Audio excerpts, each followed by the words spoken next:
They find themselves in an unknown place where a brutal battle is taking place involving a huge number of undead and skeletons. The warriors scatter in different directions, reporting that this battle is lost and they will not be able to defeat this army. They are followed by a huge pile of skeletons, led by a giant demon, whose appearance frightens everyone. Looking at him, the frightened fighters say that this is a demon of Taros, which is almost impossible to defeat. All this is followed by an ordinary man, dressed in strange clothes, who giggles as he watches what is happening. This man is the main character and also the champion of the United Forces named Hank. Next to him walks the Archmage Taros, who is responsible for the creation of this demon, but he is afraid to be here. Hank informs him that he was summoned at his call, so he should watch how well he fights. He also states that if Taros is dragging him into some kind of trouble, then he should at least take responsibility. Taros lowers his head, while Hank notes that to him, his opponents and those who hired him are no different. Hank adds that the only reason he's helping them is because it's the fastest way back. Properly burned out, he advises Taros to stop grumbling and behave decently before the consequences come. Meanwhile, the demon of Taros destroys another batch of enemies, leaving behind only corpses. Looking closer, Hank discovers another body, this one belonging to the demon king he fought. Taros remarks that this is very cool, but Hank asks if it really does end that badly. Taros reports that he prepared 4 more weapons for the fight with the demon king, but they were not needed. Hank says that in any case, now it's time for him to keep the promise he made recently. After some time, it becomes clear that this promise consisted of a huge amount of gold bars. He happily looks at these ingots and says that these are his favorite little things that he needs. He also says that once he returns to Earth, he will live the rest of his life in peace. Taros reports that everything has been prepared and asks Hank if he wants to go home right now. Hank states that there is no point in delaying, because even if he stayed, no one would be happy about it. In response to Taros' attempts to justify himself, he says that there is no point in discussing these trifles now. The Dark Mage says he brought a mana crystal that distorted the chain of cause and effect. He also promises that once this crystal is shattered, he will return to his home planet. Hank says he doesn't quite understand how cause and effect works, but that's not important. Taros says that even a small impact will easily destroy this crystal, so it won't be difficult. Hank happily announces that in that case he will simply leave here after what he has done in this world. After a while, he opens his eyes and looks around to understand where he is. Quite quickly, he realizes that his dream has indeed come true, and he finds himself in his apartment. The first thing he wants to do upon his return is to finally get rid of his uncomfortable gothic uniform. After that, he buys himself kimchi fried rice and other sweets. But this is only the beginning of his journey. He reflects that now he has nothing but time and money, so he will not rush. He also decides to check what he brought with him as gifts for working for the Dark Magician. He happily reaches out his hand into a special portal, hoping that he will come across something interesting. However, despite all his efforts, his hand cannot feel anything material, and this surprises him greatly. Finally, he decides to check out what's going on and sticks his head into the portal to see for himself. What he sees surprises him greatly, and for a while he is even speechless because of the situation. He recalls that he brought with him gold bars, jewelry, and many different gifts. He also had a massive army of undead that was supposed to serve as a pension fund. Each of these warriors had to lay down his life to ensure the well-being of the master. However, it seems that Hank ends up in a completely different place than his Earth, so a strange change occurs. He remembers how long ago he ended up in a strange place called Saran. It was a completely different world, located in a parallel reality and possessing different technologies. Hank ends up there for an unknown reason, but even then he meets the one who brought him here. He was given various knowledge about this world, but at first it seemed to him that it was all complete nonsense. They look at him with surprise and try to understand why he refuses the valuable knowledge offered to him. Hank curses at anyone who tries to help, telling them that he shouldn't be there at all. He has to go through many difficulties before he masters the necessary magical skills. Of course, he meets a few people who become his friends, but he still doesn't like them very much. The thing is, he really doesn't like being in this world, and many people think he's some kind of creepy guy. Over time, he becomes very influential, but his character only becomes more irritable. He is informed that today marks exactly 25 years since he first came here. He has been waiting for this day for a long time, but now he has to face betrayal when he was about to return. He angrily announces that he can no longer retire without his pension fund. Remembering his old comrade from numerous battles, he regrets that he ever met them. After some time, he feels the presence of a very strange matter, reminiscent of a mana wave. Hank stops abruptly to take a closer look at the anomaly and feel it. He wonders if this is a mana wave that came here from Earth. After this, he looks out the window and notices that he is surrounded by shell people. However, in the middle of the giant highway, energy fluctuations begin to appear that behave strangely. Over time, these vibrations transform into a strange portal, reminiscent of a large scar in reality. Hank immediately runs out into the street, trying to figure out what it is and why it appeared on his planet at this moment. People suddenly start running for their lives, shouting loudly that it is too dangerous to stay here. Hank runs towards the crowd and suddenly discovers a strange sight that makes him freeze in place. Dragons appear in front of him, flying in the air and attacking everything below them with fire. Hank can't believe that something like this could happen on Earth, because such things have never happened here. He wonders where the hell they sent him and realizes that it is definitely not Earth where he came from. He decides that he needs to get out of here quickly before anything happens. But suddenly he discovers a child. This child slips because he was running too fast and is now in mortal danger. He is immediately attacked by a giant reptile that wants to tear him into small pieces. The boy only has time to raise his head to see the sharpest teeth rushing towards him. Hank realizes he's been trying to keep a low profile with his new abilities, but now he has no other choice. He also realizes that he will definitely achieve the opportunity to retire and punish those who deceived him. Moments later, he hears a warning through a siren that all civilians need to evacuate. Special agents come onto the scene and quickly destroy the vile creatures. The agent tells the boy that he will explain everything later, and he thanks him for saving his life. Immediately after this, the agent turns around and runs away, while the protagonist continues to watch him. These people turn out to be an emergency response team sent to pacify the monsters. Hank wonders what's going on here, noting that these people are very well equipped. Each of them is armed with special devices that resemble medieval weapons. However, in the hands of these people, these are not just trinkets, but real magical artifacts capable of killing monsters. Hank realizes that people with such power on this earth are no different from those who were in the past world. Within moments, one of the dragons changes its target to Hank and moves to destroy him. The agent tries to prevent another disaster by warning civilians to be careful. Hank, however, reacts as if it were any other Tuesday, simply dodging the attacks. A giant pillar of fire appears behind him, blocking the normal path back to his apartment. Hank feels like everything that's happening has lost all meaning and he wants to laugh out loud. He remembers a joyful Taros, who reported that he had finally kept his promise and fulfilled the agreement. Hank looks around in this crazy world, wondering where the hell they sent him. After some time, he returns to his apartment to connect to the internet and collect information. It had been quite a busy few days, as he had been trying almost non-stop to learn more about this world. He becomes convinced that this place is not really the Earth he once knew and which he longed to reach. Now the difference is that there are gates and monsters here. These are people known as awakened. Since the gates began to appear on Earth, some people have begun to exhibit unusual abilities. These people later began to be called awakened, but the mystery of this world still remains to be solved. The most important thing now is that his luxurious retirement plans were completely destroyed in one moment. Hank wonders if at his age he really has to worry about making a living again. However, he understands that if he registers as an awakened person, he will be able to make money quickly, although he is too lazy to do this. On the other hand, he can use magic and leave everything to the skeletons to automate any production. On paper, it's a perfect plan, but it's unclear how scared people will be by the appearance of the undead. After some time, he contacts the agency to demonstrate his abilities. They look at this skeleton in amazement, noting that they have never seen anything like it in their entire careers. Hank reports that the creature can move and follow simple commands when given. They begin to bombard him with questions about how effective this creature is in terms of combat power. Hank is also asked how many skeletons he can summon, to which he replies that he doesn't know.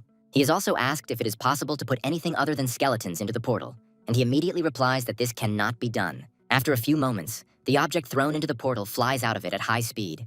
Hank muses that he can put anything he wants in there, but only if he allows it. The scientists apologize for this and report that the next test should determine the combat power indicators. Hank agrees to this proposal, after which his skeleton takes up a special fighting position. The scientist swings a baseball bat while the protagonist watches him with a bored expression. After receiving minimal damage, the skeleton jumps to the side, unable to stay on its feet. His head proves too fragile and falls to the ground with a characteristic dull thud, bouncing several times. Scientists are closely monitoring this and report that the figures are, to put it mildly, not very impressive. However, they conclude that this is sufficient for initial testing.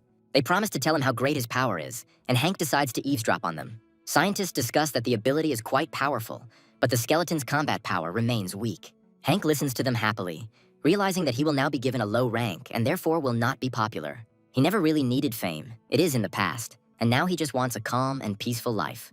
Hank realizes that by being an unnoticed worker, he can earn quite a decent amount of money. Most necromancers use their own mana to imbue undead monsters with willpower. However, human mental energies and mana have limits, and this method limits the number of summons. That's why he came up with another method that proved incredibly effective and could become a real breakthrough. Right now, this method can be demonstrated on one of the giant monsters hidden in the dungeon. This monster releases a large stream of fire towards one of the skeletons without even thinking about stopping. Hank watches the monster in surprise and is amazed that it can use such unusual attacks. After this, he turns to his magical system, noting that in such a case, it is necessary to change tactics to a more defensive one. He quickly issues commands to all monsters, causing them to act autonomously depending on the situation. In simple terms, it looks like he pre-programs the action algorithms for each monster. This way, he can control these creatures and let them obey manually, but the number of skeletons is not limited. Hank lets out a tired sigh and says he can't believe he's back at this again. Of course, at first there may be errors, because if the algorithm is built incorrectly, the skeleton does not understand what to do. But during his time on the continent, he had perfected his skills over 30 years, although they had now weakened a little. Hank points out that there is no point in complaining, as he should at least create a basic system. Looking at the timer, he realizes that he has been hunting for 4 hours already, and it is time to return. Looking around, he sees that the place is completely cleared of all evil.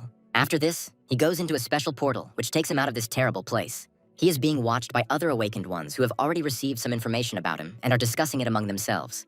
They note that this person was assigned to the lowest rank, but his results are quite impressive. Hank doesn't pay attention to such things, as he has already achieved everything to realize himself. After some time, a strong man appears in front of him who is happy about his arrival. Looking at all the monsters that the hero destroyed, the man notes that quite a lot of creatures were caught today. Hank says he is used to working quickly and hopes the money will arrive in his account at the same speed. The man clarifies that after taxes, the reward will amount to 2 million won, and Hank is happy about this. He asks his interlocutor to transfer the money, and he says that he has already done this a few minutes ago. Hank realizes that retirement still seems like a distant dream, but these are small steps in that direction. He also realizes that this is much better than getting a high rank and attracting too much attention. He overhears other players discussing him and noting that Hank uses a porter even in such an easy area. They add that this is an important unit that can be useful for more advanced heroes. Hank listens carefully to their conversation and decides to come closer before they leave. He apologizes for disturbing them and tries to get their attention, after which they turn around abruptly. Realizing who is in front of them, they say that they did not want to offend him and were simply discussing personal matters. Hank says he didn't notice and asks if they're looking for a porter. They look at him in surprise and add that they were just about to hire such a person. Hank claps his hands happily and announces that in that case he has a proposal. He offers them a chance to try out the new porter for free as part of the grand opening. This business idea that came to his mind seems simple and brilliant at the same time. The people he just made a deal with go into the dungeon to destroy the monsters. They hone their fighting skills so that they can take on more challenging missions later. However, it is not yet entirely clear what exactly Hank's business idea is. The fact is that he managed to create a special skeleton carrier of an improved model that accompanies people. This product is designed to use skeletons as carriers, although it still needs some work. Hank reports that these creatures are eco-friendly, require no fuel, and cost only 30,000 an hour. After discussion, the heroes realize that this is only a small part of the total cost. Hank says he hopes not to tell everyone about this, adding that he can provide a discount. He understands that being a businessman is not that difficult if you already have experience interacting with people and running businesses. He realizes that in this situation, it is best to make money in relatively easy ways. People approach the girl next to him, wanting to test 2 models of porters. The girl calmly lowers her eyes and becomes curious about who this man is who appeared out of nowhere. To explain this, we need to go back in time a little because it all started on the day he came through the gate. He was looking for inspiration to improve the macro system for the skeleton carrier. However, after some time, he discovers the girl's body lying in the middle of the corridor completely alone. Hank immediately feels the aura of death and understands that it is no longer possible to save the man, since his soul has left. He reflects that interfering would be painful and that it would be better to pretend that he saw nothing. After this, he takes a few steps towards the exit but freezes, realizing that he cannot do this. He gets angry at himself and wonders why he can't just stay out of it, then turns around. He adds that he really needs another person part-time, and he can use this girl. However, he is still interested in understanding how this girl ended up here, and most importantly, who killed her. Hank delves into her memories and sees her parents apologizing for relying on her. The girl's brother tells her that she doesn't need to strain herself so much and torture herself with such work. The sister notes that there is no need to worry, since she is awakened and can stand up for herself. Hank muses that he'll make sure his paychecks get sent on time, since that's better than dying like this. He dives back into his memories before her soul left her body. The comrades who walked alongside her in the dungeon suddenly turn out to be real villains and turn away from her. The girl tries to ask for help, but the leader of the group says that it's not worth getting into trouble. She's asked what to do now, but Hank notes that everything is obvious here. She says with a smile that they should just leave the girl here because that's the only thing they can do. The girl continues to ask for help, holding out her hand, but they don't even turn around. After some time, she bleeds to death, unable to escape and find healing. The girl's story could have ended here if Hank hadn't found her. Hank reflects that it must be a shame to be betrayed by some bunch of scum who are nothing. He realizes that he feels sorry for the girl and decides that from now on they will work together. He names her Holly, who now becomes his zombie assistant and a first rank awakened. Holly looks at him in surprise, and Hank explains that it's her new name, so she should get used to it. Business begins to flourish, and the part-time job proves to be quite effective. Hank ponders what to do with the people who treated this poor girl cruelly. On the one hand, he doesn't want to interfere, but on the other hand, it would be very unfair. However, he comes to the conclusion that interfering would be tedious. However, he quickly realizes that he is running out of skeletons to rent out to other users. Hank muses that this gate has limits and wonders if it's worth moving on to another one. After thinking for a bit, he decides to observe and make a decision later, after which he steps aside. Meanwhile, he is being closely watched by another group of people who do not like the change of scenery. One of the girls notes that this upsets her greatly since she had not planned to change jobs. She adds that everyone uses skeletons and no one hires porters anymore. Her friend remarks that this is surprising since people are closer than these skeletons. He offers to negotiate with Hank, as he does not seem to be intractable. From his point of view, one could ask Hank to limit the supply of skeletons for the business so that they would have enough food. She argues that simply switching to a different gate will not solve the problem as the business will expand. They conclude that the number of skeletons is unlikely to decrease and that the problem will soon recur. They wonder how long this will go on and why they are being pressured by a new businessman. After a while, another person appears behind him, who declares that his words now make sense. They turn to a young man named Kim and ask what he is doing at this time. Kim reports that these skeletons belong to a low-ranking awakened one.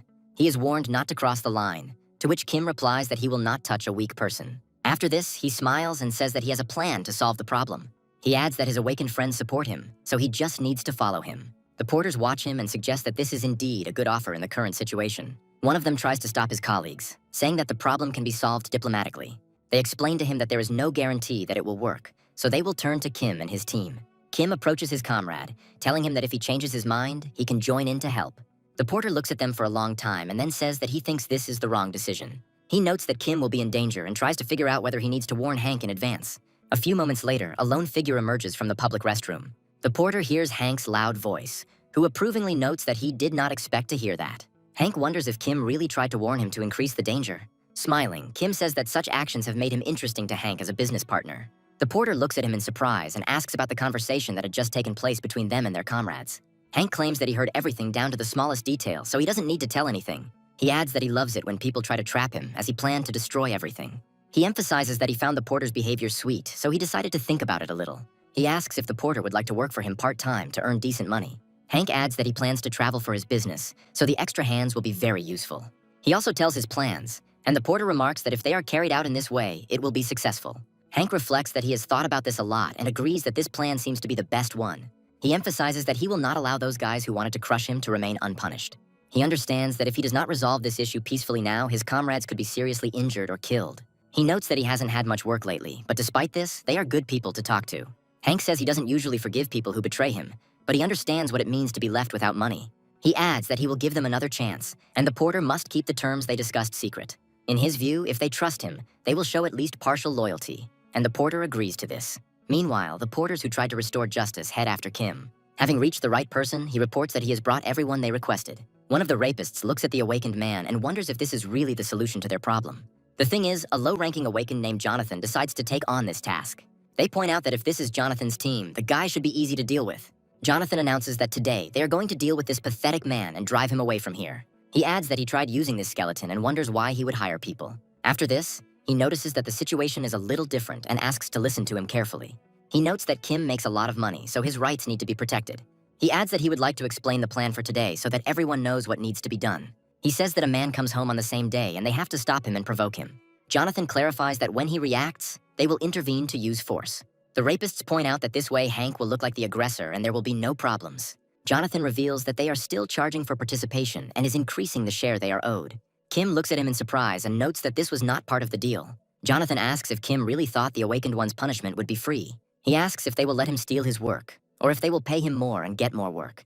Kim realizes he has no choice and agrees to harsh conditions. Jonathan hits him and notes that it is always easy to negotiate with Kim. After this, he turns around and leaves along with the thugs looking for someone to fight. Kim is informed that after taxes and with such margins, they will barely be able to survive. Kim simply tells them off, saying that without Hank, none of this would have happened.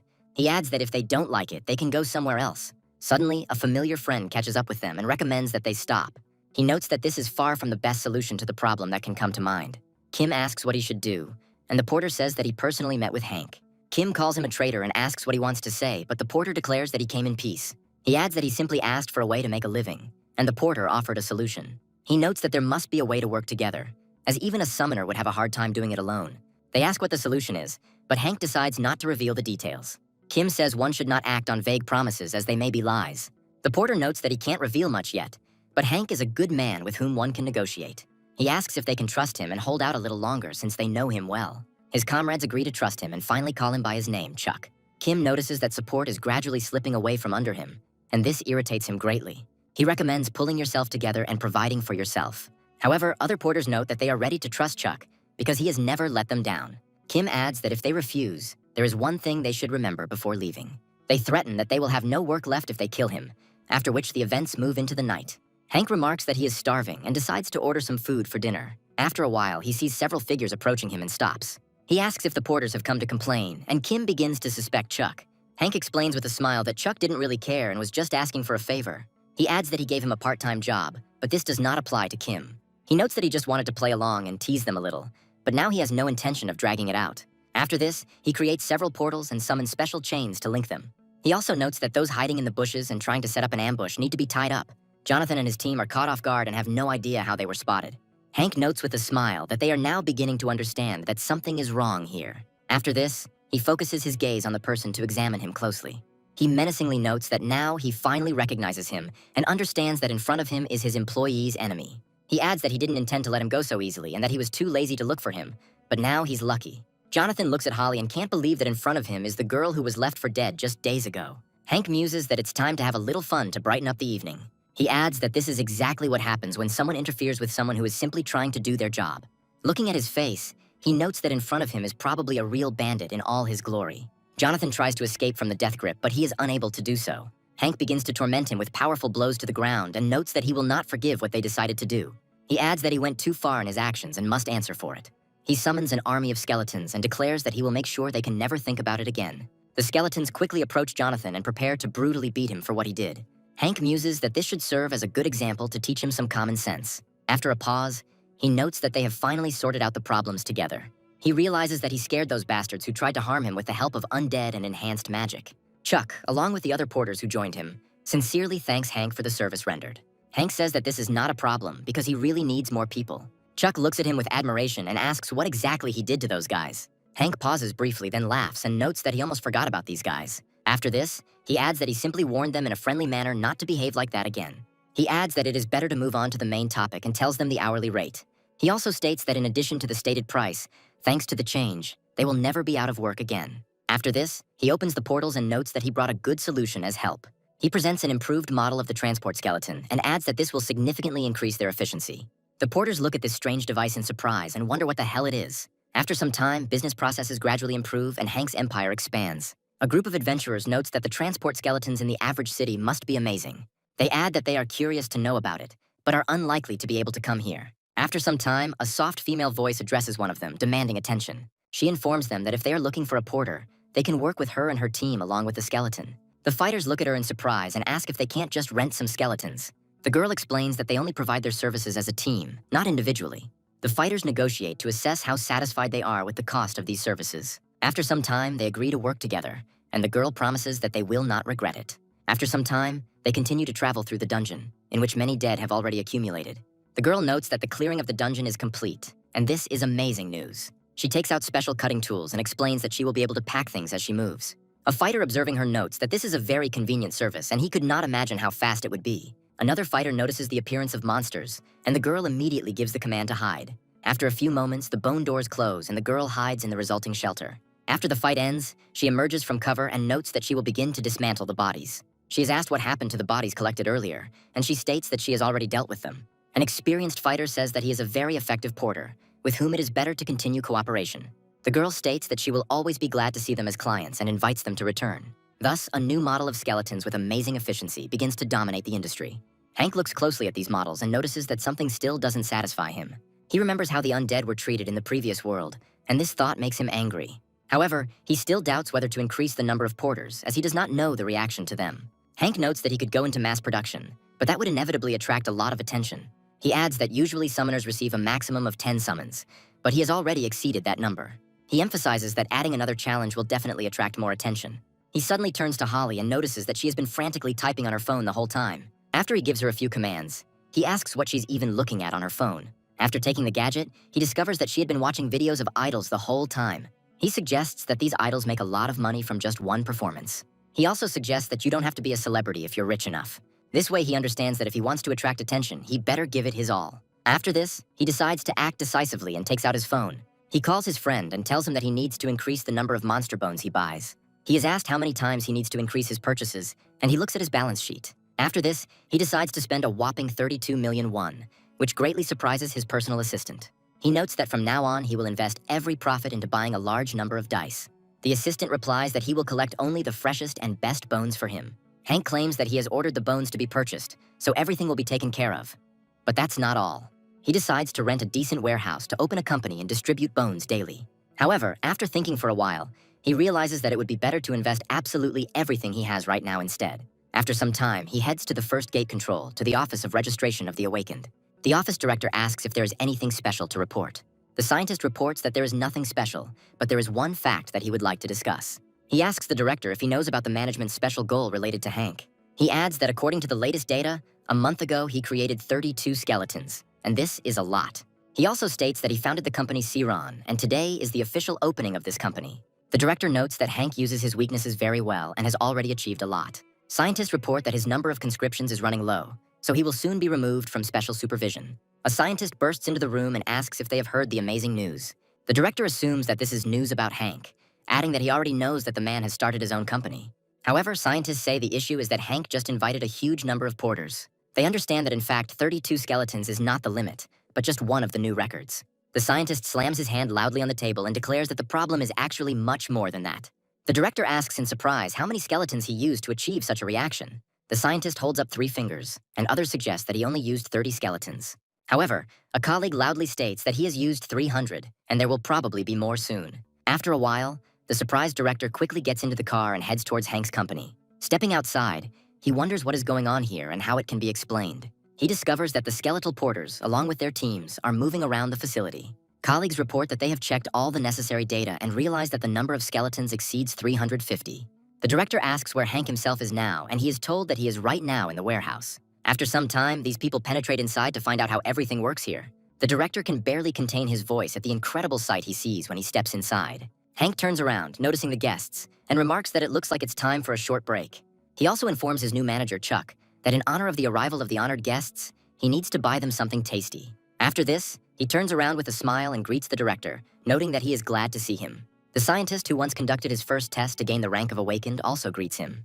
They notice Holly, and Hank reveals that she is his cousin who helps with the work. Holly nods silently, so as not to reveal that she is, in fact, a living dead person. He is asked how many skeletons he has summoned so far, and Hank states that indeed it is true, and there are already many. Scientists look at him suspiciously and assume that he tried to deceive them during the test. Hank states that he had no reason to do this and that he didn't know he could summon so many.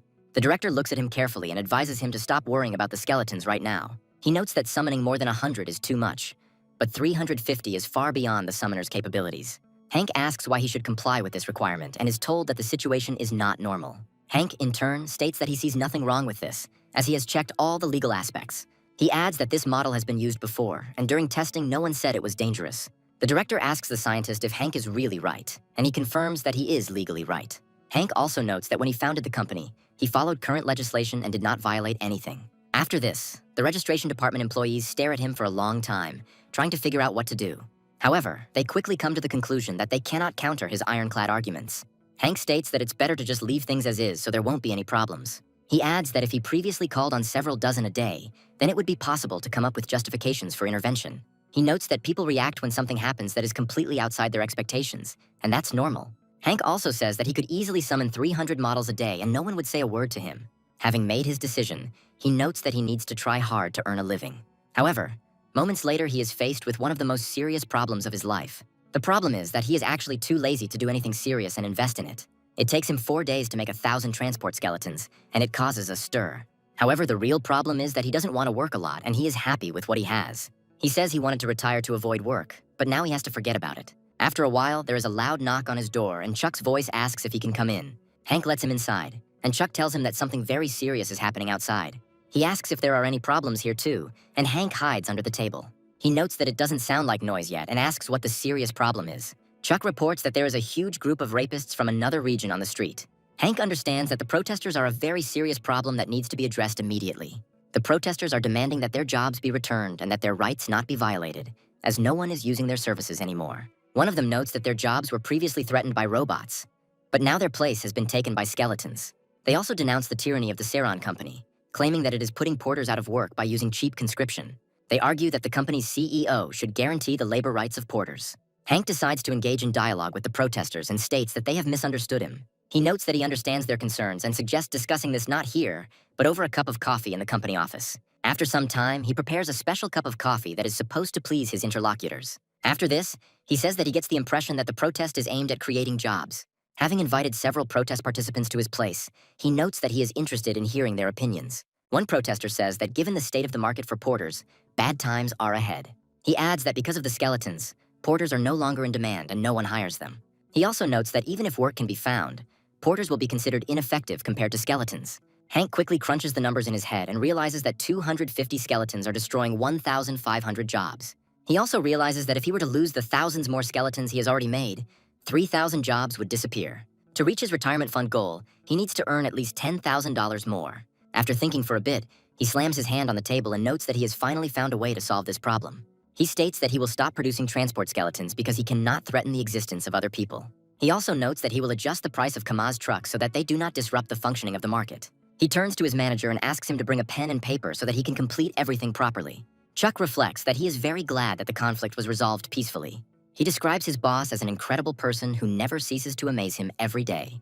However, Hank still has a problem that he must solve as quickly as possible. He looks at the ceiling and wonders what he can do to make money without protesting. He opens his empty notebook to write down new ideas and experiment. However, he now has to take into account the fact that this device should not affect existing jobs. Chuck notes that his boss is careful not to put other people out of work. However, Hank really just wants to stop being criticized, as it would attract unwanted attention. Hank is going through various ideas to see which one looks best when he suddenly freezes in place.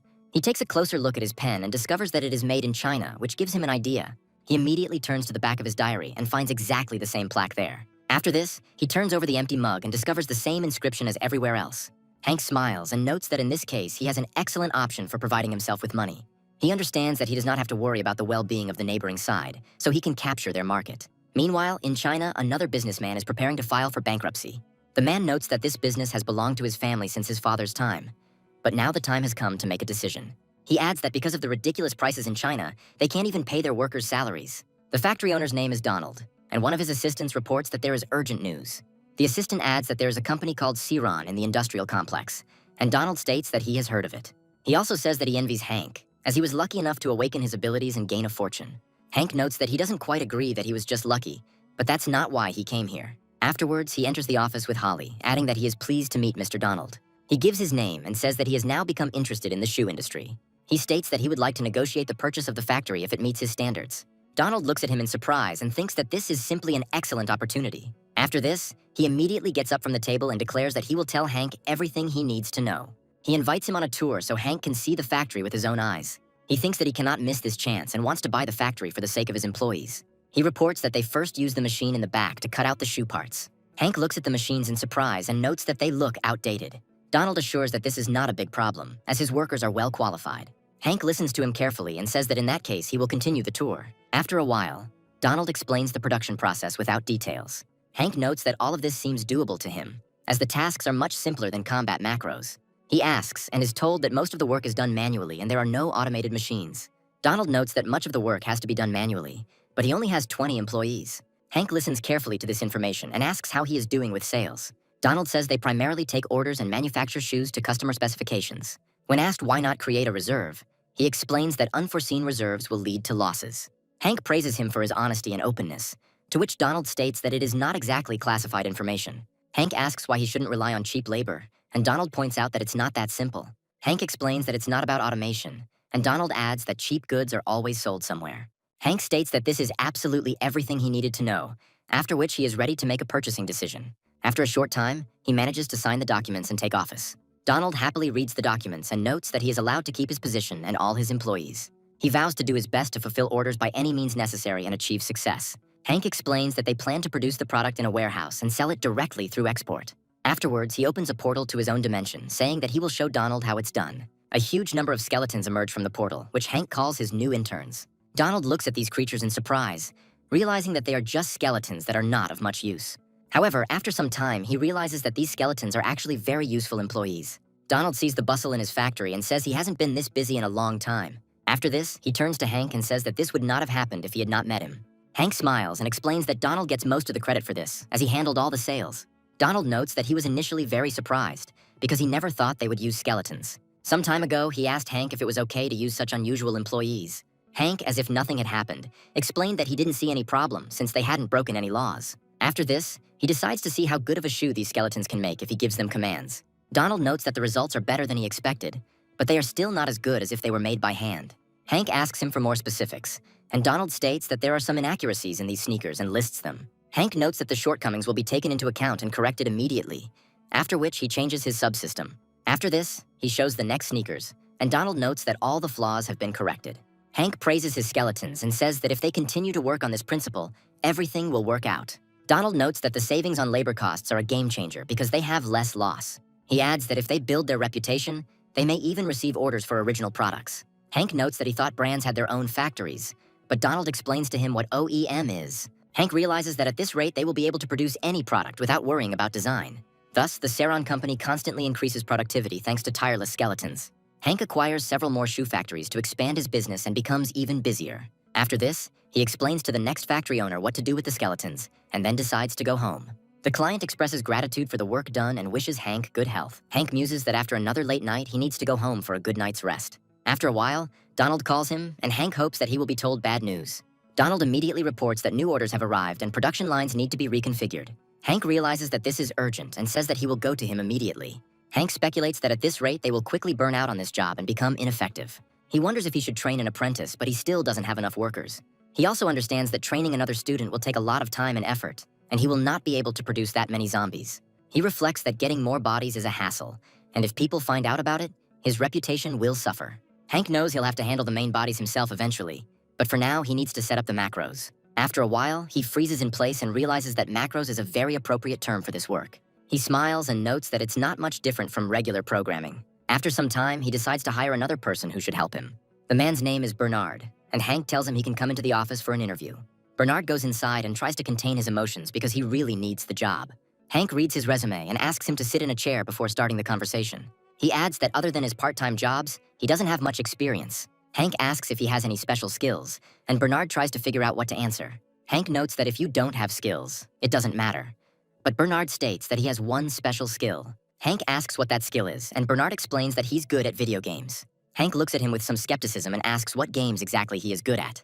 Bernard claims to be good at all genres and ranks high in some of them. Hank asks if he likes simulations or strategy games, and Bernard replies that that's his specialty. Hank asks if he has any demonstration of the skill, and Bernard reports that he has a video. Bernard adds that he was originally playing a game designed for building golems, but was able to create an airplane in it. It also provides a wealth of information about the game's physics engine and how it works.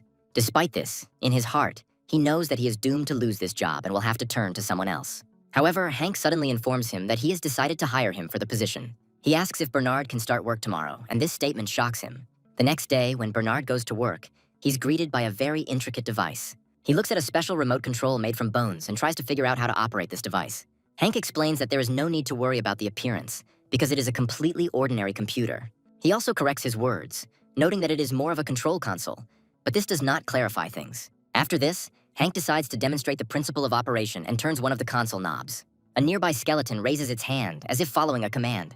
Hank suggests that Bernard try his gymnastics routine using the skeleton. He muses that it may look simple, but in reality, this skeleton has magic. Unlike regular skeletons, skeleton mages can use simple magic, and Hank converted it into a console.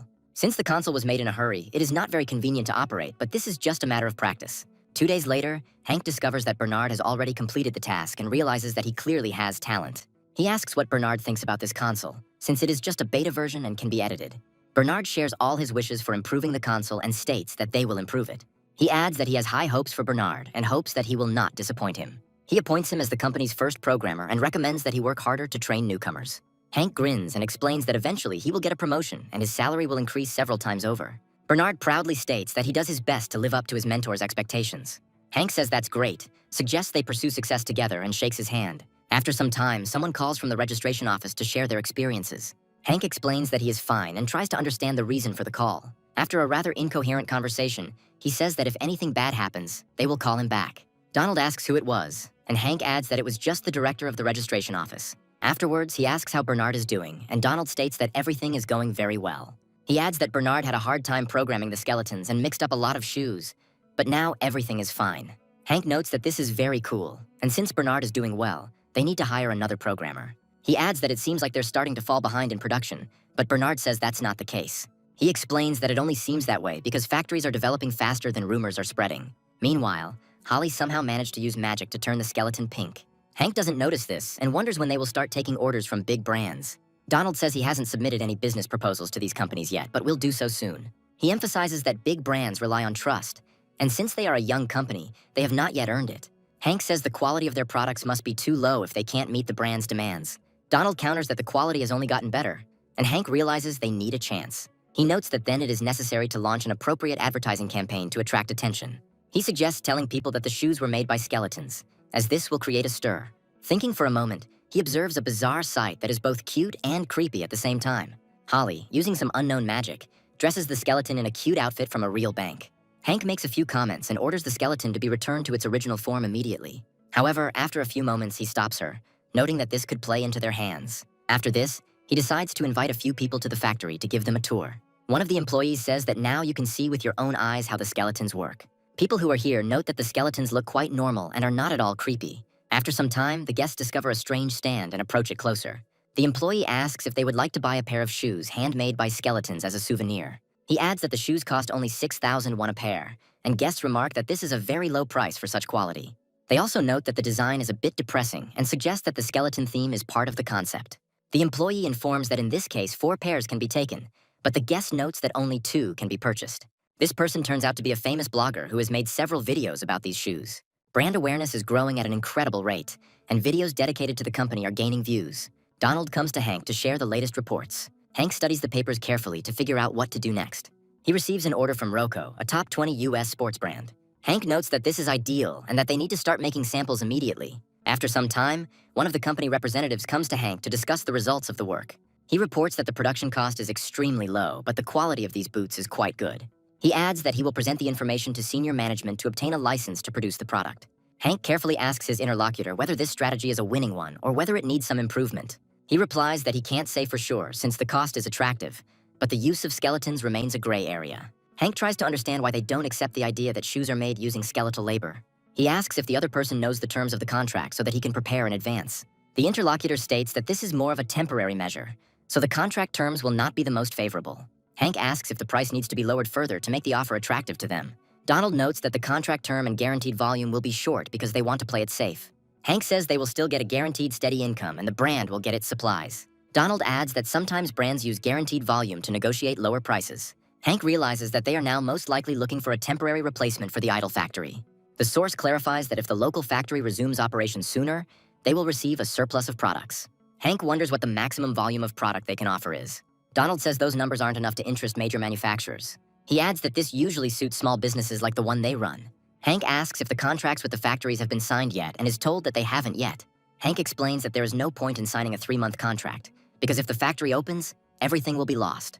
He adds that a short contract of 1 month should be concluded with the possibility of extension with the consent of both parties. He also states that if there are any quality issues or defective products, they will compensate for everything. Hank adds that they will adhere to minimum order requirements but will maintain the price. Their lawyer notes that these terms look interesting, and he will discuss the documents with headquarters. Hank, exhaling tensely, says that fortunately another deal has been made. Donald asks fearfully why he is behaving this way. Hank explains that with such conditions, they could simply sign them to a contract and never receive an order. He states that this was precisely the goal, as it has its advantages for him. Hank notes that this is to give them the opportunity to try the products without pressure. He adds that he hasn't seen anyone beat their prices yet, and Donald agrees. Hank emphasizes that trust is built on consistent quality, and using skeletons is the best choice in this situation. He says there is hardly any other company that can regulate volumes so flexibly. Hank adds that the only thing they lack now is confirmation, so they need to take such measures. He notes that once customers try their products, they won't be able to stop at just one order. Meanwhile, the lawyer gets into a special car and goes to business negotiations. Hank continues to maintain high confidence that the true face of the undead will yet reveal itself in this world. After some time, the action moves to Rocco's headquarters, located in the United States of America. One of the company's executives looks at the reports and realizes that the numbers show the best performance. A CEO named Andrew asks a colleague if this is really the maximum productivity. A colleague replies that they are working at full capacity and that they need to hire new workers to increase production. He adds that to supply the remaining 300,000 pairs of shoes, they will have to find a new factory. Andrew inquires about the factory in China and is told that they require contracts with guaranteed production volumes. According to the source, other factories also want at least 3-month contracts with guaranteed volumes. He adds that another 70,000 pairs need to be supplied by next week and recalls one video. He notes that the video concerns the Korean summoners who run his factory. Andrew asks why he decided to bring this up now and is told that it is better to check the situation. At first, Andrew assumes that this is all done for show, after which he studies the reports. The report stated that Roko Korea sent a report after meeting with this factory, and it attracted attention. He notes that everything here is real and shows the proposed contract. Andrew reads the terms carefully and notes that they are incredibly beneficial for their company. Andrew asks if there are any prints and is told that it is unlikely. He inquires about the quality of the products, and the interlocutor adds that the quality is quite decent. Andrew points out that there would be no harm in trying to work with them, as even if there were defects, they would be paid. He adds that if there is no risk, a small order should be made, 10,000 pairs of shoes to start with. After some time, this news reaches Korea and the protagonist's office. Donald happily runs into Hank's office and announces that Rocco's company has placed an order for 10,000 pairs of shoes. Hank notes that they were able to attract the company's attention thanks to the materials they had. Donald adds that current production lines need to be suspended and priority given to this company. Hank says they have enough skeletons to handle everything, but Donald says it's not that simple. He adds that they are short of stamping machines, and Hank tries to figure out if that could be a problem. After a few moments, he attracts even more skeletal mass to extract something interesting from it. He adds that if they don't have enough machines or stamping devices, they will make them from scrap materials. He asks Donald if there's anything else they need, but Donald loses the thread of his answer. He adds that they need space because all 5 factories, including this one, are already full. Hank points out that they need to use the warehouse, and Donald points out that production in such a facility is illegal. Hank explains that this is not entirely true, since he had already registered the property as a business long ago. Donald admires his boss's multitasking and thoughtfulness and adds that he no longer has any problems. Hank smiles and says that they need to finish this order in one go, and Donald immediately supports him. After some time, they find themselves at a major board meeting of Rocco's company, which is tense. One of the participants says that it is necessary to negotiate with current partners to reduce guaranteed volumes. Suddenly, one of Andrew's assistants receives an important message and contacts his boss. He says that this is the shoe factory they are cooperating with and suggests that she is trying to jump off the hook. The assistant clarifies that the point is that they were already able to fulfill the order. Andrew asks in surprise if they were really able to create so many pairs of shoes. The assistant shows him an email from the branch in Korea and asks him to look at it. Andrew learns that all the necessary goods have been delivered and inspection confirms their quality. Andrew asks if this is possible, as the quality, price, and speed seem too good to be true. The assistant happily informs that in this case they will be able to handle larger orders. Andrew says we need to order all the remaining supplies needed for next week. They receive news that 60,000 pairs need to be produced by the end of next week, so they will have to work at a faster pace. Donald notes that it appears their new customer is testing the limits of the factory's production capabilities. He adds that they have clarified the factory's maximum production capacity. Hank smiles and says they've got their attention before taking the call. Having resolved all the issues, he notes that they will be able to fulfill the order without any particular problems. Once a new order is placed, it takes only 2 days to complete, which greatly surprises Rocco's company. From that moment on, everything went like clockwork. A week later, an additional order for another 80,000 pairs of sneakers arrived.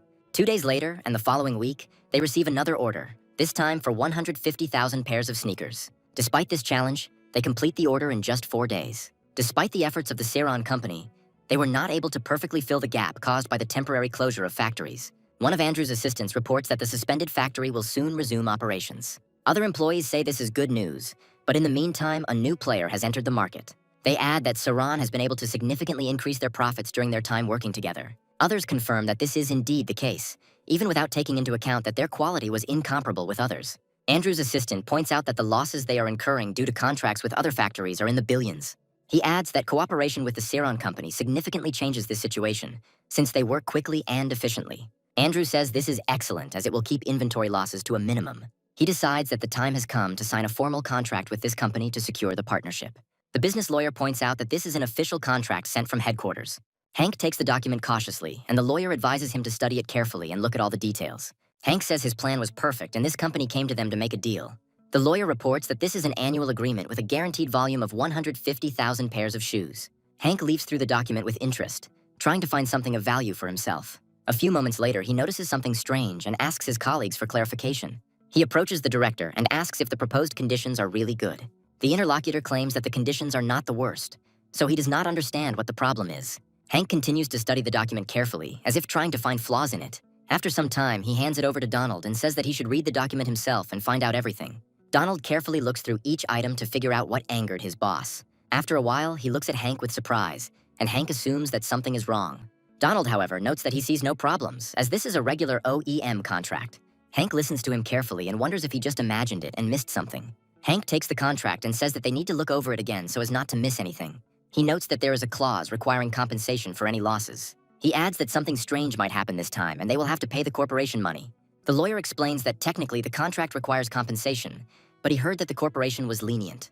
Hank can't believe the company they just saved is going easy on him. He is told that there is no need to worry, since as long as production is running smoothly, no problems will arise. The lawyer notes that he understands his doubts, since this is the first contract, but this is standard practice. He adds that these points are merely precautions in case something goes wrong. Hank says he once went abroad on a business trip where he learned a life lesson. He reports that he was told to focus on just one task and not worry about the rest.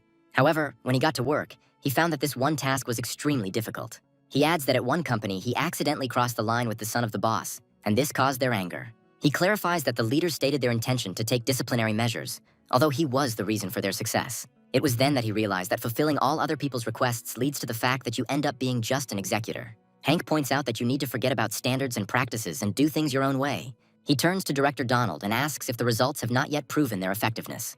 Donald confirms that this is indeed the case, after which he adds that there is enough information. He notes that he sees no reason to compensate any costs that a business partner incurs. He adds that they shouldn't care if the company accepts orders from other firms. He crosses out some points and notes that he agrees with them. He is told that Rocco will not agree to this, but Hank states that he sees no reason to refuse. He adds that he will offer the same conditions to all brands, so there will be no problems with customers. He also says that he finds these points redundant, cumbersome, and annoying, so he does not agree with them. Andrew receives an official response from the company sometime later, which makes him furious. Lawyers say this is almost a mockery, because the company should not allow itself to be manipulated. Some note that pride can interfere with financial stability, which is ineffective. However, they add that such a precedent cannot be created, as it will cause problems with other contracts. Andrew says that this needs to be dealt with later, once the other plants are back to normal operations. However, this decision is not long in coming, as it is necessary to produce a new model. Andrew notes that it's too early for that, and the company's demands seem ridiculous given the cost. After this,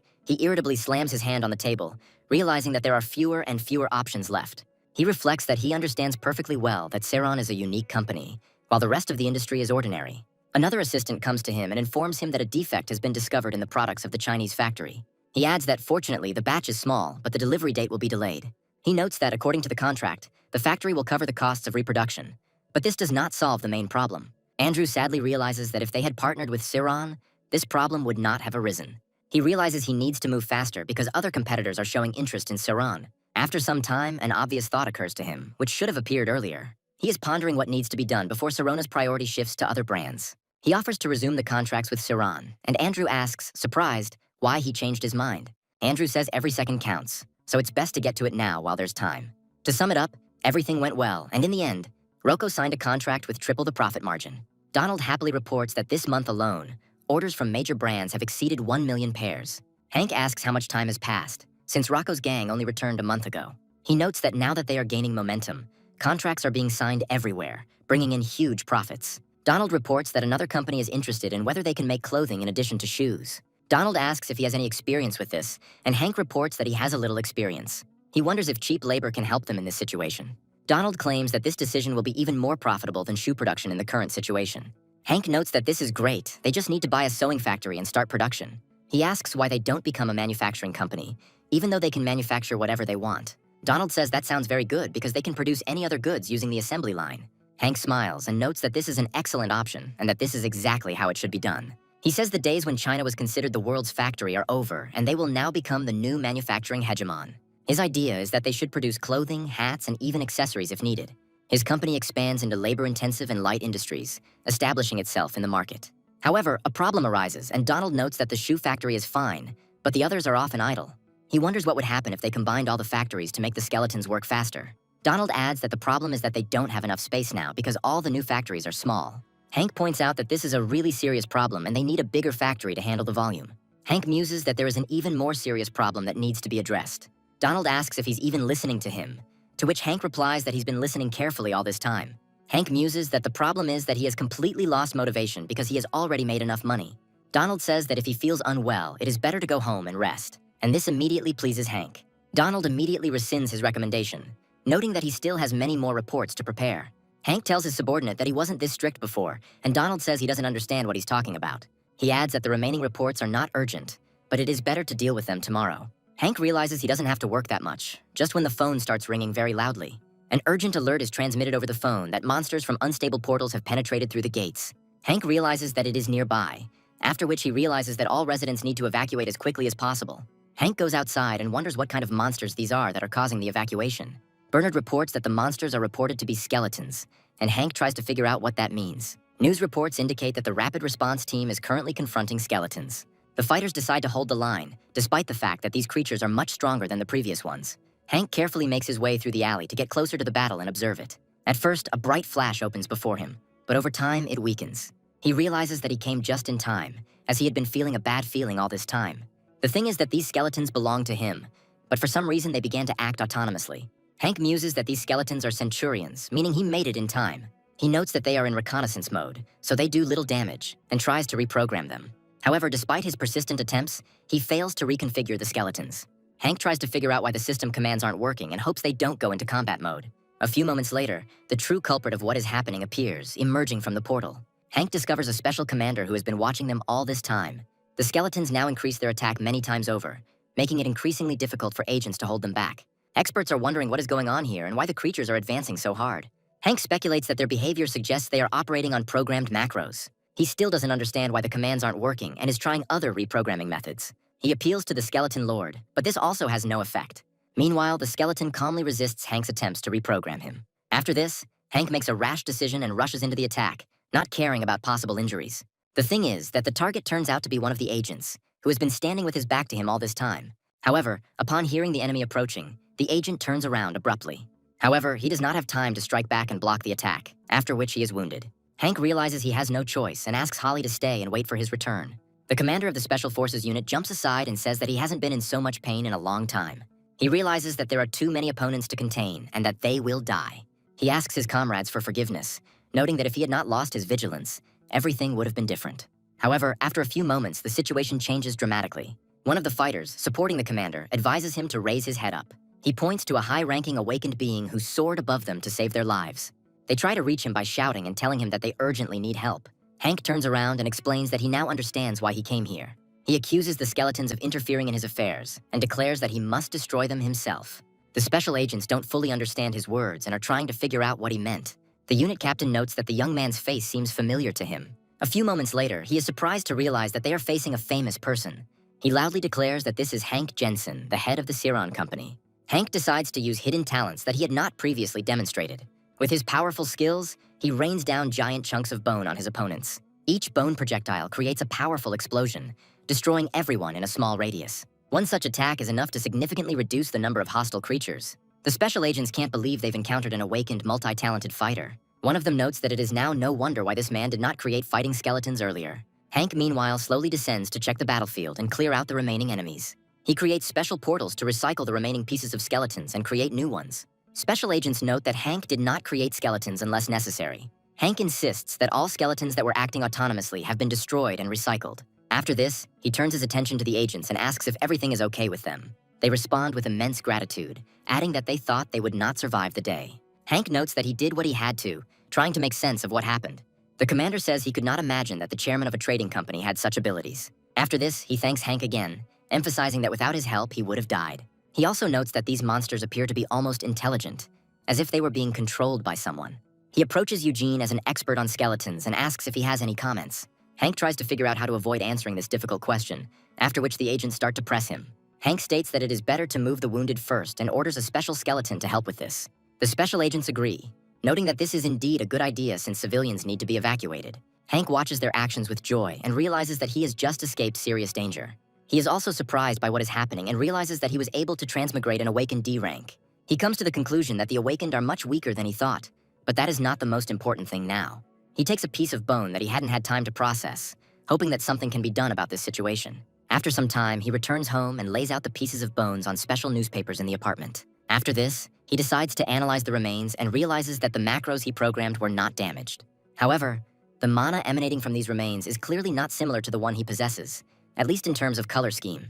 Hank speculates that subspace didn't work because it only perceives inanimate objects. He also realizes that these items must be imbued with his mana, and now everything falls into place. After a while, his thoughts are interrupted by loud sounds made by Holly playing with the spheres.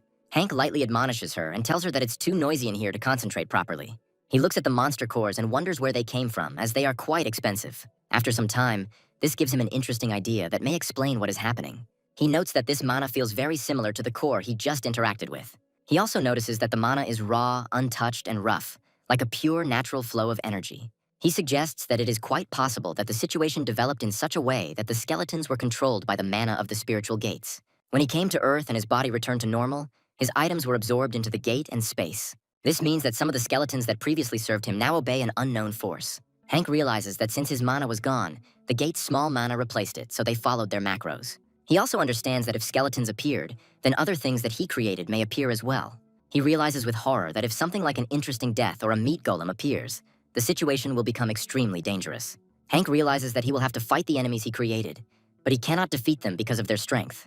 He realizes that in front of him is a kind of undead army designed for protection. This decision is not easy for him, since he did not plan to attract attention to these creatures. However, it is now becoming clear that the Legion must be rebuilt as quickly as possible. The biggest problem with creating the Legion is the magic stones, which are very difficult to replace. Hank realizes that he will need a large number of corpses to raise the Legion. He repeats to himself that he will need to engrave the magic circles with gold and strengthen the weak spots with metal. He also realizes that with the income he gets from his business, it's not nearly enough. He again wonders when he will be able to retire and forget all these horrors forever. Of course, there is a way to make more money much faster, and it is quite simple. All that needs to be done is to increase production, and in this case, income will grow exponentially. However, doing it this way is too inefficient, so a more intelligent way is needed.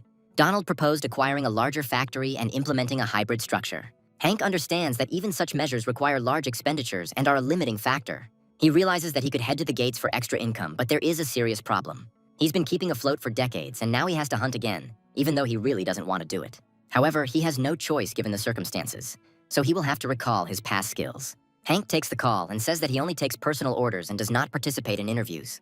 He is contacted by a rapid response team leader named Eugene, whom he recently rescued. Hank raises the phone to his ear in surprise and notes that he did not expect to meet him. Eugene asks if now is a good time to visit and says he will send the address. Hank watches what is happening with interest and tries to understand why Eugene needs this. After some time, a luxury car worth millions pulls up in the parking lot.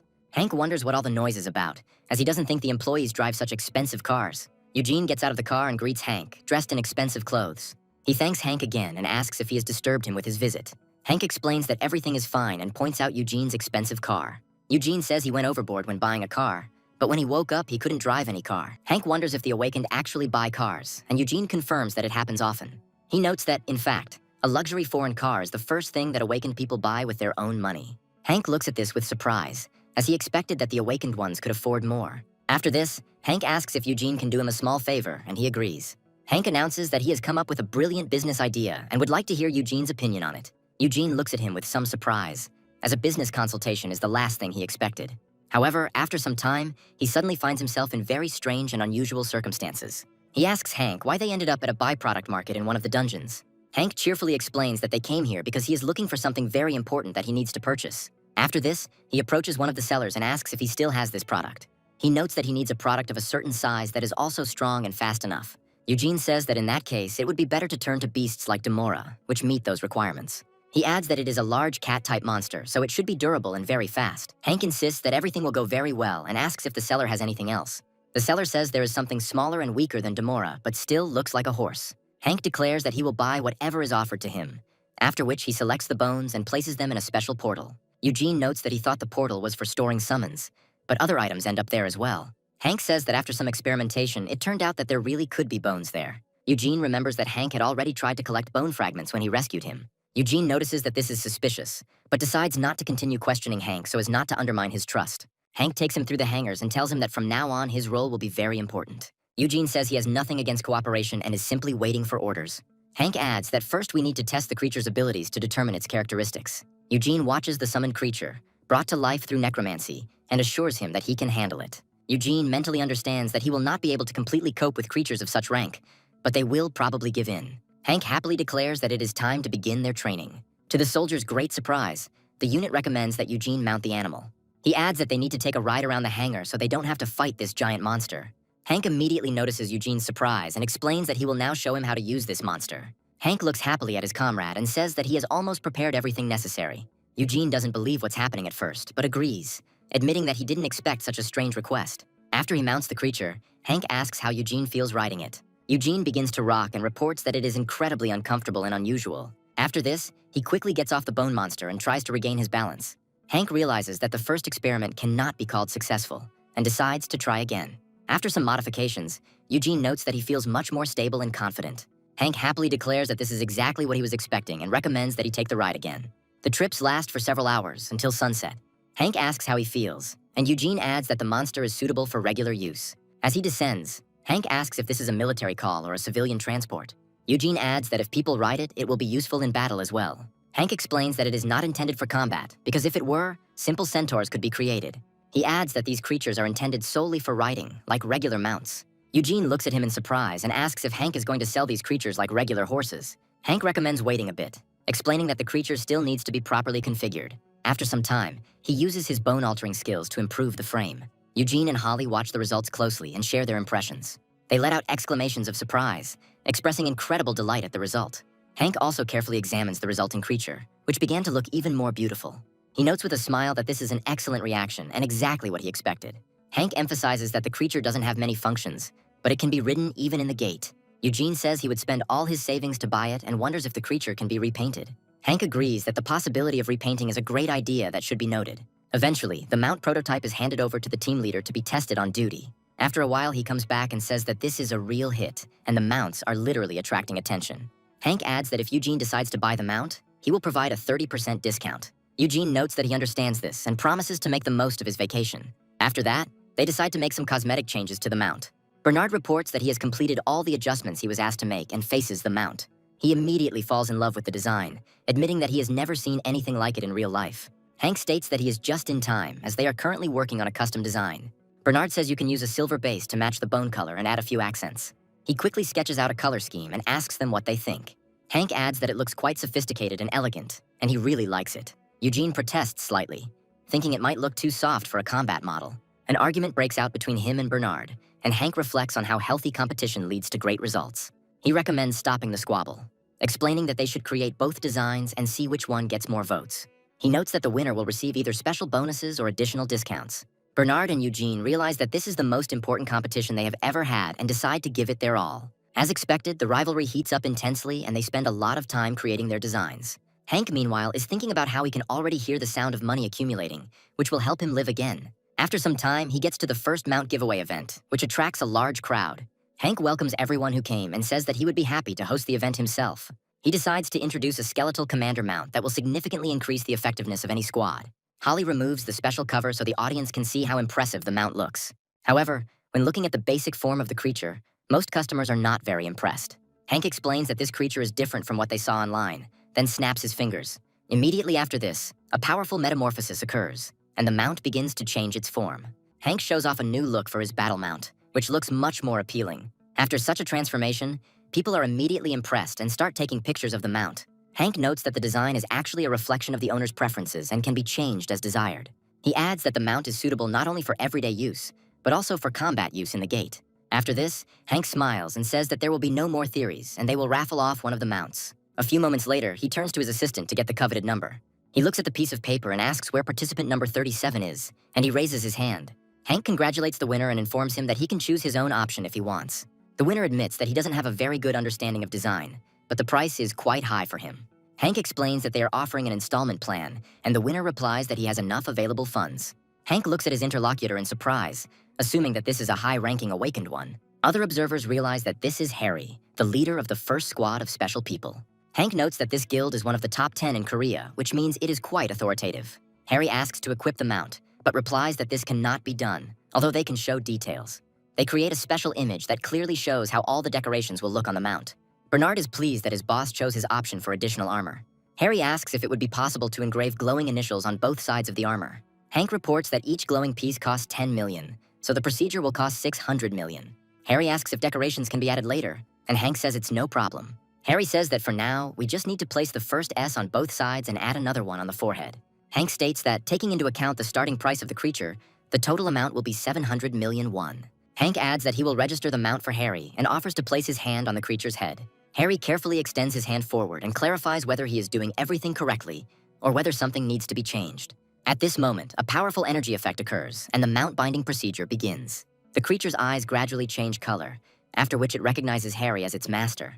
Harry is greatly surprised when the formidable creature suddenly begins to act affectionate. Harry decides to give the creature a name and calls it Onduri. Hank smiles, thinking that everything was going great before he came up with this strange and ridiculous intervention. After this, Hank announces that from now on, this creature belongs to Harry. Hank suggests continuing and playing for the next winner, who will be able to buy a mount. Previously, people had only 2 ways to meet monsters. One was through the internet. Another way involved directly confronting the monsters and fighting them. However, there is now a new way that makes encountering such creatures relatively safe. Some people are still frightened by the appearance of these creatures and suggest immediate evacuation. More knowledgeable people understand that if there is a person sitting on a monster, there is nothing to be afraid of. The idea of using these mounts as summons to quickly travel around the world is becoming popular. When people look at Harry, they think it looks really cool and is a status symbol. Harry turns to his loyal mount and asks him to speed up a little. After this, he quickly flies forward, and ordinary people remark that they would also like to ride on one of these. After some time, Captain Harry finally reaches his destination and stops for a short time. Colleagues ask Harry if he will now be traveling on the Command de Mora. Another fighter notes that he has fought this creature before, but now the feeling is completely different. After a while, the guildmaster approaches him and says that he hasn't seen Harry for a long time. A master named Herbert notes that the commander's mount Harry acquired looks impressive. Harry greets the master, who is surprised that the mount is also wearing armor. Herbert adds that it would be great if he could get a closer look at the creature. Harry cautiously asks what Herbert is planning to do, and he replies that he just wants to inspect the mount. Harry says that in that case, he can watch from a safer distance and not come closer. Herbert takes a few steps forward and notes that the armor looks pretty strong and not too bad. He notes that, judging by the video footage, this creature can be quite flexibly customized. Harry hears Herbert suggesting that he try to remove the armor, and immediately realizes that this is not a good idea. He also rushes to him and explains that under no circumstances should he touch the armor, because it cannot be removed. However, it was too late, and Herbert had already torn off a giant piece of armor, disabling the mount. Harry becomes furious and at first tries to suppress his emotions, but he doesn't do it very well. After all, his boss had just destroyed a vehicle he had paid a lot of money for. Herbert, looking confused, says that he doesn't understand why a significant part of the armor also came off. Harry explains that the armor plates are built in and cannot be removed, and Herbert remarks that this should have been said in the first place. Harry claims he didn't even have time to say anything, and Herbert points out that in that case he can buy new armor. Harry adds that then it will be a completely different mount, not the one he loved. He orders the guildmaster to repair the mount himself. Harry sends him directly to Hank, adding that the master should be grateful that he was not punished here. The bone animals were successfully sold, with the average revenue per piece reaching hundreds of millions. Hank's fortunes grew significantly, but new problems quickly arose. Hank couldn't imagine that the first skeleton horse he had spent so long creating would end up in such a state. Herbert sadly asks if there is any way to fix the mount after what happened. Hank states that there is a lot of work to be done, as suitable materials need to be found and processed. Herbert asks if the mount can be repaired in a different way so that the bones don't get mixed up. Herbert adds that if the commander finds out about this, he's finished, and Hank says there is an alternative. He explains that it is worse because the glued bones will break more easily, but Herbert stops him. He asks to return the bones to their original shape and adds that money is not a problem for him and he will pay the entire amount. Hank asks how this even happened, since such an event is almost impossible. Herbert rubs his forehead tensely and says that he somehow managed to complete the task.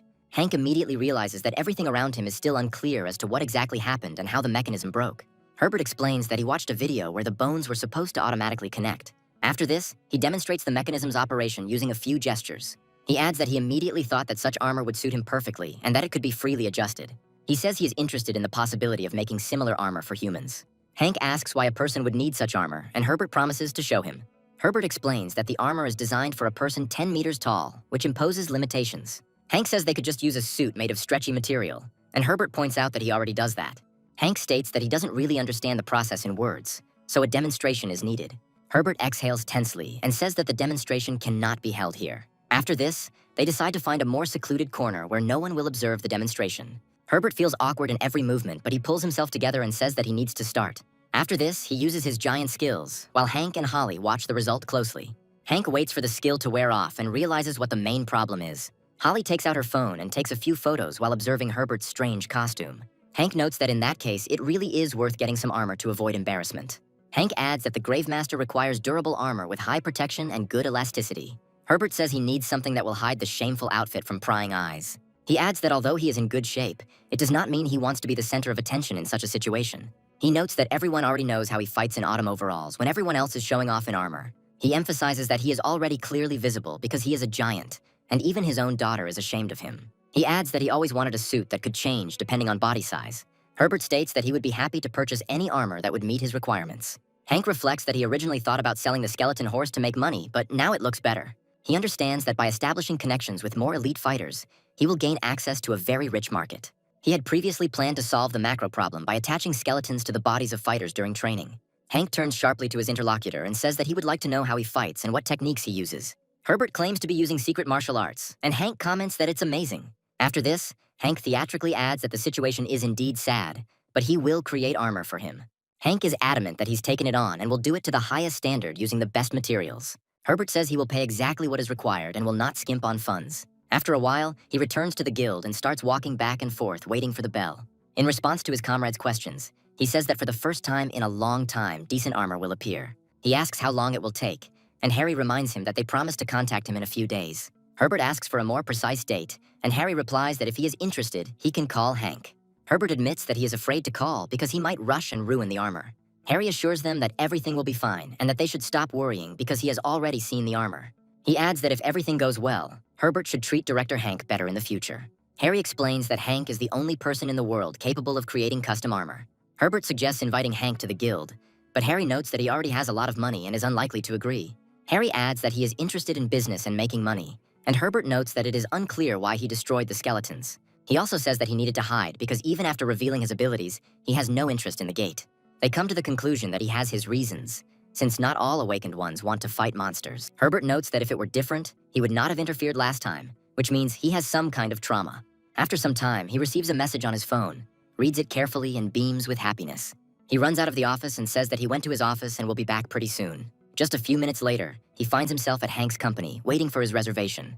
Hank greets him without much enthusiasm, but notes that he arrived quite quickly, which is surprising. Herbert asks where the armor is, and Hank replies that it's all in the next room. After this, he approaches the exhibit, on which lies a large cloth, and says that it needs to be tested. Herbert slowly reaches out to grab the fabric and finally see the armor in front of him. Even though he is an adult, this is not easy for him, because his delight prevents him from acting quickly. However, as soon as he tore the cover off the armor, his eyes again shone with incredible happiness. The armor turns out to be elegant, practical, and has a stunning appearance. Herbert wonders if he can really wear armor even as a giant. Hank explains that this is an everyday option and asks to try it on to correct any imperfections. After some time, Herbert completely changes clothes and carefully examines the new armor. He asks Hank what needs to be done to make the armor grow with him. Hank snaps his fingers and says that now we need to listen carefully so as not to miss anything. He points to the bones and explains that they will become parts of the armor after they are enlarged. He shows a large box with the number 1 on it and explains that it contains all the necessary parts. He asks Herbert to stand in front of him, spread his arms and legs wide, and wait until the armor block glows red. Hank patiently waits for the armor to glow red before using his giant ability. After a moment, his body grows significantly, but the armor does not break. More bones are added to the empty spaces that appear to strengthen the armor protection. Holly continues to watch what is happening, showing with her whole appearance that it looks very impressive. Herbert waits for the procedure to finish and looks at the armor, which is not damaged in any way. Herbert wonders happily if the armor will actually be his. Hank says the armor is strong thanks to the quality materials he provided. Herbert notes that he really likes the armor and that it is even better than he imagined. Hank explains that to reduce the armor back, you need to stand in the same position and wait for the blue signal. Herbert follows all commands and successfully restores normal growth. Herbert states that he no longer has to overcome the armor every time he uses his abilities. Hank says it was easy and the value for money was good. Herbert says he would be happy with any changes as long as the armor is wearable, and he is currently over the moon. Hank reports that the price of the armor will be $3 billion to cover all expenses. He also says that he would like Herbert to invest some money in his company. Herbert looks at him and realizes that this is an unexpected request for such a man. Hank states that if Herbert agrees, after purchasing the armor, he will receive a lifetime warranty on its repair and upgrade.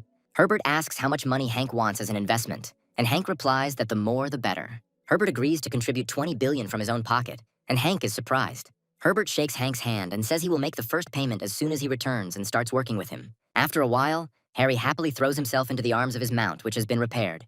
Herbert, meanwhile, tells him how he was able to increase his size while remaining in armor. After some time, they hear a strange sound and assume that the gate has most likely opened.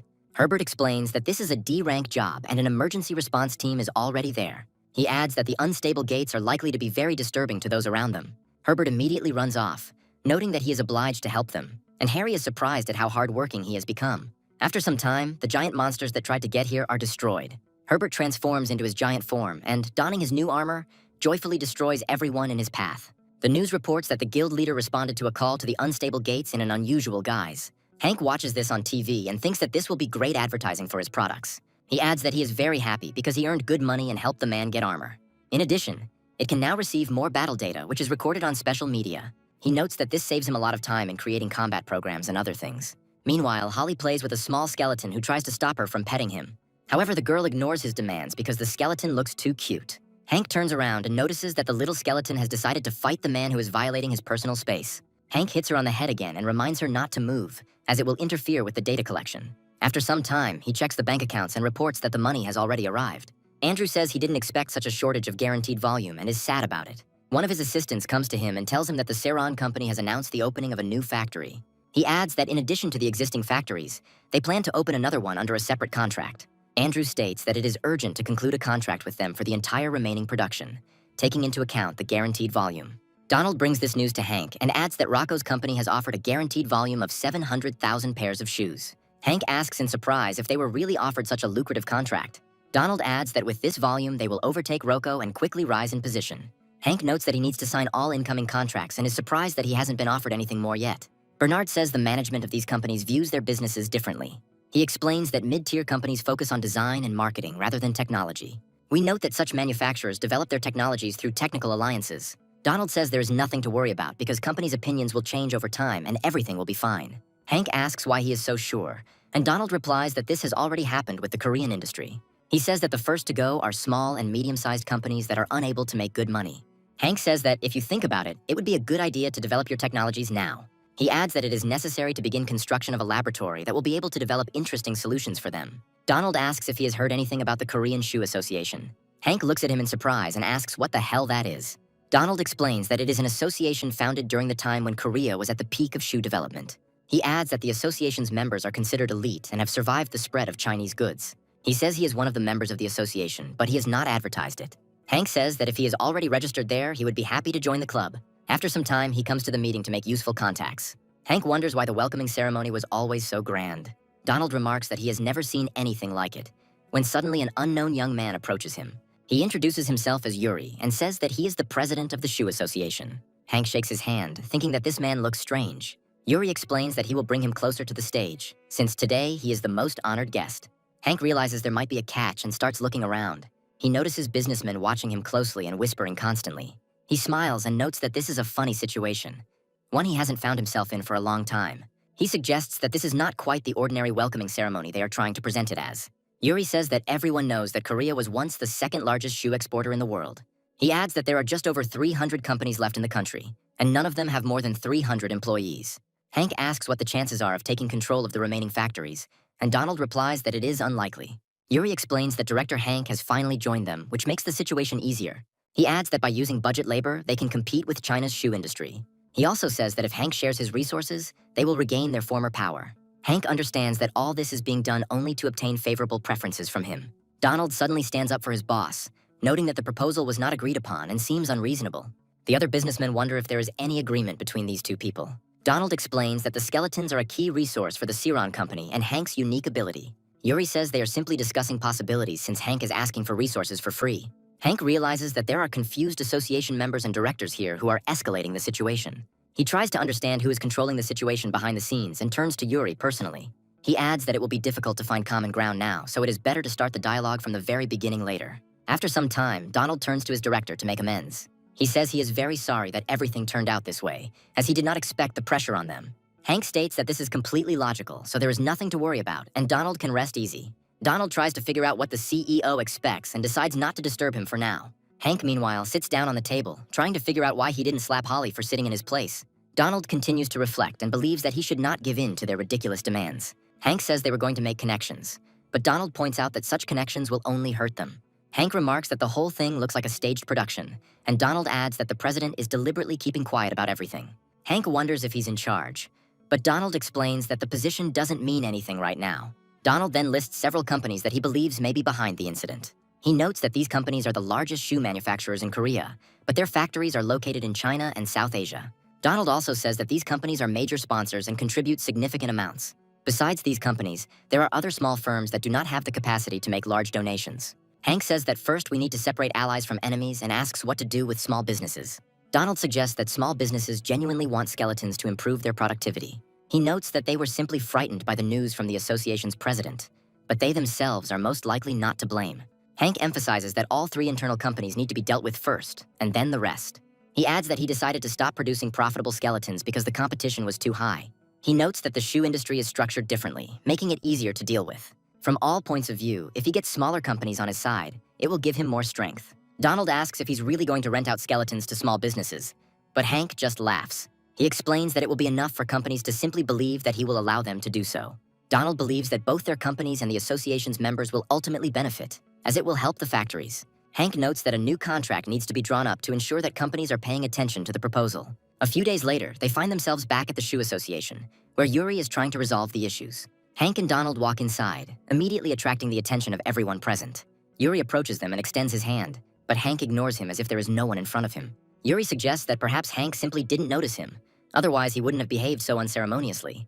Hank enters the main hall and goes up to the podium to greet the others. He notes that everyone who wanted to discuss skeletons had gathered here, and he understands their interest perfectly. He adds that after thinking for a while, he prepared a very advantageous offer for them, which they could not have dreamed of. He also states that he is not a very easy person to work with. He adds that if they simply asked, he could help, but this needs to be discussed in advance.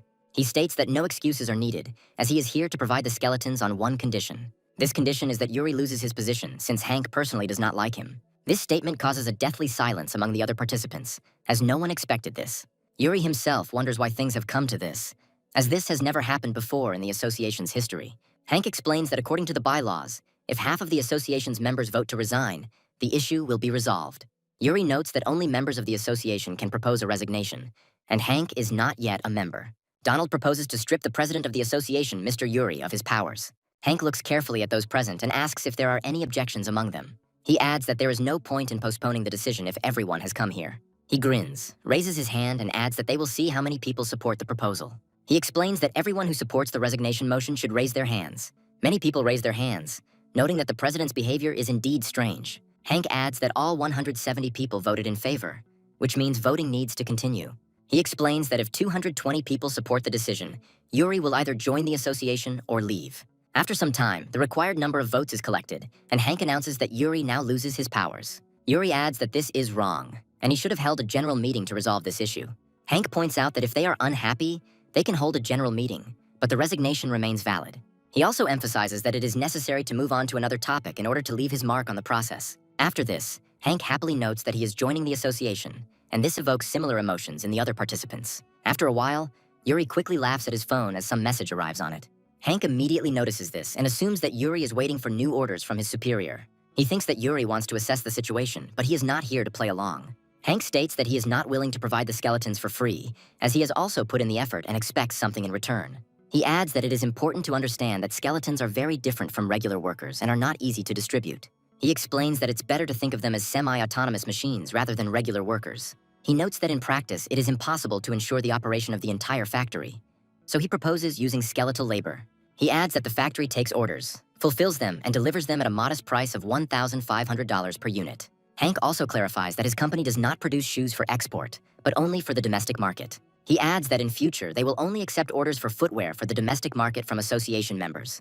Other members of the association realize that in this case, they don't even need to run a manufacturing factory. Hank confirms that this is a true observation, and now they no longer need to maintain the factory and employees. He adds that this is a win-win situation, because if someone loses their job, they won't be the one to blame. He notes that he had a great idea. He came up with a skeletonized factory. Customers say they want to rent skeletons because of the cost, but now they have to support the plant and employees.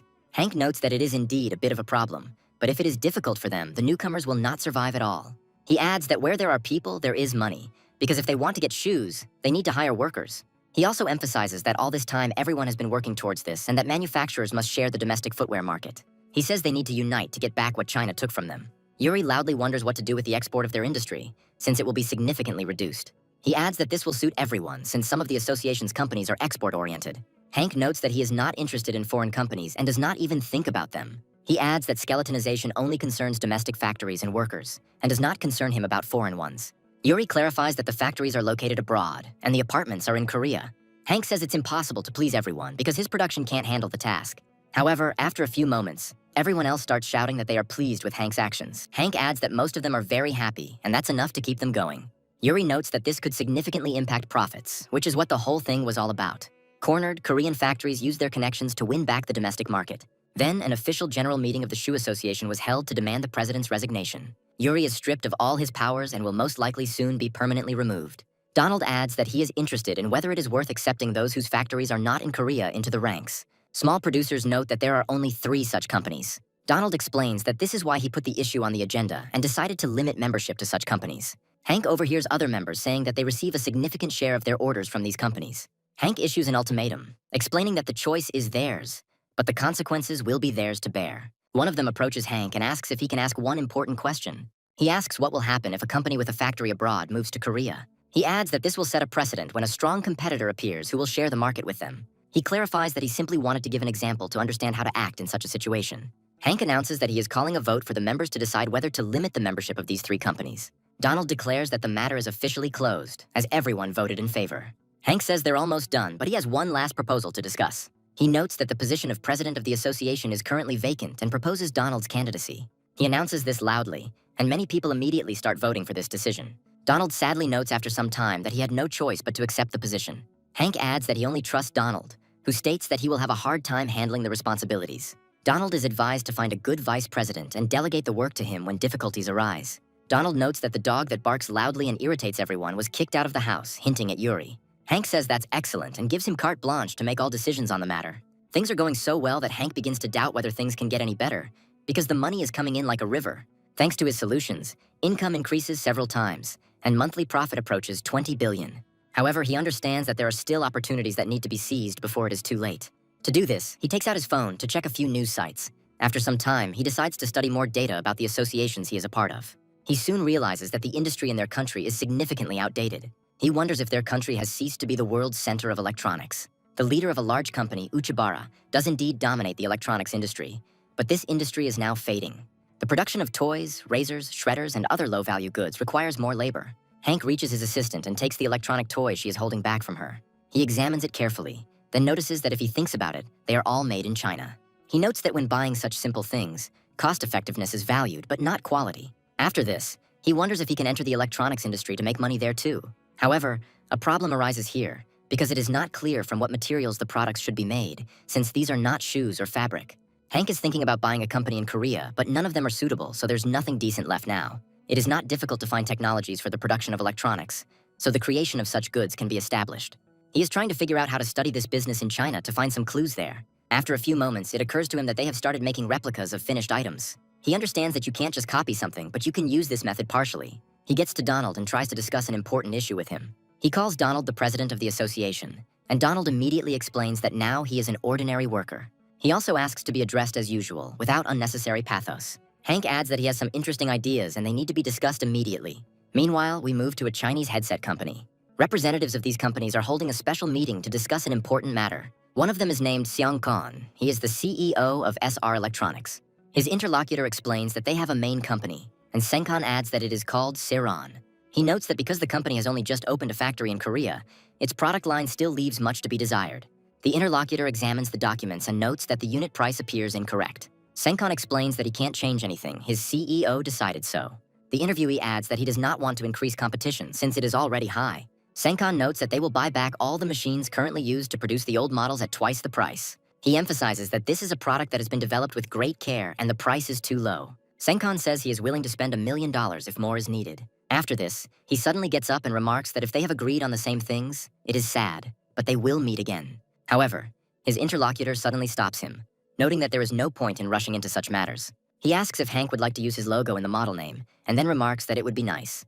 The Chinese businessman pauses to consider the idea. After that, he says that the contract can be included, and Senkan approves this decision. He suggests looking through the documents and asking if they use other factories. So Hank's company ends up licensing several products, which turns out to be a win-win situation. He adds that it cost him much less than buying a factory, and they will even make a profit. Bernard notes that Chinese technicians will arrive soon to help set up the equipment. Hank asks him to ask the manager to give him a tour of the plant and show him what needs to be done. He also clarifies that under the pretext of technical maintenance, one can study how employees work. Bernard realizes that by observing their actions, the skeletons can be trained to later replace the workers. Hank smiles and notes that this way they will be able to enter the border with Chinese products, which is great. After some time, Hank meets with his new business partner and notes that he had been waiting for this meeting for a long time.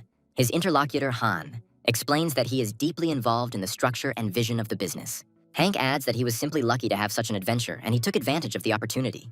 Han asks if Hank wants to arrange supplies into the country, and Hank confirms that he does. Khan notes that his company deals with textiles and footwear, which are considered Chinese products. Hank adds that goods are also produced in Korea, but the prices there are slightly higher than those of Chinese products.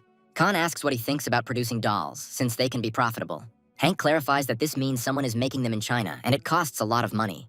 Hank adds that he will add it to the list and contact Han once production begins. Han offers several more ideas, but Hank firmly refuses each time. He explains that the problem is that he is too passionate and will therefore continue to take orders and produce products. After this, he opens a portal to show Han the various electronic devices he has produced. Han looks at the devices in surprise, asks a question, and is surprised that Hank has switched to electronics. Hank explains that the devices are sold in Korea through an online store for 25,000 won. He adds that he is ready to sell these goods to Khan at a lower price and asks how much he wants. Hank clarifies that he is willing to sell them for 7,000 won each, which greatly surprises Han. Han recalls that Hank previously said that they were selling online for 25,000 won. Hank explains that he doesn't see a problem with this, but Han asks if such behavior is legal. Hank claims that all of this is done in his factory, he has licenses, and this applies to other products. Khan reports that he has looked through and tested many products and has come to the conclusion that cheap products are always of poor quality. He adds that this is ridiculous considering the quality, despite the low price. Hank explains that he can leave him all the samples so that he can take his time and make his decision. Khan notes that there is no point in doing this, since he is already ready to sign a cooperation contract. He adds that their companies have joint ventures with Japanese stores and Chinese businesses. Hank says he is ready to begin reviewing the contract, as he is meticulous in drafting such documents. Khan notes that there is no need to worry, as he has already familiarized himself with the recent situation in the shoe association. Hank explains that this is great because then they won't waste time and will get straight to work. They choose one of the stores as their first target in the Korean market because it is a powerful distribution center. They want to encourage people to try the new company's products and demonstrate value for money. However, the problem lies in exporting and promoting products in international markets. One of his assistants comes to him and tells him that he will have a very important buyer. Hank says they could hold a raffle and put the cat itself as the prize. He suggests that once a month it will be possible to raffle off and award the winner with a serial number of a combat product. Smiling, he notes that they won't have to look for buyers because they will simply come to him. After a while, we are transported to one of the stores, near which people continue to gather. The customer says that everything is very cheap in the 1001 stores, but you can get carried away and spend tens of thousands. The wife says that today they will only buy what is on the list, and she will not accept any objections. The husband comes inside and wonders where to find blackout curtains. He also discovers that it has become too noisy here and decides to find out the reason. Coming closer, he tries to understand what is going on here and notices a large number of interesting goods. Taking a closer look, he notes that the goods are quite cheap and might be worth buying. After this, he decides that today he will buy only what is on the list. However, moments later, he discovers that he can win a grand prize in the form of a fighting animal. He adds that these fighting animals are very expensive, and it might make sense to take a little risk in such a situation. His wife waves her hand at him and reminds him that he promised not to waste money today. Marketing with a focus on the lucky ticket turns out to be a subtle way to attract the attention of different people. After some time, Hank decides to call the manager of the electronics store. Hank picks up the phone and says he's listening and is immediately told they're sold out. He asks how much more goods need to be sent and receives the answer that everything that is available is needed. Hank wonders if there have been any unexpected surprises, like foreigners coming in and buying everything. They tell him that he simply assumed such a situation. Hank states that he will contact them when everything is ready and will deliver all the missing goods. Soon after, one of the suppliers from China says that the goods are simply excellent.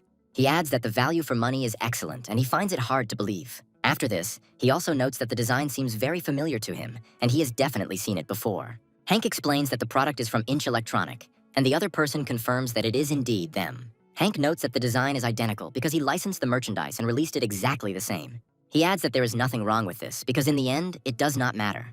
Hank announces that he plans to sell the products for export at a price of 20,000 won, which greatly surprises his interlocutors. He emphasizes that he will hold a raffle in which all sold products will participate. The interlocutor notes that this is a lot of money, but if Hank decided to do this, it is surprising. Hank adds that there is nothing in the license agreement prohibiting export or anything like that. He also asks if he can supply these goods exclusively to the interlocutor. Hank explains that the price will remain fixed, and he also does not sell exclusive items so as not to complicate the process.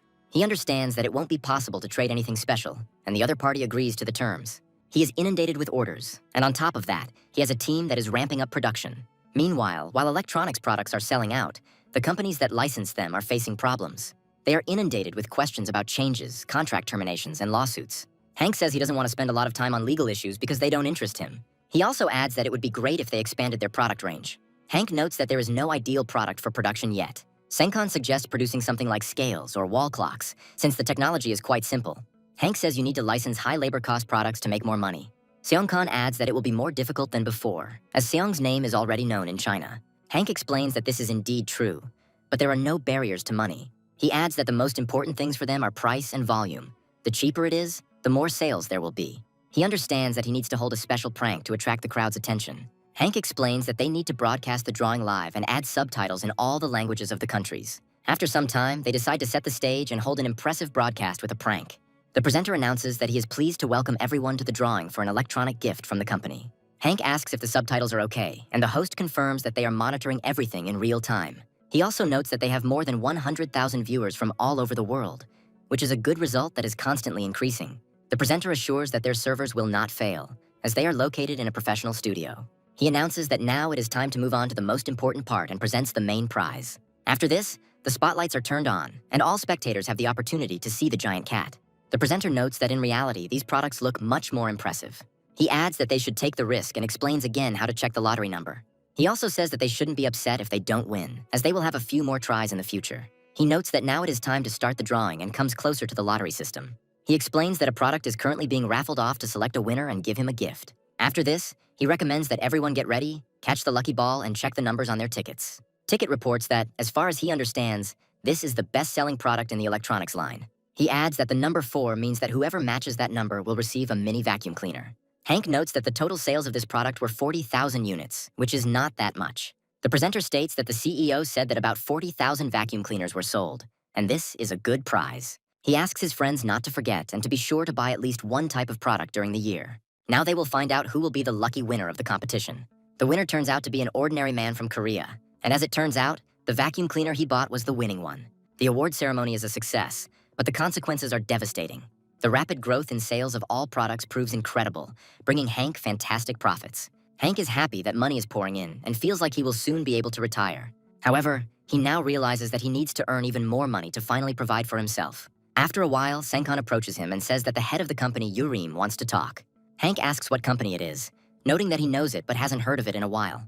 Senkon explains that they are a medium-sized company that produces small air conditioners and they are doing well. Hank suggests that this is probably an OEM order to get more profit from the final sales. He notes that he has nothing to lose in any case, so he asks to schedule a meeting with the manager. After some time, he goes to the appointed place, which looks unusual for negotiations. The company's CEO, Charlie, says he's very pleased to meet Hank.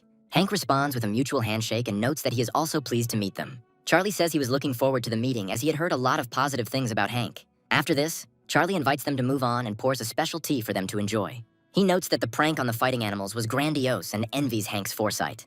Charlie smiles and adds that if he had such abilities, he could build a great company. He says they have 2 factories in China and 1 in Korea, and he would like to ask a question. Senkon asks why he didn't move production to China, where even expensive goods are cheaper.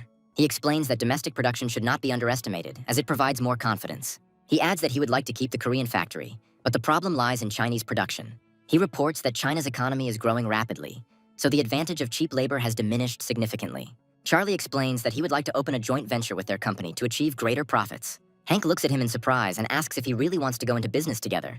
Charlie reveals that he doesn't know that Hank doesn't lend skeletons, but that doesn't diminish the potential benefit. Hank speculates that at this rate they will be able to produce a lot through the joint venture. Of course, from his point of view, it is profitable, but they will not be able to freely spend the money they earn as they want. Hank asks if the OEMs are interested, and Charlie says no. He explains that skeletons can be thought of as a machine for automated production. He adds that Urim then builds a factory, and Siron moves there and installs automatic machines. He says that this can be called a one-factory system for 2 companies, which will be beneficial. Charlie asks why complicate things, to which Hank replies that he doesn't like complicated relationships with capital. He explains that apart from loans, his company operates entirely on its own funds. Charlie notes that equity relationships become more complex as a company expands. Hank states that they are not going to go public, and Charlie points out that they need a guarantee to do so. Hank clarifies that this is not a contract with Urim, under which Siron is hired for a certain period. He adds that if there are such concerns, they are asked to clearly spell this out in the contract. Hank explains that he would like to add one more thing before they finally finish their discussion. He smiles and notes that the shoe factory has never canceled contracts with clients before. Charlie says that if this is the case, then it is worth discussing this issue seriously and drawing up an agreement. Hank adds that the contract can be negotiated with minor changes if that is more convenient. After they come to a mutual agreement, Hank points out that people will be outraged by the loss of their jobs. Charlie states that the factory is not originally located in Korea, so the outrage will quickly die down. Hank notes that employees based in Korea will be worried upon hearing this news. Charlie agrees with him, and they decide to first meet with the union at the Korean plant and discuss everything. After some time, they organize a meeting and invite a large number of reporters to cover the event. One of the union representatives comes to Hank and greets him politely. He reports that they have confirmed the terms of the contract, which guarantee volumes and models for the Korean plant. Hank smiles and notes that he will always find a way out of a situation to make people more comfortable. He explains that many people don't understand, but skeletons are not universal, so human help is necessary. He adds that when foreign factories come to Korea, the Korean economy becomes active. This is why he is confident that this will be a major step in the development of the Korean economy. People happily welcome the return of capital to Korea from abroad. Hank notes that the company will continue to do everything possible to encourage overseas factories to return. Hank hopes that companies with overseas factories will contact him as soon as possible. After this, they receive offers from several foreign factories and conclude many deals. In a short period of time, they sign agreements with several medium-sized companies, confirming their contribution to the country's development. Hank watches a news report on the topic and wonders if they have anything to do with it. Senkon notes that he did not ask for comment on this, but he heard murmurs from the electronics industry. He adds that these companies with factories in Korea face reverse discrimination. Hank believes that they have already reached a meeting, and further concessions would be irrational. He recommends not to pay attention to it and not to give in to it, as it will simply be ridiculous. He also advises stating that cooperation with Korean factories is impossible, as it will harm the workers. Senkon says their partners are looking for a site for the plant and want to take his opinion into account. Hank thinks for a while and then comes up with a brilliant idea. He notes that the partner companies have attracted media attention, and if the location choice becomes public, it will spark competition. Hank realizes that they can use this as leverage in negotiations in future situations. Smiling, he adds that if they are going to act this way, they need to calculate everything carefully. He proposes to concentrate suppliers in one place and make the local economy dependent on Seran. That is why he decides to go to the nearby provinces to establish business connections there. Holly follows her boss to help him if needed. Donald also accompanies him and asks why they came to this particular province. Hank explains that this town has a fairly large daily profit and is located near the port. He also adds that a car plant has recently opened, which poses a threat of job losses. Donald understands that this will lead to people needing new jobs. Hank notes that if you negotiate successfully, you can get the most out of the situation. After some time, he goes to meet with one of the important politicians to discuss everything. Hank says he's glad they found time to meet despite the surprise visit. The mayor suggests that they get comfortable so that they can more easily discuss important issues. The mayor's name is Hobbs, and he asks Hank if he's come to cooperate with the city. Hank explains that working with partners in one place will be much more convenient, as it will simplify processes. Hobbs says the city has been chosen as a special zone to combat the industrial crisis. Hank notes that the rules in other industrial zones are different and is surprised by these guarantees. He adds that this province is the only industrial zone, although there are many similar ones. He clarifies that taxes are not the only advantage of this city. Hank notes that running a plant presents many challenges and problems. He adds that they use skeletons as workers, so they need large spaces. Hobbs asks if this means he wants to maximize the area ratio. Hank confirms this, and Hobbs notes that it will be difficult due to relationships with other companies. Hank says that the situation may be an exception, after which he takes out a special tablet from the portal.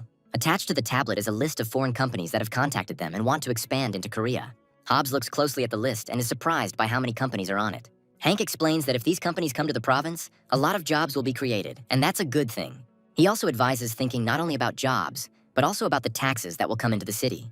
Hobbs reads the document carefully, but he has one more question he would like to resolve. He asks if Hank can promise that all partner companies will also locate in this province. Hank replies that if the mayor has good intentions, then he is obliged to reciprocate. A few days later, one of the large factories, which had been in China all this time, returned to Korea. The news reports that many sad events have occurred in this province over the years. Hobbs, however, says they can now confidently say the city will only continue to grow.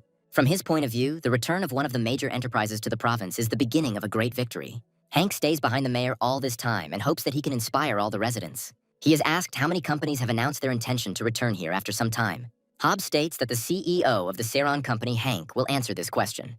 Hank says he has confirmations from 15 companies with more in talks. He adds that the confirmed estimated sales volume will be 1,200,000,000,000 won. One reporter notes that the most noticeable benefit for residents will be the creation of new jobs. Hank says the ratio of humans to skeletons in the factory is about 6%, but that ratio will change. He adds that skeletons do the work, but they need support to perform their functions effectively. Hank notes that the number of workers lost due to the closure is too large to replace them entirely. He states that he will try to accommodate as many skeletons as possible. He adds that the decision will benefit both Korea and his company, as the skeletons bring back jobs. According to his plan, Seron companies promise to attract even more foreign companies to the province. Hobbs thanks Hank for his speech and asks if there are any more questions. Hank hopes he'll be asked an awkward question because he's confident he can answer it. He is not afraid of difficulties, because his goal is too ambitious to stop now. He wants to turn this province into the city of Serona after he receives significant financial resources. 3 months after the move, the Seron company opens facilities in other provinces along with factories. Hank receives a list of new companies, filtered by their prospects. However, Hank is not too impressed with the results, as he expected more. He adds that if there are competitors or companies with which they already work, contracts can be concluded with them. Donald notes that some people think it would be a good idea to extend promotional activities to partners' products. When asked whose idea it was, Donald replies that someone started a rumor, and Hank decides to ignore it. He adds that he relies on Donald for the rest and asks him to act at his discretion. He also notes that partnerships will continue to be formed for some time to come, and money will soon start flowing like a river. After a while, Chuck comes running to him with the message that a call came from the fire department. Hank asks in surprise what happened, and Chuck explains that the situation is very delicate and difficult. The fact is that a massive fire has broken out in a nearby warehouse, which firefighters are constantly trying to put out. Hank arrives on scene to assess the situation and is immediately spotted by the fire brigade commander. He apologizes for the sudden call, explaining that the situation is urgent and help is needed. He adds that 5 employees did not have time to evacuate from the large fire, and firefighters cannot get inside. Hank says his skeletons will be able to get inside, but they need the approximate location of the victims. The fire chief reports that, unfortunately, he does not have precise information to assess the situation. Hank realizes that he will have to find all the people in the warehouse and save them in time. He realizes that he will have to put in a lot of effort to manage so many skeletons. Hank suggests using a fire hose with the skeleton, but the firefighter claims it is ineffective. Hank says it's been a while since he's had to control multiple skeletons at once. At first, it seems like there is no choice, but after a few moments, an obvious idea appears to him. He orders the firemen to get the mobile phones and hand them over to him. His plan is to attach a camera to the skeleton, and he will follow the program while conducting a search. Firefighters will be able to use the camera to quickly assess the situation and issue appropriate orders. After a while, they report that skeleton number 14 needs to open the front door. Hank quickly executes the command, translating it into a macro language that reaches the skeletons. He takes on more complex tasks and controls the skeletons directly to increase their efficiency. However, at first they fail to find the missing people and only find empty rooms. Hank has been controlling the skeletons for a long time and begins to feel that his powers are gradually fading. After some time, they finally find a person, and he decides to connect to a specific skeleton. By going into his consciousness, he actually discovers a person who needs to be saved. However, he also notices serious cracks in the walls and realizes that he needs to act faster. He immediately gives the command to the skeleton to dash forward and save the man. The action turns out to be timely, otherwise the worker could have been crushed by the debris. Hank is glad that the man is safe and sound, but the skeleton has been seriously damaged and cannot move. He decides to send other skeletons to comb the area and rescue the remaining people. Meanwhile, the skeletons continue their tasks and finally pull out the survivor. Hank is pleased with the initial successes and notes that he needs to find the rest faster. However, it gradually becomes more and more difficult for him to manage such a number of skeletons. The firefighter thanks him for his help and notes that thanks to their work, no one died, and the rescue operation is complete. He adds that if it weren't for Hank, the consequences of the evacuation could have been much worse. Hank can't believe that people would rush into such a fire with only fire suits. Suddenly, he is asked how he can help the skeletons, and Hank speaks highly of these creatures. He understands that the real value of skeletons is that they do dangerous work in place of humans. He suggests that the skeleton could be controlled directly rather than through a camera, and the fireman agrees that this is a great idea. Hank asks if the fireman would like to use his well-earned day off to help with the operation. News reports indicate that the rescue operation using skeletons was successful.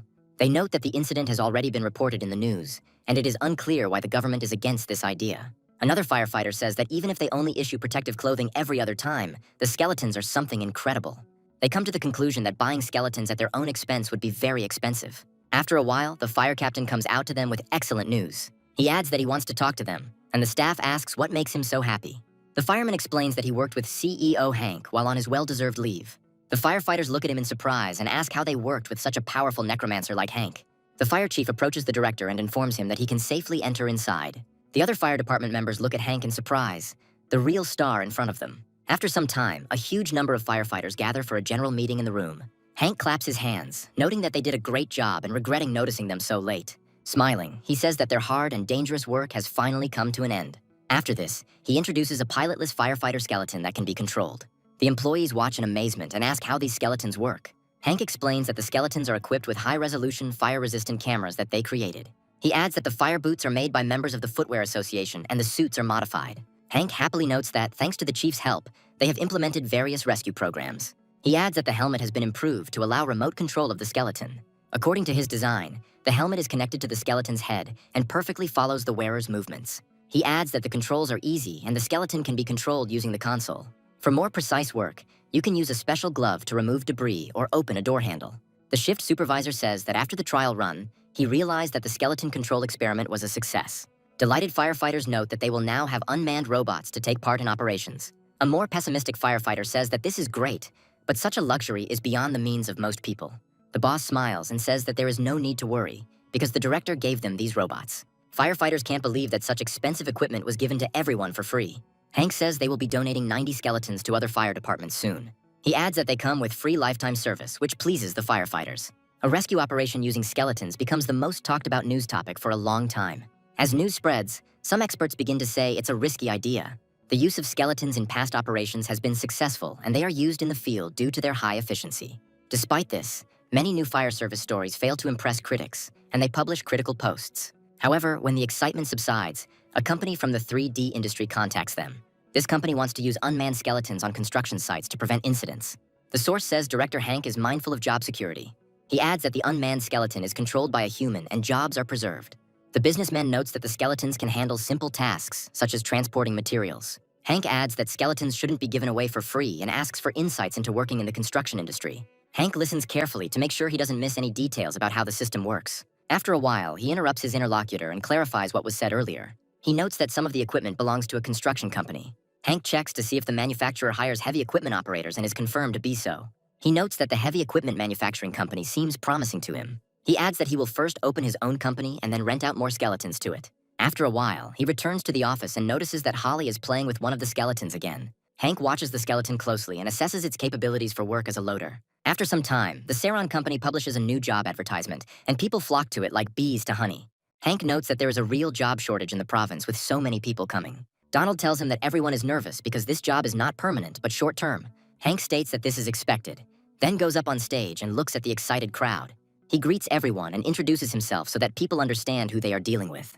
He notes that many were disappointed when they missed the ads because the jobs were short-term. After this, he asks them not to be discouraged and notes that the position may not become their job for life. He explains that working in the company's equipment rental department is no different from working in HR.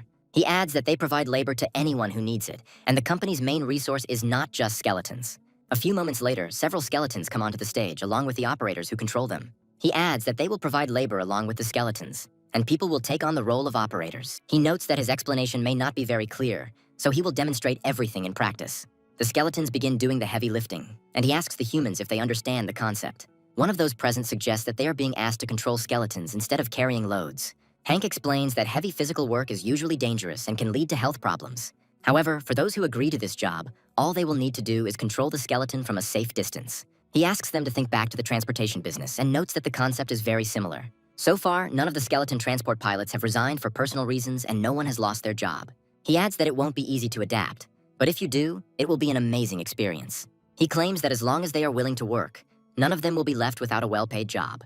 After this, he asks them to submit their resumes to the next department for verification. After some time, we are transported to one of the nearest construction sites, where a new influx of workers arrives. The builders approach the foreman and report that they cannot find additional workers. The foreman reassures them, saying that new equipment from the Saron company will arrive soon. After this, they see buses entering the construction site and realize that the time to act has come.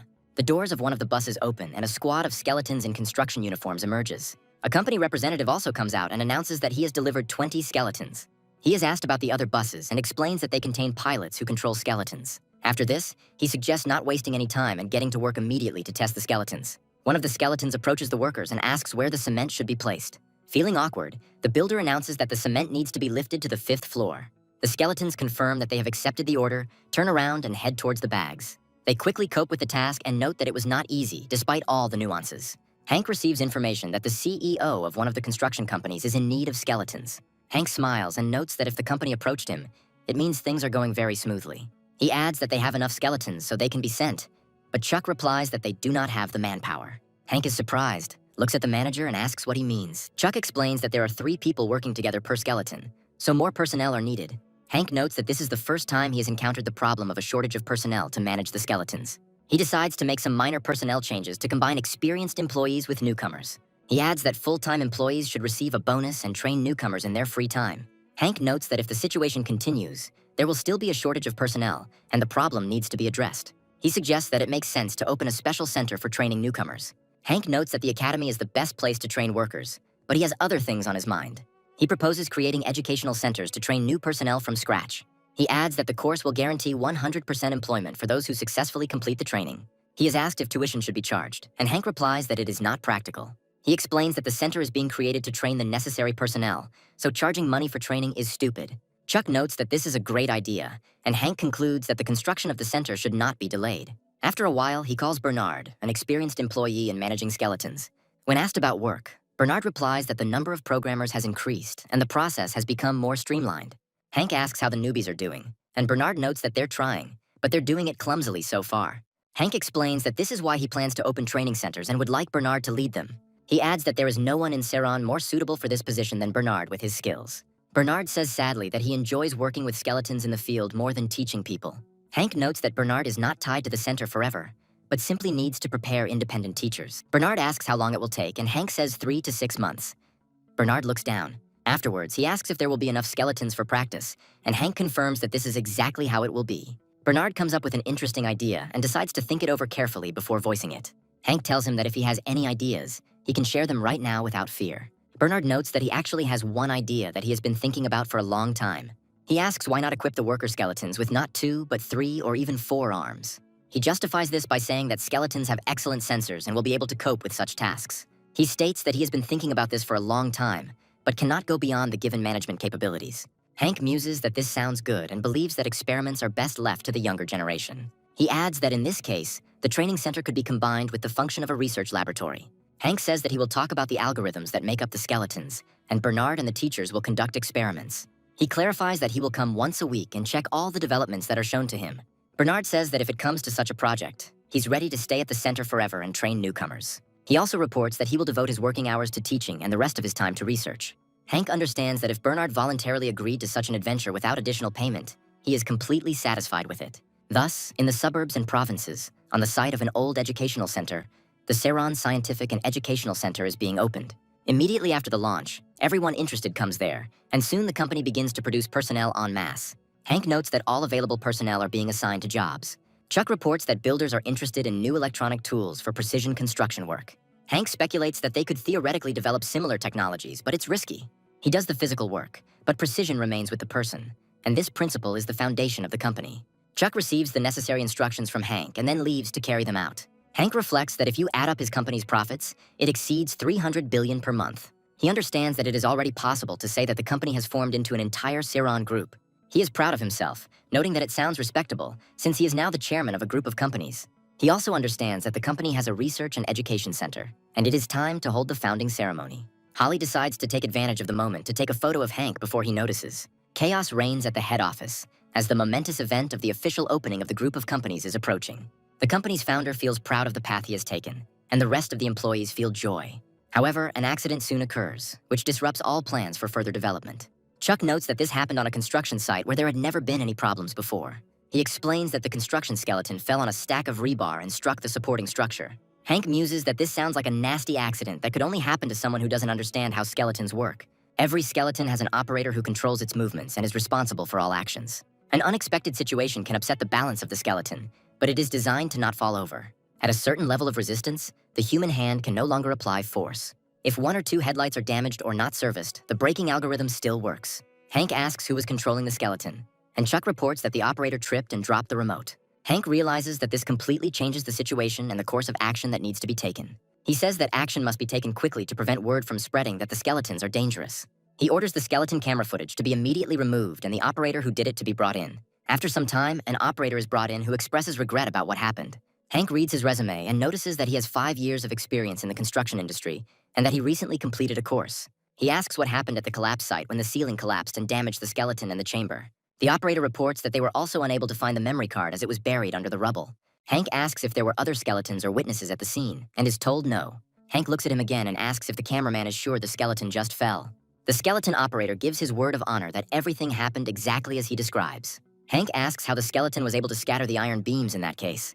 The operator replies that he does not understand the seriousness of the situation. Hank demands that he speak honestly, because the credibility of the entire company depends on it, because the skeletons are its foundation. He adds that if someone deliberately staged the incident, it was done to destroy the company. He asks the operator again if he is sure that the skeleton simply fell or that someone did it. After a pause, the operator confirms that the skeleton really did just fall and there is no trick involved. Hank notes that this is very strange, since a skeleton can't just fall over and then opens a portal and summons one. Immediately after this, he orders his interlocutor to try to push the skeleton. The employee asks what he means, and Hank explains that he wants to test how ridiculous his words sound. The employee realizes he has no choice, so he approaches the skeleton that is watching him. He puts his hands on the skeleton and tries to push with all his might to make it fall. However, despite all his efforts, the only thing he manages to do is sweat profusely. Hank notes that the skeleton will not fall unless the operator presses down on it with his force. He also reopens the portals and reveals that these are not all the skeleton's abilities. He puts on a special glove and says he can make a fist to test the skeleton's strength. The skeleton imitates his movements and tries to squeeze his fingers, but cannot overcome the resistance of an ordinary apple. Hank states that the skeleton could easily crush the apple, but he has a special force limiter installed. He again asks his interlocutor why the operator claims that the skeleton was swinging iron beams. The young man continues to insist on his own, and Hank adds that the skeletons have a black box function with a 360-degree view. He then makes a slight movement with his hand to activate this function of the nearest skeleton. After a few moments, the skeleton begins to project an image of an extremely tense employee. Hank notes that the image is quite clear and believes that the same could be done with other skeletons. He adds that the camera is installed for the convenience of operators, but he sees everything directly. He clarifies that they need to activate the skeleton's head, stuck under the rubble, and time is not on their side. After some time, the operator realizes that it is better not to aggravate the situation and asks if they will soften his punishment. Hank smiles and says that he will go to meet the person who tells the truth. Such guarantees make the employee feel more secure, and he decides to tell the truth. Hank learns that the skeleton didn't touch anything at all, and part of the building simply collapsed, and they tried to put all the blame on the operator. After this, he asks what happened to the skeleton's head and the camera, and the cameraman says that they were simply smashed on the spot. Hank asks who gave the order, and the officer states that it was the site supervisor. Hank tries to figure out whether the boss made the decision himself or someone was behind it, and asks the employee about it. The employee says he doesn't know, and adds that he got involved in it by accident. Hank says that in that case, he would like to ask him for help to sort out the matter more easily. After some time, the employee brings in the site manager, who is responsible for all of this. The boss wonders what happened this time, noting that it is not to his advantage to meet with Hank. An employee comes up and asks how long they have been waiting for the boss, and he irritably replies that they haven't. The employee reports that he is worried that the situation is not entirely clear, and the boss begins to get nervous. He adds that there is nothing to worry about as there is no evidence left. The employee claims that evidence may emerge, but the boss claims that it is impossible. After this, Hank asks what the boss wanted to discuss at the meeting, and the employee's behavior begins to change. He asks what would have happened if the skeleton had not been there and how the collapse would have been concealed. The boss asks him if he had mentioned wanting money before and reminds him that he paid him $80 million. The employee becomes nervous and clarifies that this is not what he meant, adjusting his jacket. The manager notices changes in the employee's behavior and carefully analyzes it.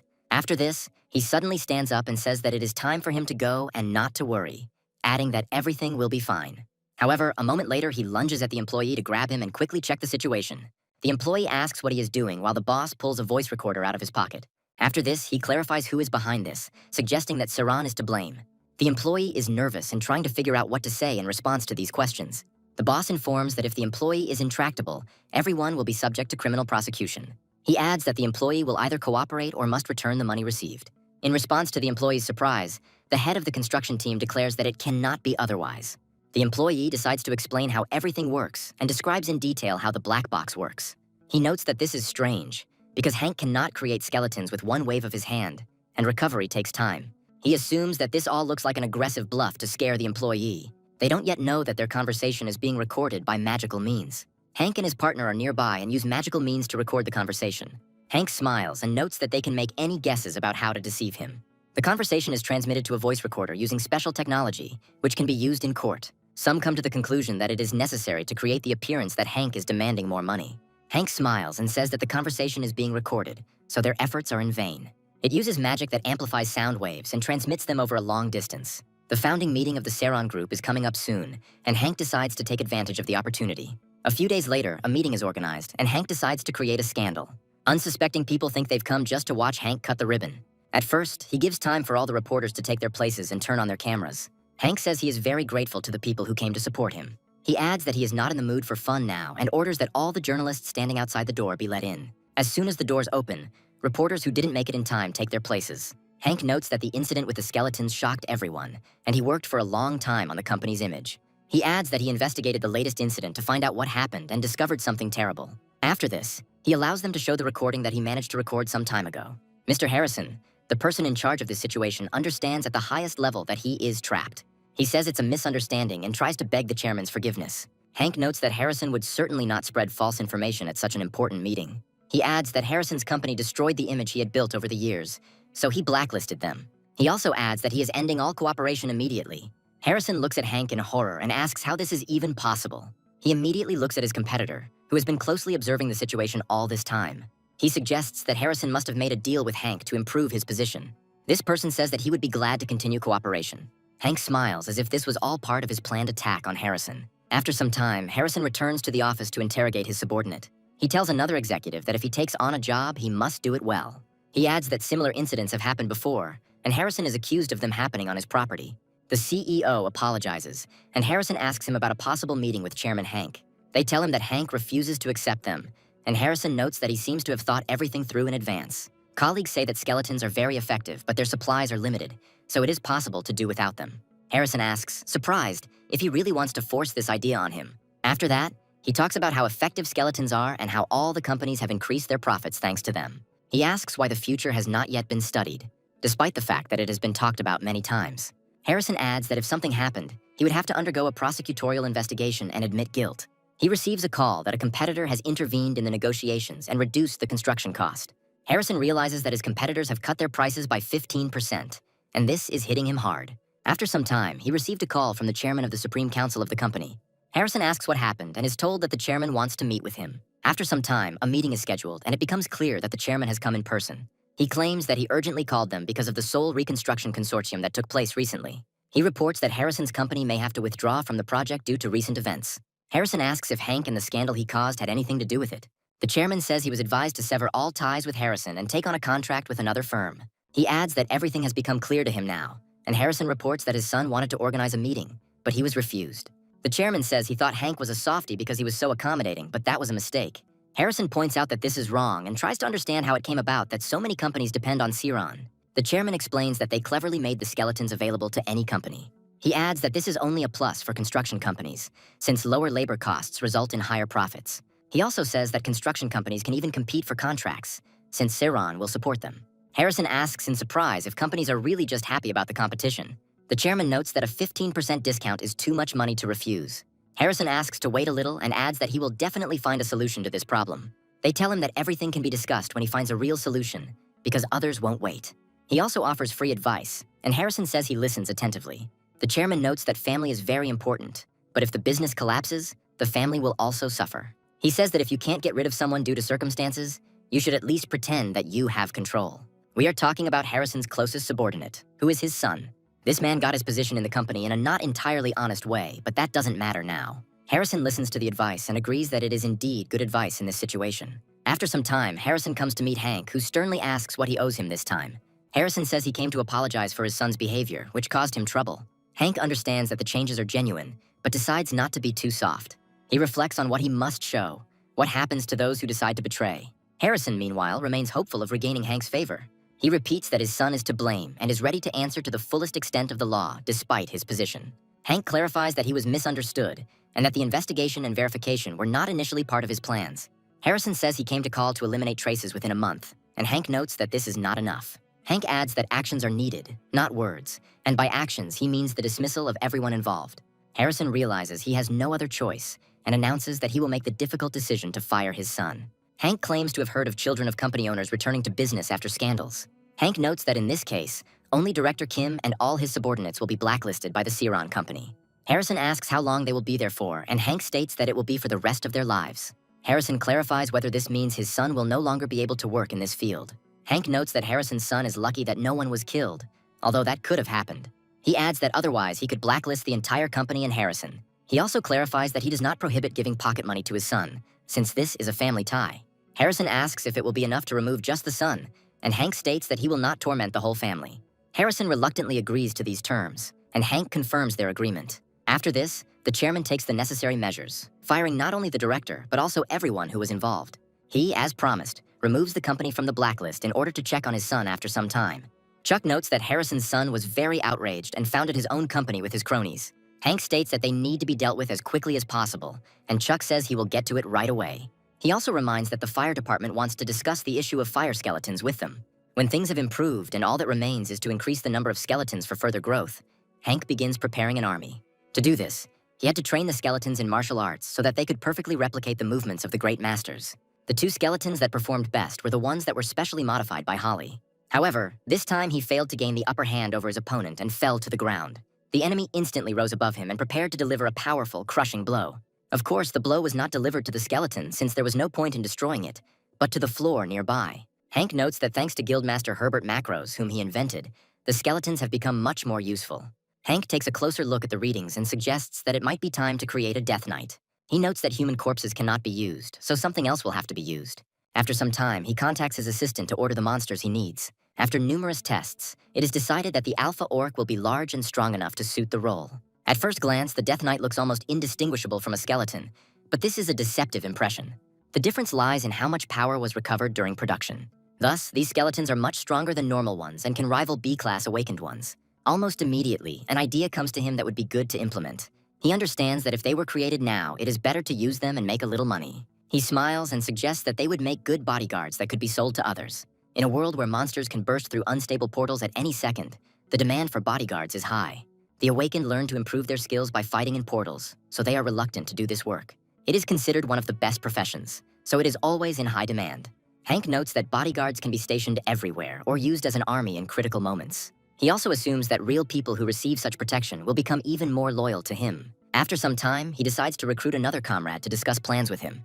He states that he has important business and hopes that he can talk to him. He also clarifies that the conversation is not related to the new design of Necromancers and wants to discuss other issues. After some time, the captain of the rapid response team arrives at the arena to test the exhibit.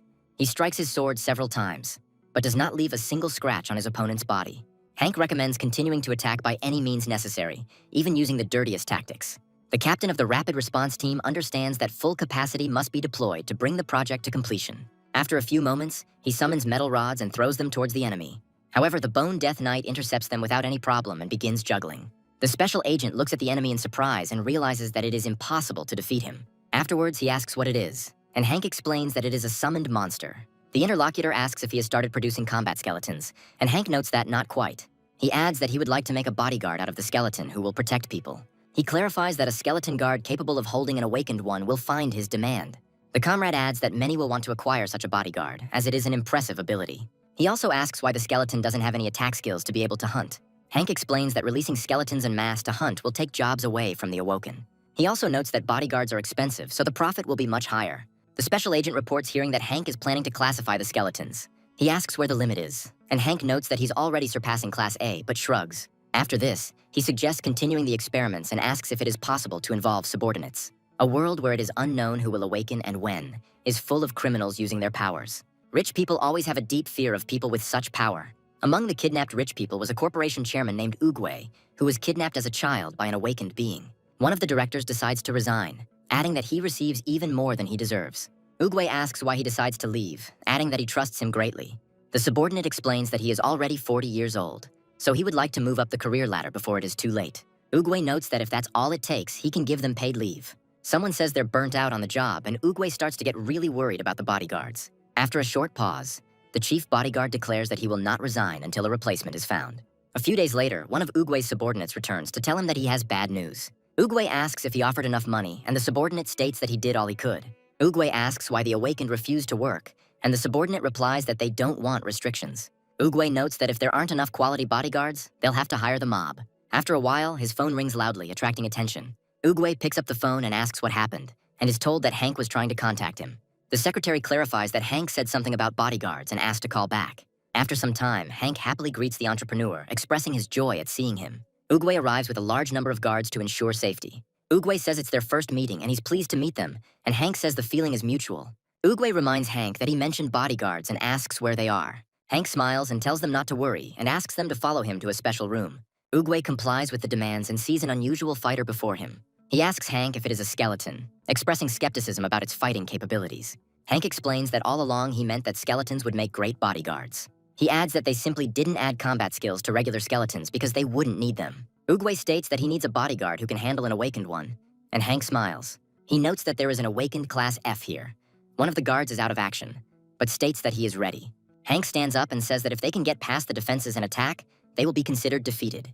The guests look at each other in surprise, trying to understand the catch, but decide to agree. The guard approaches the enemy, preparing to unleash his full force. Despite giving it his all, he fails to break through the defense. He tries kicks that might do more damage, but it's all pointless. After a few moments, he tries to outsmart the skeleton in order to get past him and move on. He decides to take advantage of the moment to make another maneuver and hit the skeleton. The skeleton is in no hurry to turn around, so Oogway's bodyguard delivers a powerful blow straight to the unprotected back. Oogway looks at the situation more optimistically and sees that the bodyguard is indeed very good. The fact is that the skeleton bodyguard managed to return and protect the owner from attacks. Hank states that the skeleton is completely focused on security and prioritizes protecting the facility. Oogway notes that having a 24-hour bodyguard who can fight awakened is great. Hank adds that this bodyguard will never betray his master since he is his master. Oogway listens carefully to the creature's characteristics and notes that it is impressive. He emphasizes that he is concerned about the power level as he seeks an additional replacement for Director Pak. Hank says there's no need to worry, as he has level E, D, and B skeletons. Oogway is surprised that there are skeletons that can handle high-class awakened ones. Hank asks if he can take a few bodyguards to protect him from Class A. Hank confirms that it is theoretically possible and states that he has 5 such skeletons. It is considered that one awakened one of the highest rank is equal to approximately 5 of the lower ones, which is a fair conversion. Hank states that these skeletons have no combat functions and are created solely for security purposes. He emphasizes that they are capable of neutralizing the threat, and Oogway asks if it is worth it. Hank says he'd like to test it out as he's never tested them on anything like this. Puck asks how far to go with the test, and Hank recommends not holding back. Oogway notes that then he will have nothing to buy since Director Park is unusual. Hank states that even if the skeletons break, he will create new ones within a few hours. Pak rolls up his sleeves and announces that he will fight at full strength. Charging his fist with otherworldly energy, he rushes forward to deliver a powerful blow. A few moments later, when the fist hits the skeleton's body, a powerful explosion is created. However, after the explosion dissipates, the director sees an amazing sight before him. He notes that a person would not have withstood such a blow, but the skeleton remains on its feet. Some of his limbs are shattered, but they are still in good condition. The remaining bodyguards immediately rush at Director Park, and he emphasizes their incredible experience. At first, it seems that this is not just a skeleton, but people controlling golems. He finds himself in a very difficult situation when several security units surround him. He tries to quickly analyze the combat situation in order to make a better decision. However, they do not want to give him time to think, approaching ever faster. Pak throws aside one of the bodyguards, then turns around to change positions. Once near other opponents, he punches the ground, creating a powerful explosion. Meanwhile, the bodyguard who remains next to Hank picks him up for possible evacuation. He realizes that his comrades are defeated, but quickly turns around and runs away. Pak looks at this sight in surprise, after which he is immediately attacked by damaged skeletons. He tries to fight them off, but the battle stops when Hank declares that he has seen enough. He also notes that it was impressive and notices that the skeletons had activated their escape mode. Puck asks what that means, and Hank explains that if the enemy is too strong, one skeleton runs away with the target. Oogway says he had no doubt that his loyal subordinates would be truly reliable. Hank agrees with him, saying that he thought it would take fewer skeletons to stop such a fighter. Pak states that as long as the chairman isn't targeted by the S-class awakenings, he will be safe. Oogway notes that if they add 2 more to make it 7, the situation will be completely safe. Hank says that since they have no offensive abilities, the upkeep cost will be reduced by half. The hero has at his disposal skeletons of the awakened level and more than 1,000 ordinary ones that can be restored at any time. Pak takes this into account and reflects that a person is capable of overcoming any obstacles alone. After this, he turns to him and asks him to take care of the chairman and help him. Hank replies with a smile that there is no need to worry about that, because he will do everything in the best possible way. After some time, they move to an unknown alley where there are dubious characters. One of them explains that you need to slightly intimidate the target so as not to create problems. Another participant asks if they are sure they won't get into trouble, since they are talking about an important person. The leader says there is no point in panicking. The main thing is that they don't get caught. Then there won't be any problems. He adds that they already have inside information about the person to get inside. He notes that only newbies are left there after the A-class awakened named Puck quit. He believes that since there are only 7 bodyguards, they will be easy to deal with. Waiting until nightfall, they approach Oogway's residence, believing it is time to act. After examining the residence, they realize that the chairman's room is on the 2nd floor. They understand that the alarm has probably gone off, so they need to act quickly. The gang leader looks them over carefully and suggests that they are too rough. After a while, the sounds suddenly fade away, and he assumes that they have completed the task and left. After that, he jumps onto the balcony and tells the guys that they should have been called after the end. However, to his surprise, what happens is not what he initially expected. He discovers that despite breaching the wall, they were immediately neutralized by bodyguards. The leader of the criminals realizes that the information they were given turned out to be false. Suddenly, 3 bodyguards, who are not busy with anything, head towards him. The bandit carefully watches the intended target and decides to strike immediately. The bodyguard approaches without taking any action, and the bandit decides to hit him in the head. However, this idea proves unsuccessful as the bodyguard intercepts the blow. The leader understands that if he was able to block the blow, then he is at least a B-class bodyguard. After this, he tries to deliver a quick blow to the bodyguard's head in order to knock him out. However, despite the destruction of the helmet, the skeleton's hard head remains in place. The bandit watches the creature in surprise, trying to understand what it is and how a skeleton can be so strong. His subsequent fate turns out to be unenviable, as he was caught and neutralized. After some time, the news reports that the attack appeared to be staged. However, Hank has nothing hidden, and thanks to the incident, he receives many inquiries. The popularity of such bodyguards increases sharply, and he receives many orders. Over time, requests come in only for the latest bodyguard models, which are difficult to manufacture. Hank realizes he can create even stronger bodyguards, but it will be suspicious. He wonders whether he should hold back or go full throttle. On the other hand, he understands that with a higher class of clients, there will be fewer. Hank states that he is going to take the class placement test to make a final decision. The interlocutor says that he understands and wishes him luck in his endeavors. Hank notes that there is no point in taking the test since everyone already knows about his powers. After this, he turns to his partner, telling her that she needs to get up and get ready to go out. However, before he can leave the office, his phone rings loudly again. He gets a call from the registration center and wonders why they are still contacting him. Hank decides to pick up the phone since he needs to leave soon anyway. Hank carefully picks up the phone and almost immediately hears the director's loud, annoying voice. Word is that Hank finally decides to answer the call after several months. He adds that everyone knows that he belongs to Class F, and that he still has no updated information about himself. Hank states that he wants to take the test at the registration center in this city. The director informs him that he will quickly prepare everything and will soon contact him about it. He also asks not to worry and just wait until the information arrives on his phone. Meanwhile, the center's staff are wondering whether the test could show Class S or higher. One of them notes that Hank has a lot of abilities but no fighting skills, so he is unlikely to be highly valued. After some time, the main character decides to appear in front of the public and come closer to the building. One of the workers immediately notices him and loudly shouts his name, attracting the others. Hank turns sharply to the crowd of reporters, asking them to stay put and not come any closer. He creates a small portal and announces that he will now summon skeletons. The portal features a wide variety of models that they have been able to create recently. He explains that the first model is a skeleton with boots, which play the role of an ordinary worker. After this, he demonstrates the prototype they worked on together with the scientists, as well as the skeletal guards. Holly hands over a catalog of summoned skeleton types, their characteristics, and allowed abilities. The employee notes that the maximum lifting capacity of construction and firefighting models is impressive. Hank says they can take a closer look at the skeletons before testing them. Those present wonder whether this is an organized exhibition of skeletons. The reason so many skeletons are summoned is because of advertising. Hank understands that if he can demonstrate impressive results, attention to the product will increase. Suddenly, he notices his old friend Herbert among those present. Hank asks what he's doing there, and Herbert says he volunteered to help them. Hank is extremely surprised and asks what he means. The girl behind him explains that to test powerful awakened ones, fighters of the appropriate rank are needed. She apologizes for not introducing herself and says her name is Daphne, adding that she is the director of the Awakened Administration. Hank shakes her hand and says it's nice to meet her, after which they notice another guest. Daphne reports that her comrade, Guildmaster Walter, is an Awakened SS class. Daphne states that she was really looking forward to the meeting because she wanted to know why Hank was doing all this. She adds that Hank's activities have caused them a lot of trouble, as he does everything without exception. It is noted that taxes on skeletons and debates about the need for legislation have caused real chaos. Daphne, smiling, says that Hank's company has grown and now there is nothing that can be done about it.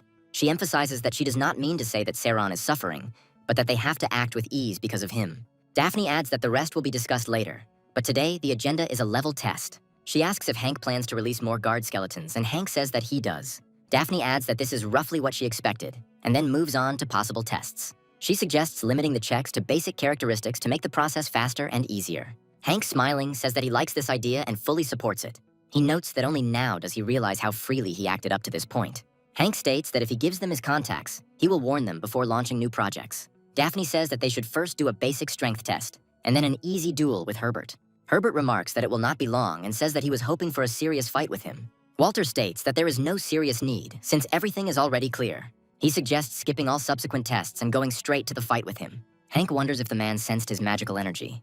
Walter adds that he noticed incredible potential even before entering the building. He adds that he has never felt such an aura and that apparently even he cannot cope with Hank. Hank assumes this is bragging, as the SS class are serious opponents. He understands that Walter has good control over magic, and the potential of the Awakened is much higher. In Sirona, it is customary to determine strength by sensing the magical energy emanating from a person. Most strong Awakened ones try to hide their aura, as this is considered good form. On Earth, magic is weakly felt, so they don't bother to hide their power. Hank enters the arena against Walter and agrees to go to the finals. He asks how Walter sensed the magical aura, and Walter reports that it happened naturally. Hank realizes that this man gained an understanding of magic through combat experience and instinct. Walter says he would like to ask many questions, but words are just words, and the fight will show faster. Hank hears a command from the leader to raise his hands if he is ready to start the fight. Hank and Walter comply with the command, signaling that there are no obstacles to the launch. When the fight begins, Walter suddenly disappears into thin air, as if moving at the speed of light. He immediately appears behind Hank and announces that his main ability is instant acceleration. Hank asks why Walter is giving in, and he says he just wanted to warn him to keep things fair. Hank smiles and summons several portals, noting that then he too will show his power. After a few moments, he decides to attack the very fast enemy with several explosions. Walter, thanks to his agility, manages to dodge every hit. After this, he immediately grabs his weapon and tries to make a powerful lunge, combining it with a dash. Hank summons a bone wall to protect himself from the blow, hoping he won't get hurt. Within moments, the bones shatter into tiny pieces, but Hank himself remains unscathed.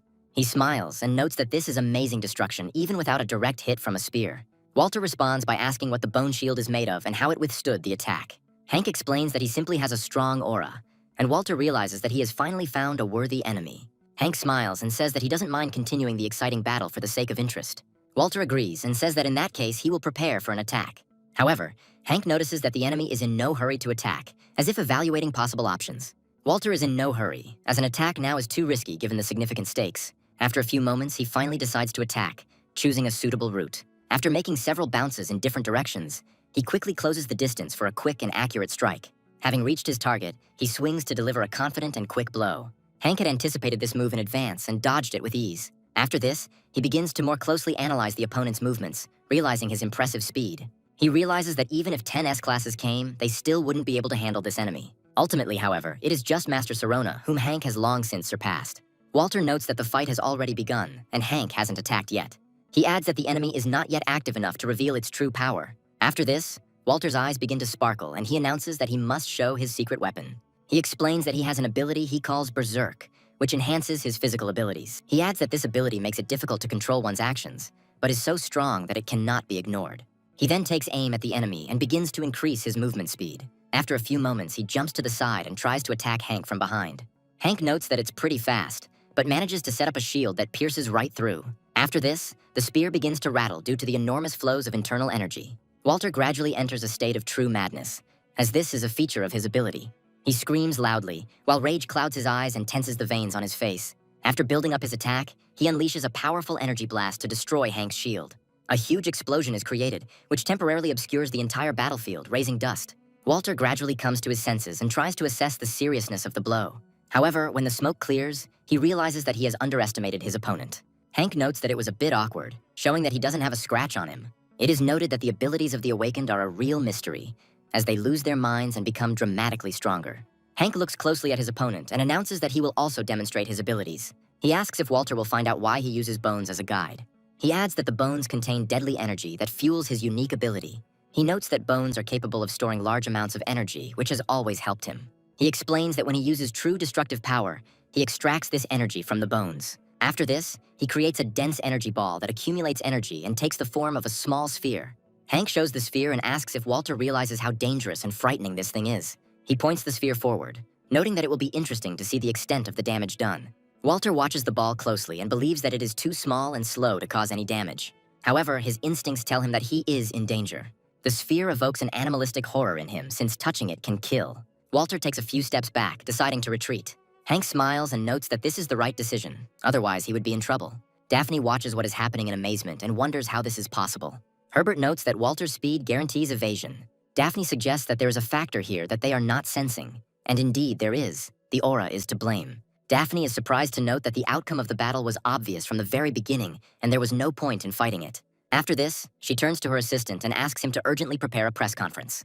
The theme of the conference is that the 6th Awakened One with the highest rank has appeared in Korea. Daphne muses that this man might be so powerful that he surpasses even the highest rank available. This news quickly spreads throughout the country and becomes known to almost everyone.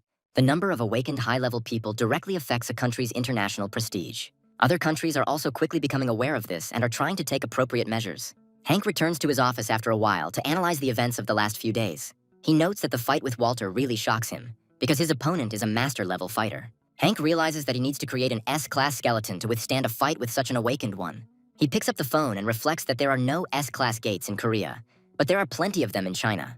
He adds that he has two options: either go there himself or buy a corpse for money. After some time, he contacts his trusted man and asks him to find the corpse of an S-rank monster in China. However, from the very beginning, everything does not go according to plan, as they are refused the sale, which greatly irritates him. Hank points out that he has done nothing wrong and tries to understand why he is being deliberately hindered. Hank eventually imports a monster corpse from Europe and successfully creates a Class S skeleton. Smiling as he watches the creature, he realizes that if China continues to interfere, problems will arise. He tries to decide what to do when his phone starts ringing frantically again. One of his old comrades, who is familiar with the details of the monsters, calls. He reports that a portal of the highest rank has opened in China, from which the undead have emerged. He adds that the residents turn to Hank for help, and the hero understands that this is an excellent opportunity. He states that he fully understands everything and promises to call back soon regarding the details. He is trying to understand why this is happening right now and in China, with which he has tense relations. He suggests that the situation looks suspicious and may be a trap. He says that if it's true, he'll go and deal with the monsters, but if it's a trap, everything will be fine. He understands that this is even better, because in this case, he will be able to neutralize all his enemies to the last drop. With these thoughts in mind, he quickly buys tickets to China and boards the next plane. While in the salon, he ponders why the portal suddenly appeared in China. He learns that a being has emerged from there that no one has seen before, and many awakened ones have gone there. However, all these awakened ones disappear without a trace, unable to cope with the monsters. Hank realizes that if the portal was SS level, only awakened S-class could enter. He understands that since the problem arose after his arrival, he will have to solve it. After some time, we are transported to China, next to a dwelling that is located near the portal. One of the awakened ones brings photographs and asks if he has more information. An awakened person from China named Ingvar reports that he has recordings from the cameras of the dead. Hank looks closely at the recordings and notices a strange creature that moves very quickly. Ingvar apologizes, saying that no one survived the encounter with the monster. Hank asks if Ingvar is sure there is an undead involved, as it doesn't look like a normal white monster. Ingvar states that the hunt was stopped because of one skeleton, but this cannot be ignored. Hank recalls the standard portal clearing and notes that the monsters inside are destroyed first. And then, if the portal has reached a critical point, you need to quickly destroy those who come out. This is usually not too difficult a task, as only weakened monsters emerge from the portal. No matter how strong a monster is initially, after an intensive cleansing, it is unlikely to pose a threat. Hank notes that 2 awakened max ranks have disappeared since the beginning, which poses a danger. He asks his interlocutor what the plan of action is in this situation. Ingvar announces that he will enter the portal with 12 high-level awakened ones to protect everything. Hank realizes that 12 top-ranked fighters are pretty good support. Smiling, he says that in that case, he will join them to check everything out. Daphne reports that the mission is too dangerous and Hank must contact South Korean ranks. Hank says that if she's that worried, he'll be careful and take it into account. After this, they decide to move away for a while so that strangers won't observe them. He holds out a miniature skeleton that looks dressed similarly to Hank. Daphne looks at the creature in surprise and asks what it is. Hank explains that if something happens to him, the device will notify her. Daphne looks closely at her little helper and notes that she understands everything. Hank asks her to try not to be nervous and wait until he returns with good news. Daphne looks at the chairman and expresses hope that everything will be okay with him. After some time, they, along with another group of awakened ones, climb up to a small cliff. Hank notes that there are no monsters here, despite the fact that he went home with a lot of skeletons. Ingvar asks if he has destroyed them all too much. Hank just stops for a moment to rest because he has something else to do. After this, he uses one of his abilities to gain vision through one of the skeletons. He notes that apparently some kind of monster is still present here, and it is being monitored. A skeleton dressed as a spy to remain unnoticed in the forest carries out his task. Hank carefully examines this creature and tries to understand what kind of strange monster it is. He realizes that it looks like a skeleton, but in fact, he has never seen anything like it. Suddenly, the monster turns around and rushes at the skeletons that had been watching him all this time. The connection is lost, and Hank realizes that his skeletons have attacked near the forest. Immediately after this, they turn around and head to the place where the skeleton was located. After a while, Hank suddenly freezes and realizes that they have gotten quite close to the creature. He asks his comrade to stop for a moment, noting that it is too dangerous here. He warns him that another monster is approaching from the other side. Ingvar says that they need to split into 2 groups and asks Hank to stay put. A few moments later, he and his comrades scatter in different directions, leaving Hank alone. Hank wonders what's going on, assuming it's not an undead army, but the aftermath of a single portal. The sun is slowly setting, and he reflects that it would be a shame if that were the case. A few moments later, several fighters led by Ingvar appear in front of him, and he realizes that this is a trap. Ingvar declares that Hank is too dangerous and must be eliminated for the sake of China's future. Hank smiles, and it becomes so funny to him that he can't help but laugh. He notes that because of this whole situation, he didn't even guess what surprise they were preparing for him. After a few moments, one of the fighters can't take it anymore and rushes forward to end the situation quickly. This fighter is armed with an incredibly sharp sword and is ready to strike quickly once he gets to Hank. However, Hank instantly reacts to the movement and creates a special barrier in front of himself. The barrier turns out to be so strong that not a single crack appears on it. After this, his barrier explodes as a large fireball from another fighter hits it. Hank immediately turns his attention to this fighter to get back on the defensive. At the same moment, another fighter moves behind him to strike him with a giant hammer. Hank creates a powerful barrier of bones, after which the shockwave throws him aside. Ingvar, meanwhile, begins to spin a special chain to attack Hank. However, Hank flips in mid-air, creating another obstacle to block the blow. He realizes that he is being attacked by a group of 6 high-ranking people who are quite strong. However, for Hank, such things do not pose a serious problem, as he has faced more dangerous enemies. Ingvar senses serious changes in the enemy's aura and understands that the battle is just beginning. Hank creates several portals from which numerous units begin to burst out. Ingvar doesn't even have time to understand why the pace of the fight changed so quickly. He looks at his comrades, who are already defeated, and realizes that he is facing a monster. Hank notes with a smile that calling him a monster is too much, and he won't be able to forgive it. Ingvar falls to the ground in fear, and Hank continues to approach him to interrogate him. He uses special magic to penetrate Ingvar's thoughts and understand what happened. After this, he places his hand on Ingvar's head and penetrates his thoughts, finding out the true events. He realizes that someone in China knew about his interest in the undead, lured him in, and set a trap for him. The plan was to send a crowd of high-class awakened ones into the portal. Then they had to send one fighter capable of transformation and teleportation. Hank realizes that in addition to the monster skeletons, there were 2 transformers. He realizes that several weak awakened ones were sacrificed for this purpose. Ingvar reports that he was threatened and forced to participate, but receives a slap in the face. Hank points out that this is complete nonsense, since the state cannot threaten such a fighter. Ingvar also states that the remaining 6 awakened ones were needed as witnesses. Hank realizes that these 6 people and the missing couple are a gift from the Chinese government. Smiling, he says that what he needed were the corpses of the S-class fighters. He adds that they could be handed over, but this is unlikely. He notes that dead people don't tell stories, so there's no point. Ingvar asks not to turn him into a skeleton, but Hank shuts him up and asks him to be quiet for a bit. After this, he approaches the bodies of the fallen fighters and thinks about what to do next. He understands that he needs to create a more powerful skeleton first. He decides to use the decomposition skill to dissolve the body of one fighter, leaving only the bones. As his first target, he chooses the knight who seems to him the most promising. After all the procedures are completed, he allows the use of the skill of reviving the undead.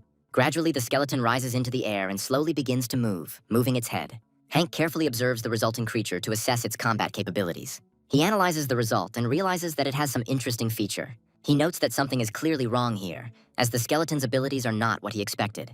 Hank wonders if the skeleton really retained the ability to fly even after death. He realizes that, apparently, the power of the awakened remains in the skeleton's body even after resurrection. Smiling, he notes that this is an incredible find and turns to Ingvar. He says that Ingvar most likely does not want to become a skeleton since the procedure is painful. Ingvar declares that he asks for mercy and is ready to do everything to earn it. Hank notes that in that case, he must bring someone in his place to earn forgiveness. He adds that he knows other awakened ones who are collaborating with the Chinese government. He clarifies that if they are stopped, perhaps Ingvar will consider mercy and become an ally. After some time, he meets his comrades and tells them that all his friends have died.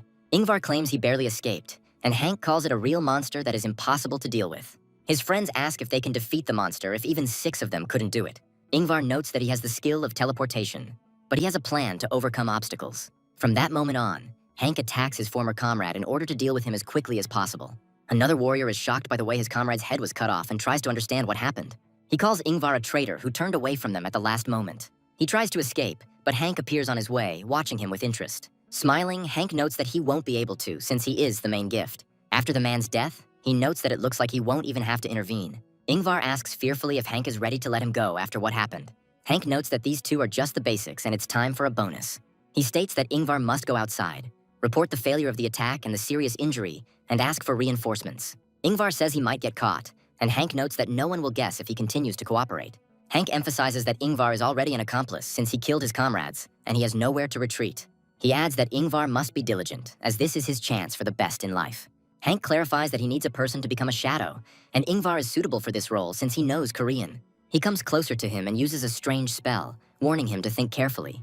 Ingvar looks at his body in surprise and asks what kind of spell this is. Hank notes with a smile that this is insurance, and now if Ingvar dies, he will turn into a skeleton. It was a bluff, of course, but Hank couldn't afford to let such a man go. Smiling, he notes that it is time to find out the plan he just came up with. After some time, they return to a small Chinese camp near the portal. Ingvar jumps out of the portal, showing the intensity of the battle.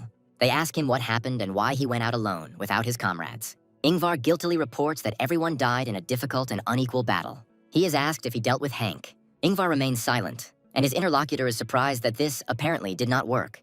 He claims to have inflicted a fatal wound, the consequences of which will soon become apparent. He adds that he cannot cope alone and needs as many high-level awakened ones as possible. After these words, the Chinese government sends 40 fighters through the gate, including S-class awakened ones. The head of the operation is thinking about what should definitely happen now since many people have been sent. However, his soul is uneasy, despite the massive reinforcements. Despite this, exhausted fighters emerge from the portal with almost no strength left. Ingvar follows them out in the company of another person who is behaving strangely. The boss asks what happened, assuming that success was again not achieved. Ingvar bitterly reports that the mission has failed. The chief is surprised how this could have happened, since many experienced fighters arrived. The ally explains that the guild leader fatally wounded Hank and now he needs to be finished off. Ingvar states that they cannot give Hank time to recover. They must begin the pursuit immediately. The chief asks in surprise if it is necessary to request more reinforcements. Ingvar confirms that reinforcements are needed immediately. They are told that if the situation continues, there will be no strong awakened people left in China. The boss tries to argue, but another participant in the operation appears. He reports that a report has come in that skeletons in Korea have suddenly stopped moving. Ingvar notes that Hank is so badly injured that he is unable to control the skeletons. The captain anxiously declares that in that case, the men will have to be sent out again. Daphne receives a message that the skeletons have suddenly stopped. The informants assume that something has happened to the chairman, but Daphne reassures them, noting that they need to wait. She is asked how one can say such a thing at this moment, and she notes that the chairman's influence is too great. Daphne advises against panicking and notes that their task is to prevent information from leaking to the media. She hangs up the phone, noticing that her hands are shaking badly, as she herself is very nervous. She wonders what's going on there and why Hank has been gone for so long. She realizes that the first thing she needs to do is somehow contact Chairman Hank. After this, they get a skeleton that sleeps peacefully for several hours and try to figure out how to interact with it. After a few moments, the skeleton quietly opens its magical eyes and looks around. Daphne notes that the skeleton is moving and asks if it is a model for Hank. The skeleton quickly checks its owner's vital energy and gestures that he is all right. Daphne asks how he is feeling and if he received any injuries on the mission. The skeleton uses familiar gestures, understandable to everyone, to show that he is okay. Daphne exhales tensely, noting that she has begun to become very nervous about Hank's fate. She assumes that stopping the skeletons was part of the plan and tries to figure out what they intend to do next. The skeleton explains the plan with gestures so that Daphne doesn't worry and understands what needs to be done. Daphne carefully remembers everything that the skeleton conveyed and declares that she will act according to the plan. After this, she recommends taking care of yourself, and the skeletons are sent off again for a well-deserved rest. A few moments later, the phone starts ringing loudly as another person calls. Daphne picks up the phone and realizes that this time it is Mr. Donald calling to inquire about the situation. Donald immediately becomes worried and asks if the chairman has contacted him, and Daphne says no. Donald notes that the skeletons at the factory have stopped working, meaning something bad has happened. Daphne adds that it looks like something really did happen and recommends looking into the matter. She emphasizes that they are now obliged to correct the situation no matter the cost. Meanwhile, we move to the place where Hank is, who is trying to implement his plans. Smiling, he notes that it is time to keep a close eye on the areas he now controls. Looking closely, he notices that many people have come here to hunt him. He claims that if so many people came, it means everything is going according to his plan. After thinking carefully, he realizes that he really only has two options.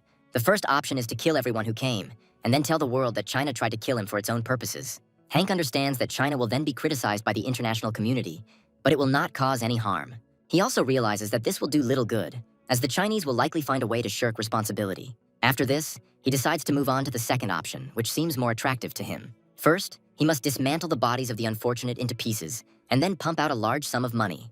However, before that, he decides to open the third gift that these people kindly presented to him. The highest-ranking awakened continue to patrol the surrounding area in search of their target. One of them wonders how the guild leader can be so strong. Ingvar states that the only thing he understands is that he must be killed.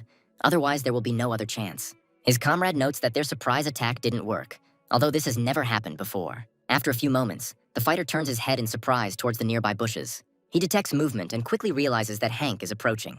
The awakened one finds himself in horror, wondering how Hank managed to survive. He adds that he saw Ingvar pierce Hank with his powerful attack. The last thought was that they might be traitors, but it didn't matter. A few moments later, Ingvar kills the unsuspecting fighters and switches to the last one. The latter had no chance, as he did not expect the guild leader to turn out to be a traitor. Ingvar deals with all the enemies with incredible ease and tries to understand what will happen next. Hank puts his hand on his shoulder and notes that he did well and completed the task. Hank grins and says that Ingvar did better than he expected, which is commendable. Ingvar asks fearfully if this means he deserves mercy. Hank becomes pragmatic and says that this issue still needs to be discussed. He adds that he initially intended to kill him after the operation, but changed his mind. With a grin, he declares that he has changed his mind, hoping that Ingvar will continue to be useful, to which he agrees. Hank notes that Ingvar must now become his subordinate and carry out difficult tasks. Ingvar agrees and asks what needs to be done now. Hank smiles, preparing to voice his cunning plan. He states that Ingvar must head for the exit and squeeze everything he can out of the Chinese government. After some time, we are transported to the portal where the leader of the operation was located all this time. He thinks that there is no retreat, and that he will have to go to the end to fulfill his duty. After a few moments, the portal begins to pulse quietly, and someone's leg appears from it. Ingvar calmly walks out, looking around, hoping that there are no unnecessary witnesses nearby. The head of the operation looks at the guild leader in surprise and asks why he went out alone. He starts bombarding his boss with questions about how the operation went, but he is in no hurry to give answers. Ingvar reports that the mission to destroy the monster has been successfully completed, after which the portal is reactivated. The head of the operation looks in surprise at the man who came out of the portal and cannot believe his eyes. Ingvar clarifies that the operation was completed thanks to the help of Chairman Hank, who came to their aid. Hank smiles and notes that there is no need to thank him, since he only did what he had to.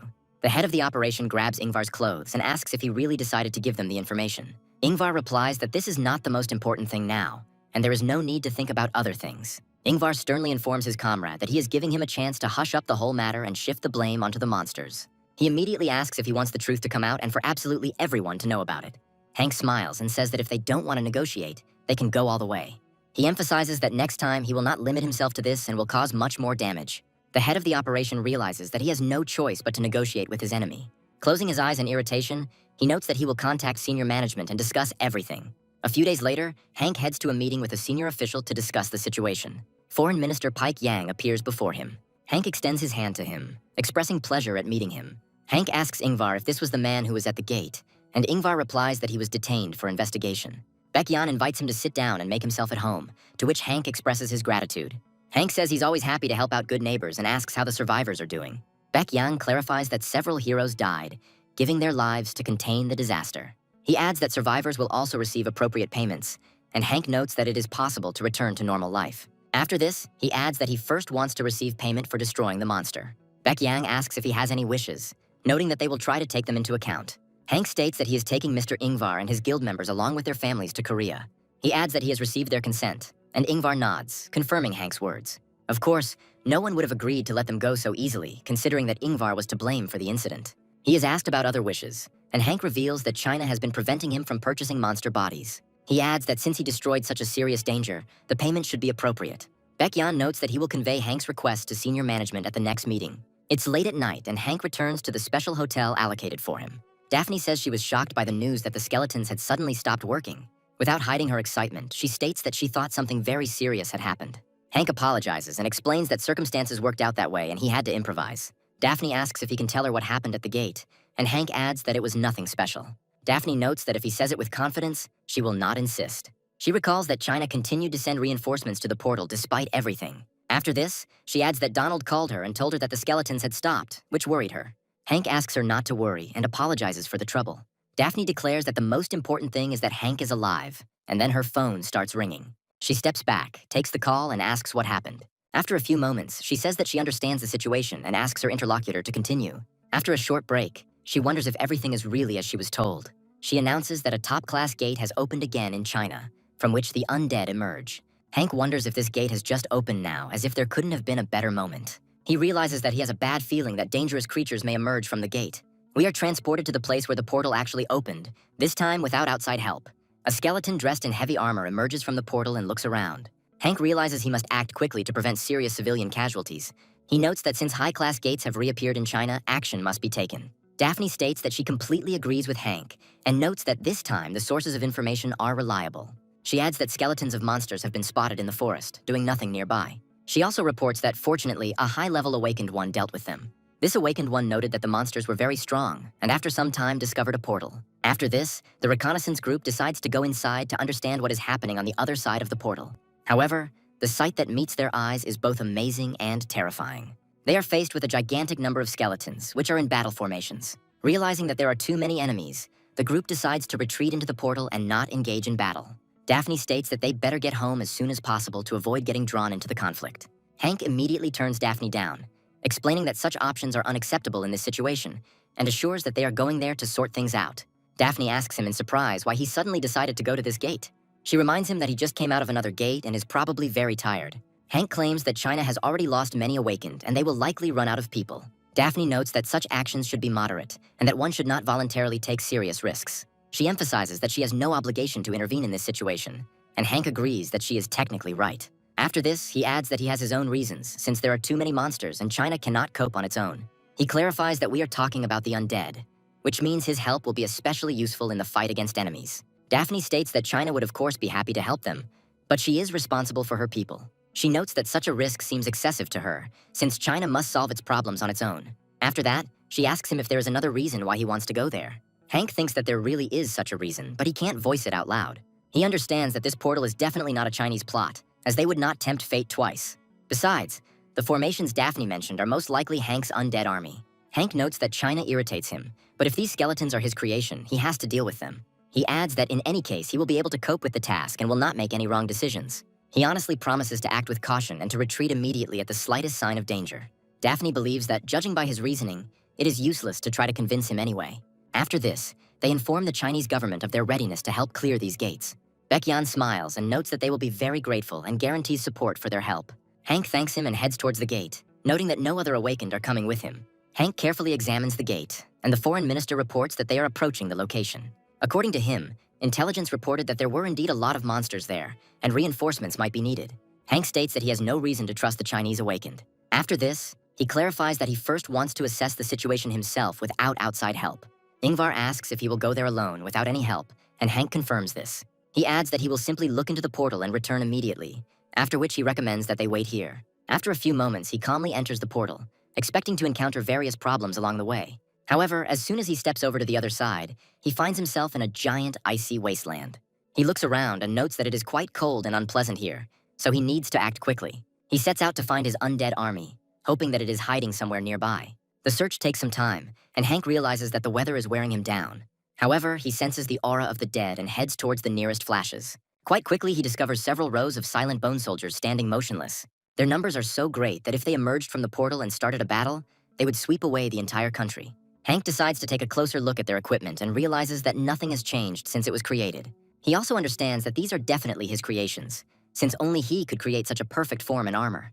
Hank adds that it's clear from his manner that he doesn't directly control their skeletons. With sadness, he realizes that he has no choice but to destroy them, despite their large numbers. He also realizes that, judging by the scale, there must be a commander here giving orders. After some time, he finally finds it, which completely meets his expectations. It turns out to be a Death Knight who was nearby the whole time, sitting on a horse. Hank realizes that he will have to prepare thoroughly to deal with this enemy. To begin with, he decides to return to his dimension to understand how to act better. However, after a few moments, he realizes that he has already been noticed and is unlikely to be able to leave safely. He quickly creates a special bone barrier to stop the magic arrow. A few moments later, the arrow falls into a snowdrift and no longer moves. The Death Knight looks at the result of the shot in surprise, as he expected to kill the enemy immediately. Hank notes with a smile that the weapon's performance proved ineffective. After this, he puts out his hand to use magic and asks to wait a little. He rushes forward and with a smile announces that he will soon return and personally deal with the enemy. Meanwhile, people at the portal are closely monitoring his actions. Hank runs out of the portal, and Baekhyun notes that he is largely unharmed. He asks how the cleanup went, and Hank replies that there are indeed too many monsters. He adds that there are over 100 skeletons there and even a Death Knight similar to the boss. He concludes by noting that the cleanup will not be easy and will take a long time. Baekhyun suggests that in that case, it would be better to send other awakened ones. Hank refuses and says that for this very reason, he will go there alone. They ask him how he plans to cope alone, assuming he has some way. Hank claims that this method does exist and can be explained in simple terms to make it clearer. He notes with a smile that he will simply overwhelm his opponents with numbers using his skills. He specifically emphasizes that when he speaks of superiority in numbers, he means only skeletons, not people. From his point of view, China will not lose anything in any case, and will be able to send reinforcements if necessary. Hank asks them to trust him, explaining that he can handle it alone and does not need anyone's help. He adds that he won't be able to handle it quickly and needs some time to prepare. Baekhyun reports that China will provide him with the necessary resources to protect the gate. Hank claps his hands, calling this the excellent news he was hoping for. After this, he proudly declares that it is time to prepare for a raid the likes of which the world has never seen before. He is supplied with various materials that can be useful for creating skeletons. Hank realizes that he will have to try hard if he wants to create something really good. He turns to his great magic, which allows him to program any undead creature in the desired way. After some time, his painstaking work finally pays off. He looks happily at the resulting skeleton, noting that he managed to create another S-class skeleton. After this, he discovers that the new skeleton has the gift of electricity. Hank notes that creating skeletons at someone else's expense is the best job in the world, recalling that China was previously against this. However, now they have to help him create skeletons, and this is a fair punishment. Hank explains that if he created skeletons without obtaining monster bodies, it would attract unnecessary attention. He now has significantly more skeletons of this category, and his strength has increased significantly. After making sure that all the necessary items to clear the gate have been created, he decides that it is time to return. After a while, someone knocks loudly on the door and asks if Hank is there. Hank announces that whoever knocked can come in, and a few moments later, Daphne enters the room. She asks if he knows what she's going to say, and Hank states that she knows he won't listen to her anyway.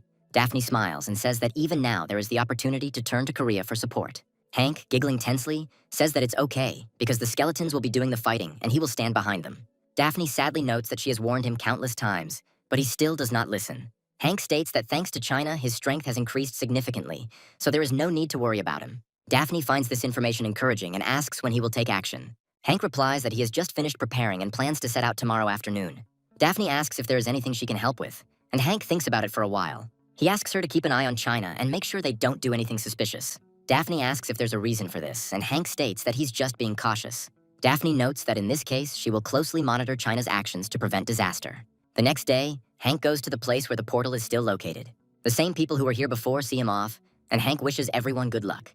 Before leaving, he stops and says that he would like to talk to Mr. Ingvar for a moment. He explains that while he is inside, he needs to keep a close eye on China to ensure it does not take advantage of the situation. He adds that he has informed Daphne of this possibility, so she better not try anything. After this, he pats Ingvar on the shoulder and says that he is now ready to go to this dangerous place. There is almost always a smile on his face, and he says that he will be back very soon. After some time, he enters the portal, realizing that the view from the ground is not very good. After this, he takes off into the air and looks around in search of an enemy. He finds the skeletons quite quickly, as they do not move from their position. He carefully examines the battle formations and again regrets that he will have to destroy them. He opens one of his portals, explaining that in battle, the most important thing is the first strike. Strange bone clots emerge from the portals, slowly forming into projectiles. Hank announces that it is time to say goodbye to them and then sets off on his attack journey. A series of powerful explosions is created, which raise snow tens of meters and block Hank's view.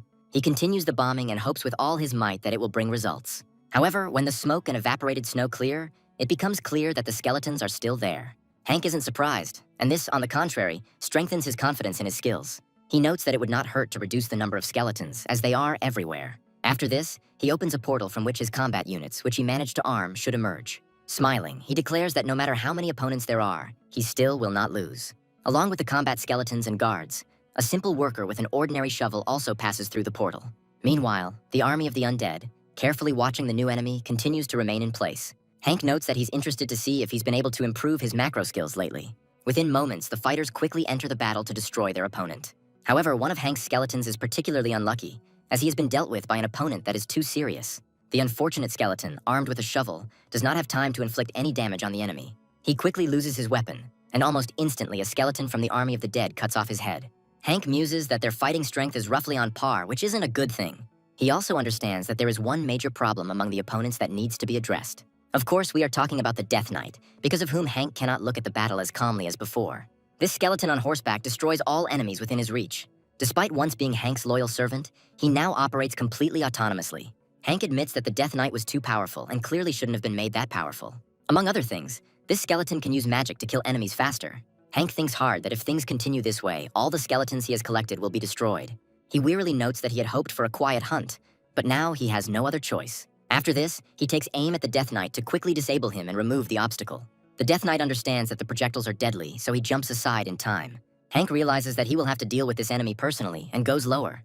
Meanwhile, the Death Knight carefully identifies his target and realizes that he must aim exclusively at Hank. He takes the sword and uses a special spell to give it new powers. After this, he abruptly transforms the sword and immediately takes several arrows, charging them with fire. Hank watches in surprise as the dark vortex of energy emerges from which arrows fly. He quickly creates bone barriers to prevent arrows from hitting him. However, after a few moments, he realizes that all of this was just cleverly orchestrated by the Dark Knight. The Death Knight leaps into the air to deliver a crushing blow. Hank manages to create another bone barrier at the last moment, but it is instantly destroyed. The momentum of the impact is so strong that Hank is thrown to the side and falls into the snow. Hank quickly gets to his feet and irritably notes that he hates whoever wrote this macro. After this, he adds that this man clearly understands confrontations and magic. He understands that he is weak in close combat, so he will have to use specific tactics. He notes that necromancers don't fight alone to begin with, and summons several skeletons to help. These skeletons have SS-class equipment, so they have every chance of winning. They immediately rush into the attack, using the improvised weapons that Hank gave them. However, for the Death Knight, such an attack is not a serious problem, and he knocks the enemy back. After this, he pauses briefly to prepare a powerful attack on his stunned opponents. He makes a sharp swing of his sword, leaving behind a fiery trail of dark energy. Hank understands that such summoned entities only buy a little time on this level. However, thanks to them, he was able to prepare a special technique that should destroy the enemy. Hank seriously states that it is time to finish off the enemy with one blow.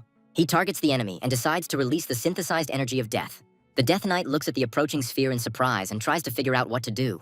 His macros don't have a reaction to such an attack, so he decides to accept his fate stoically. Once the sphere reaches its target, it opens up and creates a powerful death zone. Hank watches the action closely, hoping that the attack will destroy the enemy. Fortunately, everything happens this way, and he notes with a sense of accomplishment that it is all over. A few moments later, a small piece of an unknown manuscript falls into his hands. Hank studies the text carefully and freezes in surprise for a moment. In the text, an unknown person wrote that he would take revenge on the cursed Necromancer for the events in Falm. Meanwhile, Daphne continues to wait for Hank to return, hoping that he is okay. Her excitement gradually reaches its limit, but she quickly feels the vibrations of the portal. She turns around in surprise and happily reports that Hank was able to get out unharmed. Hank confirms that this is indeed the case, after which he notices that the gate has closed, meaning there are no more monsters. Daphne notes that he cleared the gate quickly and asks if he is injured. Hank reports that he is okay, and Daphne expresses her joy that he is safe. Hank adds with a smile that he already told her that he would be fine because he was too serious. Baek Yang reports that he is glad that they returned safe and sound. With a sly smile, he thanks them for helping China fight the monsters. Baek Yang also stated that the country will offer adequate compensation for the unfortunate incident. Hank smiles and says that he wouldn't refuse such a prospect because he needs the money. A few days later, he returns to Korea's international airport. Hank buys stylish glasses to look more presentable when meeting with journalists. The journalists immediately say they have questions, and he agrees to answer several of them. One of the journalists reports that the skeletons suddenly stopped during the raid and asks what happened. Hank adds that the aura supply was unstable during the fight with the monsters, but now everything is fine. He is informed that the incident has shown that the company is entirely dependent on the chairman's abilities. Hank points out that this is a reasonable point, and the company would indeed be in crisis if something happened to him. He emphasizes that he himself learned an important lesson from what happened, and rethought many things. He adds that he wants to prepare a system that can operate stably even without his participation. He is asked how this is possible, since skeletons are his main ability and cannot be copied. He is asked to disclose details, but he states that he cannot share such information yet. He explains that in simple terms, it will be an energy business. After some time, he calls a meeting with his confidants to discuss these matters. He announces that he is thinking about creating an artificial essence, and everyone asks what it is. Hank explains that it is an artificially created monster essence from which energy can be extracted. In fact, experiments were already being conducted in Sorona to create artificial essence from magic stones. However, the experiment failed for several reasons, as it required the development of magical power. The second reason was that the compensation for the energy expended was negligible. However, the situation here is completely different because people have not thought about developing magical powers, and they have a lot of money. Chuck notes that extracting energy from people is a risky endeavor that will invite criticism. Hank reassures him, saying that he will control the amount of energy taken so it will not be dangerous. He adds that the maximum consequences of the process will be limited to mild fatigue. Donald says the new business is a great idea, but he could use a break. He adds that it might be helpful to imagine the person who is nearby. Hank reports that this is Guildmaster Ingvar, whom he met in China and has now taken as an ally. Ingvar reflects on how he feels ashamed after meeting so many high-ranking awakened ones. Hank adds that China sent them a big gift box, so they have a lot of work. Donald loudly asserts that the chairman needs a rest. Otherwise, this will end badly. Hank explains that he has a lot to do, so he doesn't have much time to rest. He adds that he has already been on holiday in China, after which Donald asks if that is not enough. Donald insists on taking a vacation because he has never taken a vacation since the company was founded. Hank reminds us that he himself has never had a single vacation, even though his job is no easier. Chuck notes that a compromise can be found in this situation. He suggests that everyone go on a vacation together to relax and discuss new things. Hank ponders the prospects of this idea and believes that it will be effective and correct. In order to have a good rest, he buys tickets to a sunny country and flies away with his friends. However, while he is getting ready for vacation, a real nightmare is happening in other parts of the world. An unknown individual informs his superior that the Death Knight army has been destroyed. The strange, demon-like creature notes that this is an unexpected situation from the enemy. He asks the lesser demon what happened to the letter, and he tells him that it was delivered. The interlocutor notes that this is good news, and he will look forward to further developments. After this, he slowly gets up and says that the best fighter needs to be sent. The younger demon asks if this is really the same demon that is so effective. The Demon King announces that he wants to send one of the original golems he created there. The Demon King adds that he felt humiliated after losing to that guy. However, now risen from the dead, he declares that the Necromancer will experience all of this for himself. Hank, meanwhile, scratches his ear, feeling that something has gotten into it and is causing a tickling sensation. He wonders who could have done this, as such symptoms are considered a sign in Korea. After some time, his short but productive vacation ends and he returns home. Almost immediately, he sets to work to make up for lost time. First of all, he begins to develop an artificial essence and mechanisms for its rapid production. Hank extracts magical energy from people and stores it, making it usable as monster essence. He collects the amount of energy that a person could restore for money and starts a special business. At first, people resist, calling it energy theft, but after confirming safety, they calm down. Hank uses the resulting artificial essence as a source of energy for the skeletons. This allows other people to control them, and the skeletons are given the ability to move freely thanks to the batteries. Hank organizes skeleton competitions that look like fights where people control them with consoles. This way he gets combat macros faster, and competitions quickly become popular. The winners receive substantial prizes, and Hank receives high-quality macros for future fights. In addition, he expands the scope of skeletons and earns even more. In addition to the delivery skeletons, he begins to create combat soldiers to guard the border. A significant portion of the funds received goes towards the creation of high-ranking skeletons and their constant improvement. The reason he was so fascinated by this was because of that very note, which was written in the Saron language. Hank recalls that long ago, on a grand scale, he destroyed the Demon King at the site of the final battle.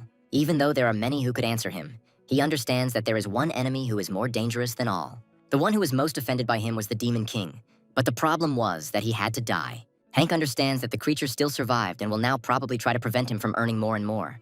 He realizes that under current conditions, he cannot determine its location and can only prepare. Hank suggests that perhaps a weapon should be created to deal the final blow against the great Demon King.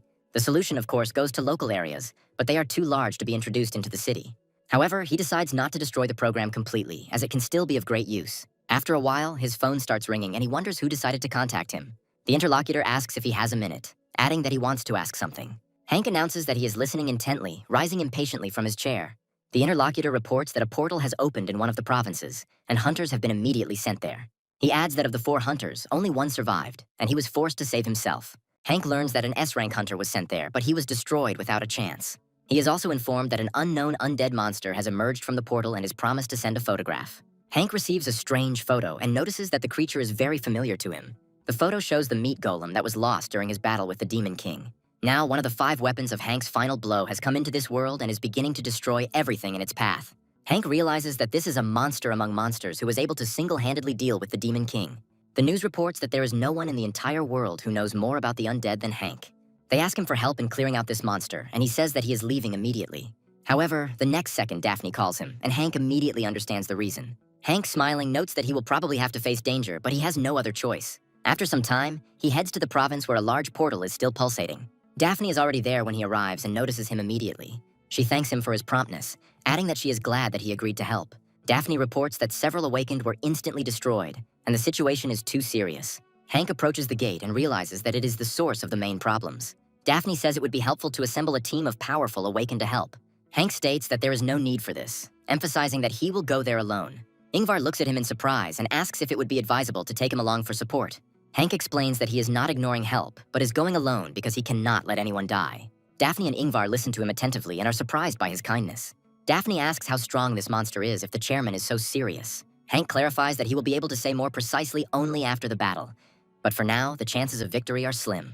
He notes that at least the quarter is fairly stable, so there is some time before the critical phase. Daphne reports that the portal's critical phase will occur in about a month, and Hank thinks that's a good thing. After this, he declares that he is going out on reconnaissance and will quickly return with fresh information. He emphasizes that he will quickly check the situation and return, so they need to wait. Daphne and Ingvar do not say a word, but they watch him carefully. Hank senses that he has a tense time ahead of him, as dealing with the creatures will not be easy. He opens his eyes and realizes that the time has come to meet the masterpiece he once created. However, at first he sees only a scorched wasteland with rare patches of vegetation. The atmosphere seems serene, but Hank realizes it's just a trap. He creates special shields to make the blows that fall on him ineffective. He further strengthens his defense with new spells to survive the first blow. This combination should help in the fight against the meat golem, since its physical strength is too great. Hank notes that these are only basic security measures, but they should be sufficient. After this, he takes off into the air to enter the phase of searching for the giant creature. He stops and notes that he won't have to go far to find the creature. From a respectful distance, he notices the incredible size of the creature. Hank considers himself crazy because he got too carried away with creating unkillable monsters. He asks himself why he didn't make him a more adequate opponent. However, he understands that the only advantage is that there is no one here except the meat golem. He decides to go back and think over a battle plan. However, a moment later the monster suddenly begins to move, although it had previously seemed calm. This is explained by the fact that the creature has an amazing sense of smell, and it quickly sensed the presence of the new entity. After this, the monster slowly turns towards Hank to lock onto his target. Hank tries to understand why the monster's behavior pattern has changed so much, because it was not like this before. The golem, meanwhile, suddenly takes off and heads forward to catch its target. Hank realizes that the situation is extremely dangerous, and now he needs to get out of here immediately. He wonders why he is suddenly running away, because Hank created this creature, which means he can defeat it. Hank realizes that he thought he was weaker because he had never faced him. but there was a chance that he could easily win. First, he decides to try his ultimate skill, and if it fails, he can retreat. He waits for the maximum amount of time to charge the sphere with powerful energy. After this, he notes that he will be interested in testing the golem's durability and his own abilities. He summons a dark storm spell into the air, the likes of which he has never created before. The golem is instantly trapped and takes significant physical damage to the body. Hank watches the action with joy and notes that the golem is not as weak as he initially thought. However, this does not mean that one spell is enough to defeat a monster. The golem overcomes the incredible pain and uses its chains to absorb the spell. Before Hank can blink, he sees a powerful blow with chains flying towards him. He doesn't have time to create a full-fledged barrier, receives serious damage, and lands on the ground. When landing, it creates a small vortex due to the kinetic energy of its own body. Hank notes that without the magical protection, he would already be dead, and the monster caused him a lot of trouble. He carefully rises to his feet and watches as the giant monster approaches him. He notices that the serious wounds inflicted on the monster are gradually beginning to heal. Hank angrily notes that the monster has learned to regenerate, which complicates the situation. He wonders what kind of necromancer would fight such opponents one-on-one. After this, he flies into the air to address the creature and remind it that he is its creator. He tells the golem that he raised it, collected it piece by piece, and now he is trying to destroy it. He opens a portal and notes that the obedient creature must be taught a serious lesson. As before, among the combat skeletons, the unfortunate builders who had been damaged last time began to itch. The meat golem watches as a massive amount of undead appear out of nowhere. Powerful explosions destroy the earth, and the builders realize that they have nothing to do here. Meanwhile, the meat golem ignores any damage and continues to attack enemies. Hank notes with a smile that he initially understood that ordinary skeletons could not do anything to him. However, his army has become stronger during this time, and now they are real skeletons at the level of awakened ones. An entire squad of the highest ranks tries to act in the most coordinated manner possible. Skeletons share spiritual energy to combine forces and attack at the right time. Each of the skeletons has mastered a certain element: wind, ice, or fire. At a certain moment, Hank is hit by several elements at once, from which it is almost impossible to defend himself. Hank watches the fight with joy and notes that this is a very good result for a first clash. He orders to continue the attack and not give the enemy time to recover in order to block regeneration. Meanwhile, the golem remains in a state of combat readiness, and it is not easy to remove it from the battle. He decides that he needs to attack the puppet master and rushes at Hank. The golem decides to use its durability to ignore incoming damage. Hank notes that the ignoring hits and attacking the caster is a macro he wrote himself. He opens a giant portal and notes that without a good tank, it would have been difficult. He adds that he didn't want to use this macro here because it's not finalized yet, but he has no choice. Moments later, the meat golem's strike is blocked by the new monster's powerful bony limb. Hank creates a giant bone dragon from parts of various monsters. The bone dragon is the pinnacle of his art, as he has never done anything like it before. Initially, it is just a dragon made of bones, but there are a few differences. It was created as a raid monster for the skeleton tournament, but has now become much stronger. Despite this, it is weaker than the final weapon for the battle with the Dark Lord, but can serve as a tank. Hank notes that it is unlikely that he will be able to hold off the monster for too long. But this is enough. Now it is important that the monster can hold out and keep the golem in place. At this time, the opponents do not sit idle and prepare a combined attack. Each one uses all their strength to unleash a crushing elemental attack. The meat golem doesn't have time to react in time and takes full damage. However, when the smoke clears, it becomes clear that these efforts are not enough to defeat the monster. He continues to feed on the darkness, draining the health of his victims. Hank notes that he will have to use one more trick to deal with the monster. The meat golem slams its hands on the ground with all its might, creating an earthquake. The skeletons scatter, recover their strength, and continue to attack. New wounds appear on the monster's body, which do not have time to heal. He also takes damage from powerful beams, which slows down his regeneration even more. The golem takes so much damage that it begins to scream in rage and inability to resist. Hank, meanwhile, happily notes that this is amazing news and decides to continue in the same spirit. He muses that the meat golem only roars in two situations, one of which is a show of force. However, in the second case, the demon only roars when he finds himself in an extremely disadvantageous position, and now is exactly such a moment. Hank realizes that it's time to finish this enemy, and all that remains is to break the core. He tries to choose the perfect moment to strike once and end everything quickly. Meanwhile, the skeletons continue to distract the monster, preventing him from concentrating. One of the skeletons launches a powerful death energy attack to cut through the enemy's body. After the attack, a giant scar remains, and it becomes clear that there is a core inside the monster. Hank captures the moment and realizes there may never be a better opportunity. The golem understands his weak spot and tries to hide it with his hands so as not to lose. Hank happily creates a special sphere, realizing that the time has come to strike right now. When a golem finds itself in a desperate situation, it instinctively defends the core by any means necessary. As long as the core is intact, the monster can regenerate infinitely. So now is the only chance to finish it off. Hank aims at the right part of the enemy's body, preparing to deliver the finishing blow. Giant streams of deadly energy pass through the monster's body, knocking the core out of its chest.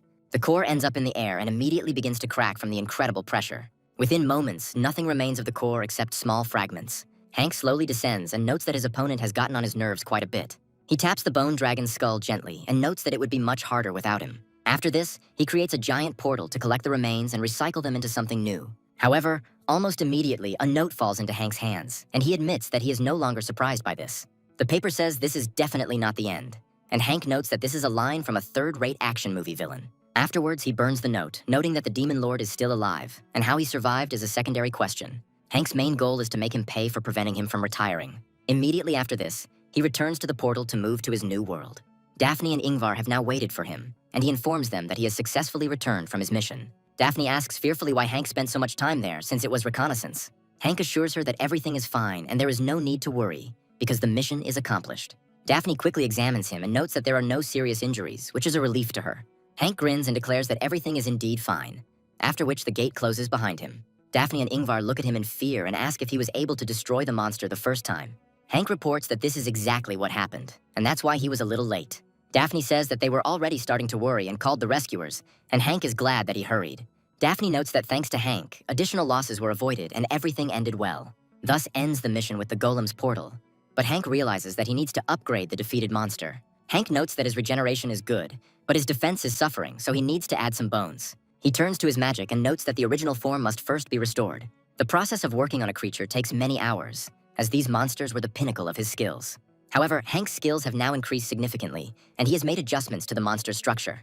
Now, a significant portion of his body is surrounded by bone armor that protects the core. Hank happily notes that the meat monster has undergone a series of serious upgrades. He adds that all that remains is to complete the macro, after which the matter can be considered complete. However, creating macros is a tedious and time-consuming task, so it will take a lot of time. He decides to put the macro aside for now and send the monster to a pocket dimension. He notes that the behavior of the undead gates has recently been that they only appear near him. Hank suggests that this could be a source of disaster if mistakes are made. He notes that if a meat golem appears in the city center, the number of victims will number in the tens of thousands. Hank realizes that people will blame him, and a peaceful retirement will be out of the question. However, he understands that he cannot leave his business in the city, because he needs money for the legions of the undead. Hank suggests that they should buy an uninhabited island and establish a base there, since the gates appear on land. His undead legion doesn't have swimming algorithms, so this is a promising idea. In Serona, they fought only on land, so Hank programmed the undead to avoid water, especially the sea. If he lived there and returned to Korea only on business, the danger from the legion would be greatly reduced. The problem is that it would be quite boring on a desert island, because there is no communication. Hank originally wanted to retire while still being connected to the community, so he plans to build a resort. He smiles and notes that the staff will be there permanently, so a basic infrastructure will have to be created. He adds that workers will also need to have fun, and this needs to be taken care of. Soon after, he buys one of the islands in the middle of the Pacific Ocean, which seems to him to be quite large. Once airborne, Hank prepares to reform the place and begin construction. Moments later, he creates a powerful explosion to scan the island and slightly alter its terrain. It turned out that the purchased island was located above underwater mountain ranges with shallow water between the islets. This shallow water could play an important role in the design of the resort and the safety of people. Hank decides to immediately set aside part of the island for land reclamation, since this will give him an advantage in the future. He smiles and notes that the stone soil relaxes him quite well and significantly reduces stress. After this, he continues to unleash powerful blasts of energy on the stones for several more hours in order to destroy them. Rock crushing is necessary to fill in a small part of the ocean near the island. He also uses skeletons to level the land and shape the landscape. If people were working, it would take much more time and resources to ensure safety. However, there are no such problems with skeletons, and even if a collapse occurs, it is easy to clear. Hank muses that once the runway is ready, he will build living quarters for the staff. Smiling, he notes that he will then open a resort and employ skeletons as staff. Hank adds that he will create a paradise on Earth where everything will work without his participation.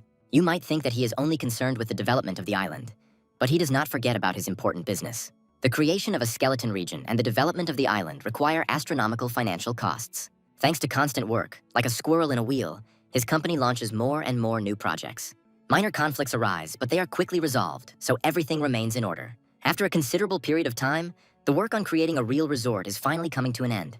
He truly builds outstanding residential complexes and equips them with the latest technology. Hank smiles and notes that it's a great place to live on an island.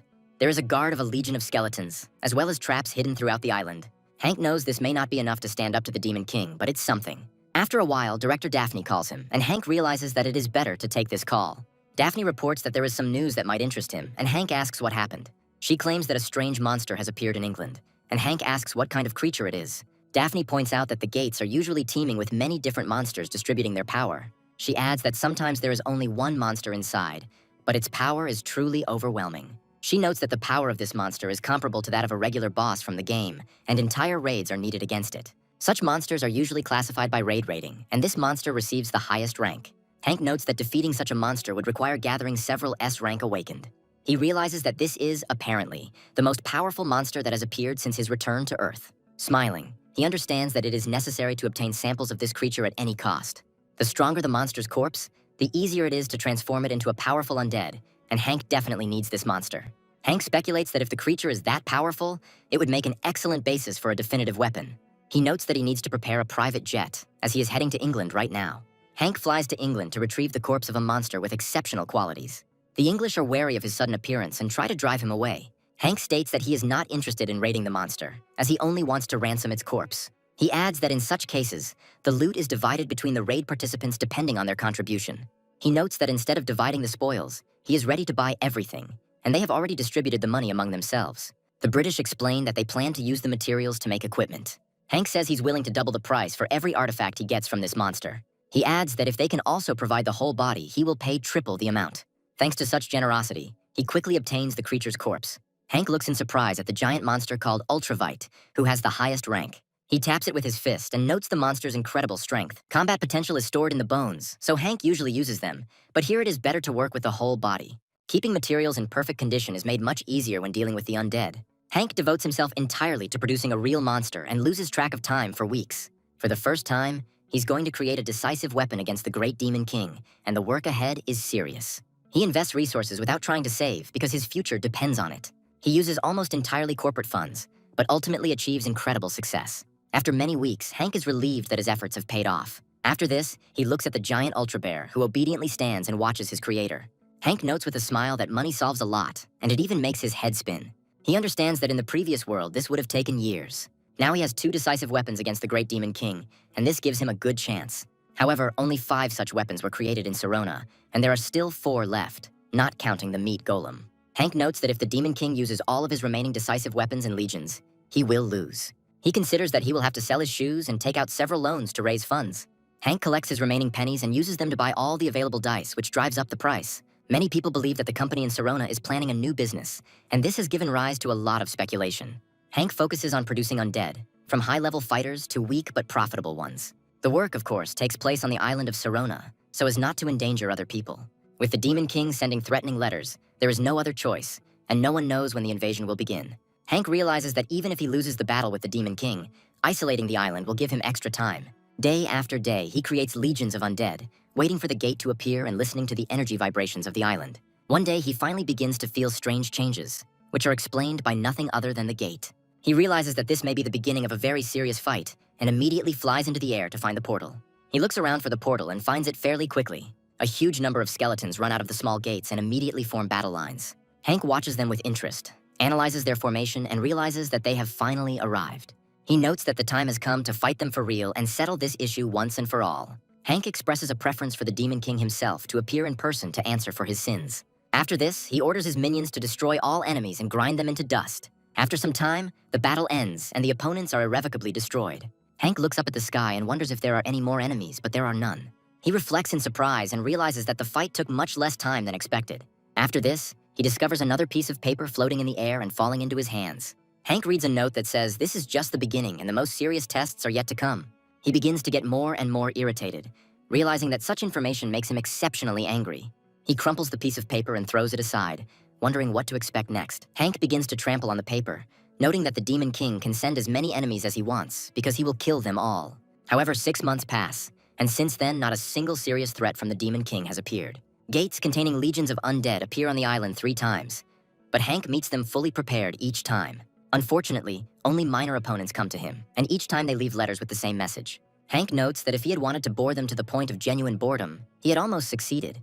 He feels another energetic fluctuation and understands that new gates are opening. At first, he decides to ignore them, but this time the normal gate opens. He goes inside, thinking that there must be a monster or some kind of undead there. However, once he gets inside, he realizes that he is in an unknown place. This place does not look like a lifeless wasteland and is a well-finished palace. Hank notes that this is simply impossible since he is well acquainted with such interiors. A few moments later, a dark figure belonging to the Demon King appears in front of him. He immediately focuses on a new target and hopes that this time he can get revenge. Hank watches the figure with joy, realizing that now he will definitely be able to finish her off after so many years. However, he still can't believe it and wonders if it really is the Demon King. The Demon King looks at him angrily and reminds him that he hasn't seen this pathetic necromancer for a long time.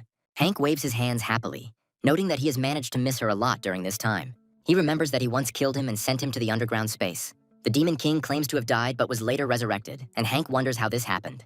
The Demon King explains that he possesses a secret technique that has been passed down from generation to generation. Hank clarifies whether the undead army was his gift or someone else did it. The Demon King says it was his doing and asks if Hank liked this move. He asks in surprise why the king looks so pleased. Hank notes that anyone would be happy to receive anonymous threatening letters for a long time without knowing the blackmailer. After this, he adds that he finally found out the name of his vis-a-vis and can now get even with him with a clear conscience. The Demon King becomes enraged, noting that the pathetic necromancer is still arrogant. Hank states that before the battle, he would like to know how the king was able to steal his undead army. The Demon King smiles wickedly and says that if Hank is interested, he can check it out for himself. Immediately after this, he quickly uses a spell to summon several entities here. Hank watches carefully to see what the Demon Lord will try to surprise him with and sees a large squad of skeletons. He also notices that he has many skeletons from the higher undead caste fighting on his side. Hank analyzes this carefully and realizes that the army really did belong to him in the past. Moreover, he discovers that among this army of undead, there are unexpected guests. Among the army are 3 final weapons to fight the Demon Lord, who now serve him. Hank realizes that the power gap between him and the Demon Lord is too great at this point. However, such almost impossible circumstances are certainly no obstacle for Hank.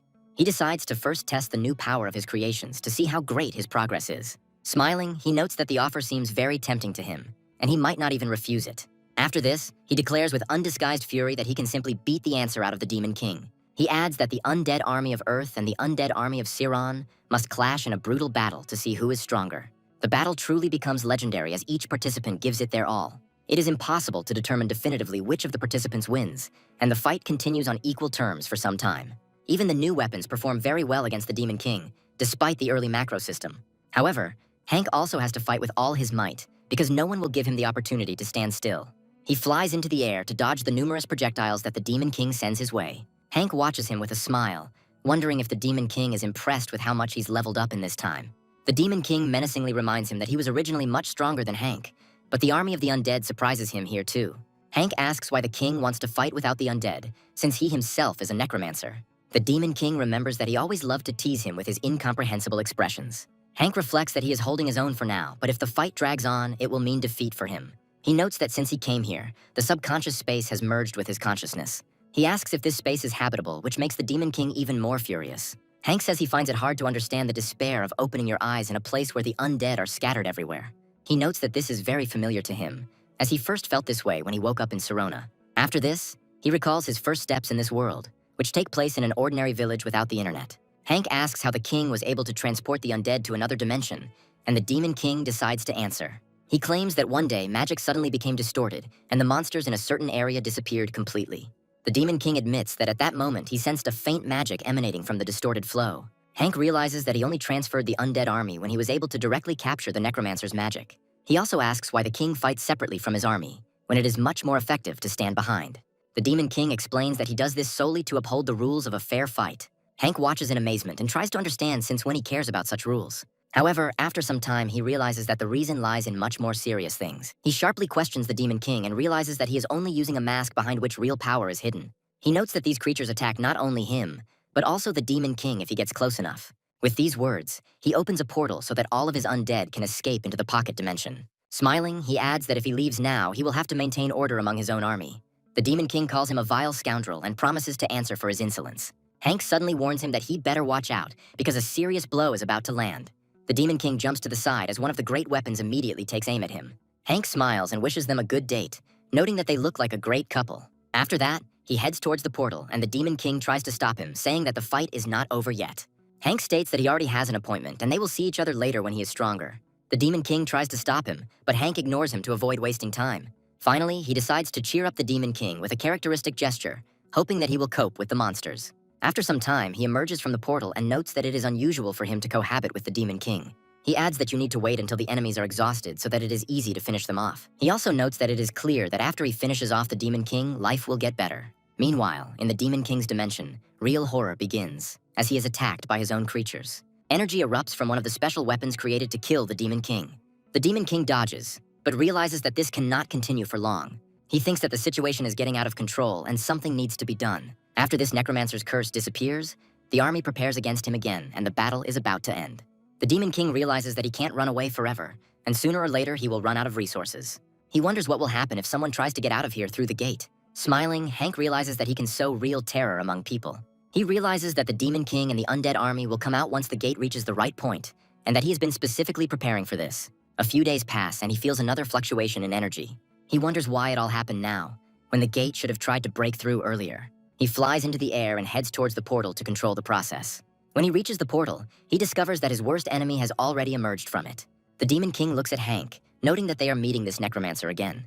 Hank asks with a smile if the Demon King survived, noting that he expected less.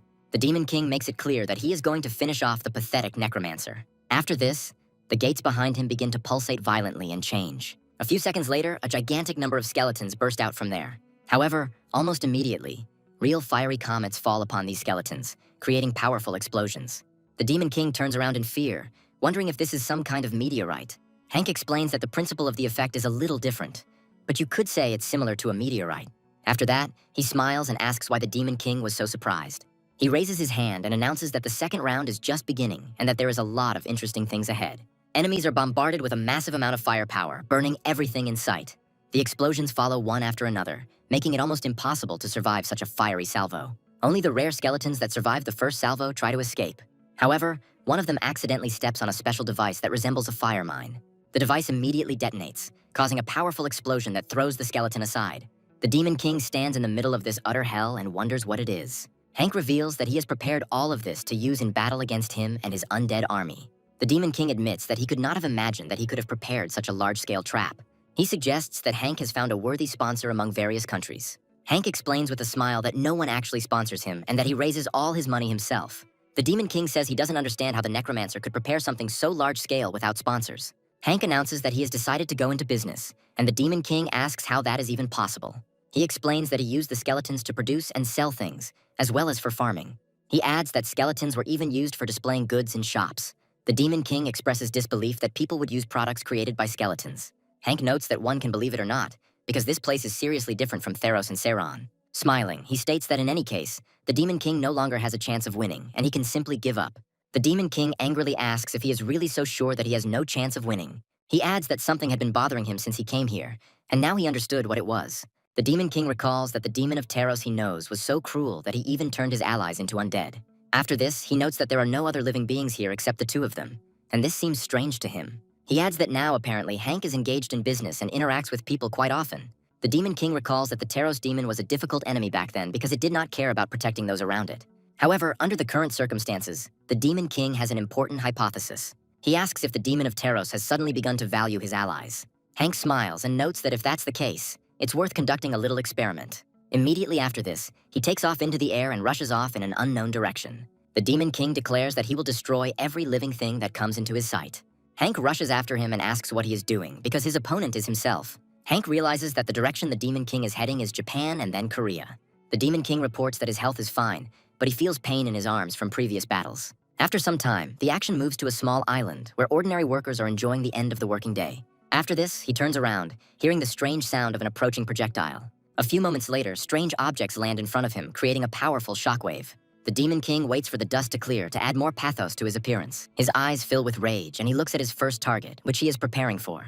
Meanwhile, the simple farmer does not understand who this strange man is and why he fell from the sky. However, he almost immediately feels the air become tense and the Demon King's aura more threatening. He puts his hand forward, forming a special sphere that destroys all living things around. He smiles slyly, realizing that it is necessary to destroy as many people as possible. A powerful beam of dark energy emerges from the portal, intended to vaporize the unfortunate farmer. The average worker still doesn't understand that it's best for him to leave, but even then, he wouldn't have time. A few moments later, a bone barrier suddenly appears in front of him, blocking the beam's path. The worker falls to the ground and wonders how he managed to survive such a brutal attack. Hank drops to the ground and advises him to run away as quickly as possible before it's too late. The worker realizes that he has abused the hospitality and quickly disappears. Hank states that if the Demon King attacks civilians, it would be a very pathetic sight.